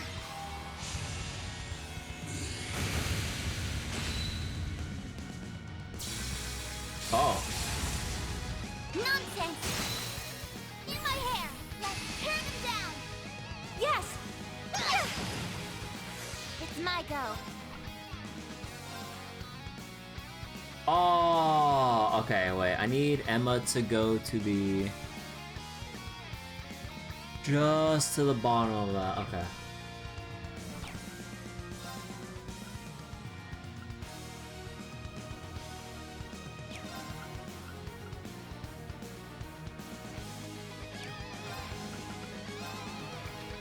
Wait, how's our stats? 2 turns, 3, 4.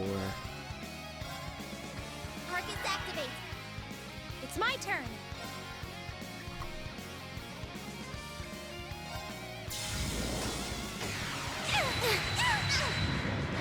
I shall!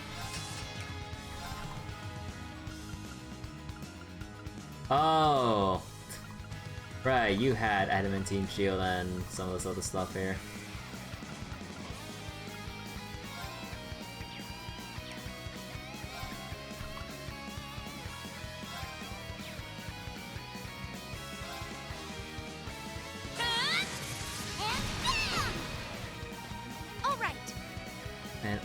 Arts defense and okay, let's reapply Crescent for the buff. Marcus, activate!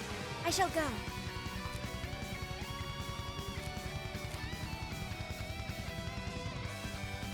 Auto charge.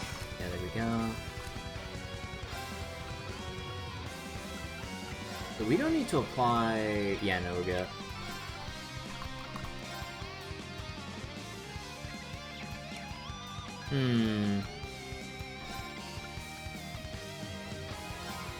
Listen, even crystal.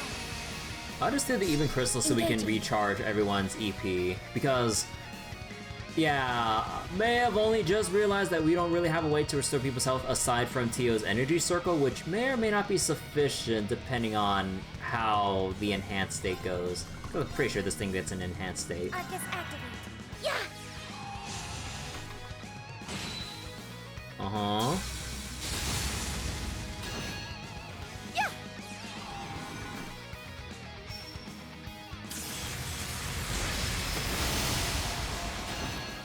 All right.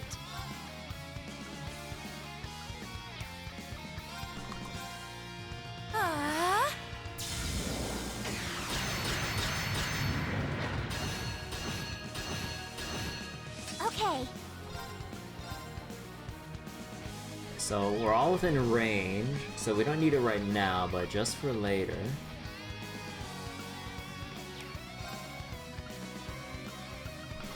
Commencing drive. Yeah.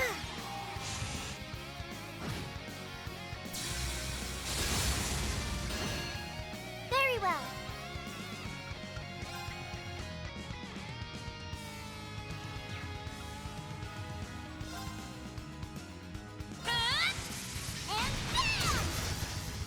We got the break. There!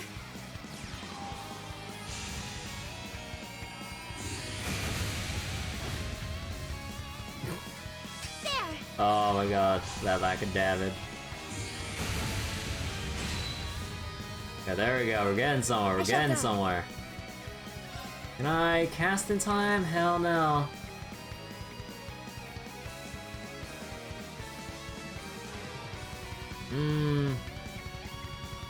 Let's see, 1 turn of Arch Strength on Tio.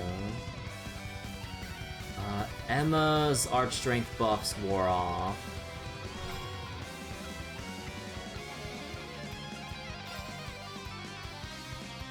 Now, transform! Sync complete. Presenting Arcadius Gear.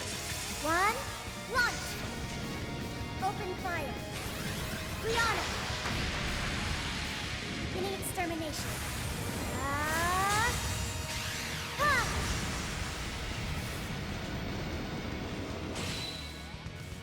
I'm going.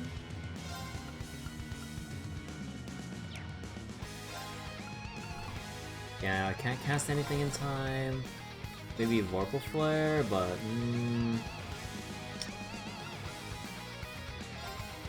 Alright, Serene Blessing only goes that far.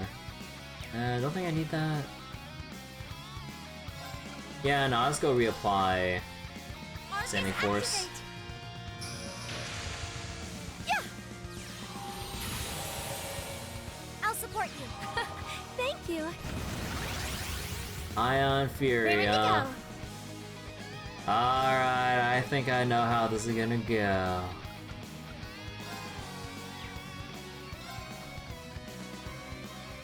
Beginning analysis. Analysis complete. Answer my prayers and appear before us.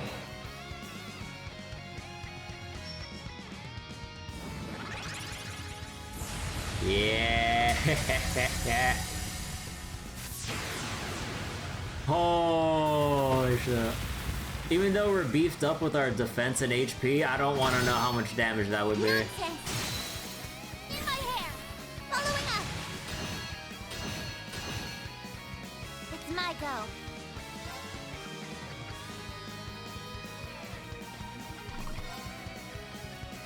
Let's see. Oh, we're out of... Alright, you know, I really should have stocked up on... or I really should have equipped Fortuna. Whoops. Well... Actually, we're really close to beating it. It's not really worth using the Brave Seed here. How many do we have? 5? Yeah, no, not really worth it. Just kind of go as is, maybe. Commencing drive.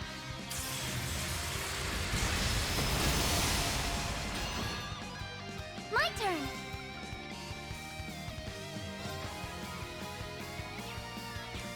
Strength, Arch Strength.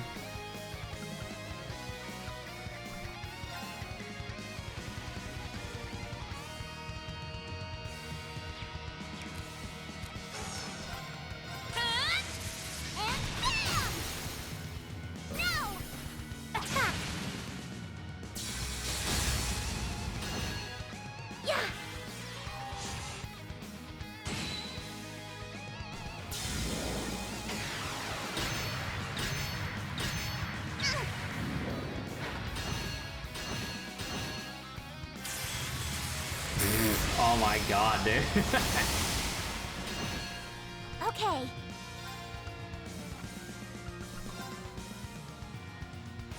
Targets activate. Nonsense. In my hair. Attack. All right. Shimmer, luminary Oh, force. there There we go. Actual arch strength up.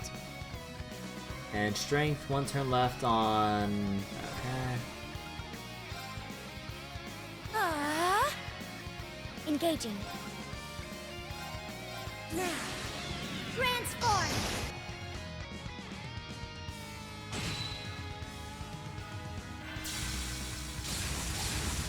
Yeah. Nonsense! No! Attack! Oh my god, that was actually stupid easy. You're so practiced and graceful. I'm so pleased. Oh, you're giving me too much credit. Oh wait, maybe I should have gotten that win quote from Altina and see what happens.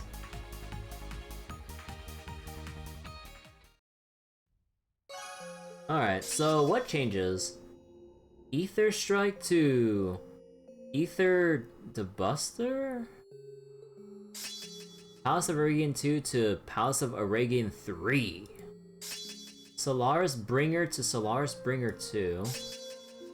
Adamus Ripper to Ripper 2.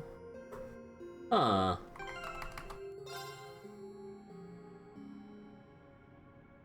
Okay. Wait, was it just 4S and now it's 4S plus with Arts Defense down medium? Is that it? Aragian... okay, so I think the extra thing is the HP regen? Solaris...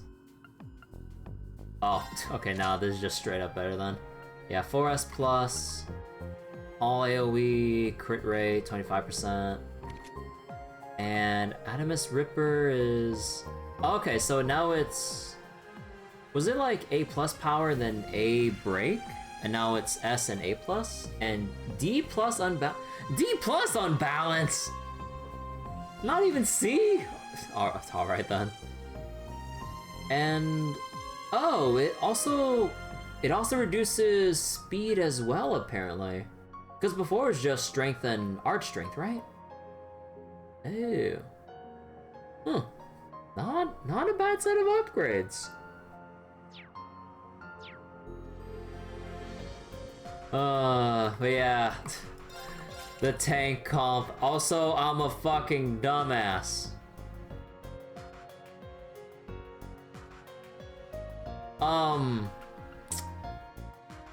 There's some things missing here. Did I really overlook? Oh, I really did.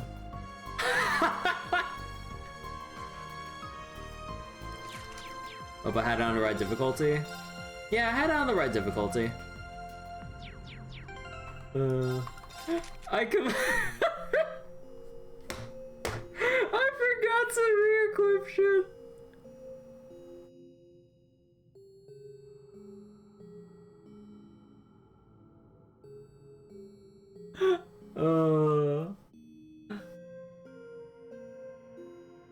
Oh man, I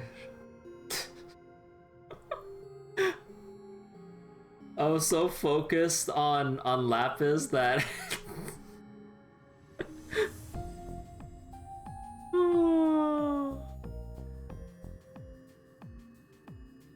Okay. I might have neglected everyone else. Well, alright then. Get some sleep. Honestly, that was kind of the plan from the start because I kind of wanted to end with the trial door and everything. Yeah, we're gonna, like, again, we're gonna be in Reverie corridor mode for a long ass time. So yeah, it's gonna be a while before we can actually get out of here and progress the story. Okay. Good stuff today.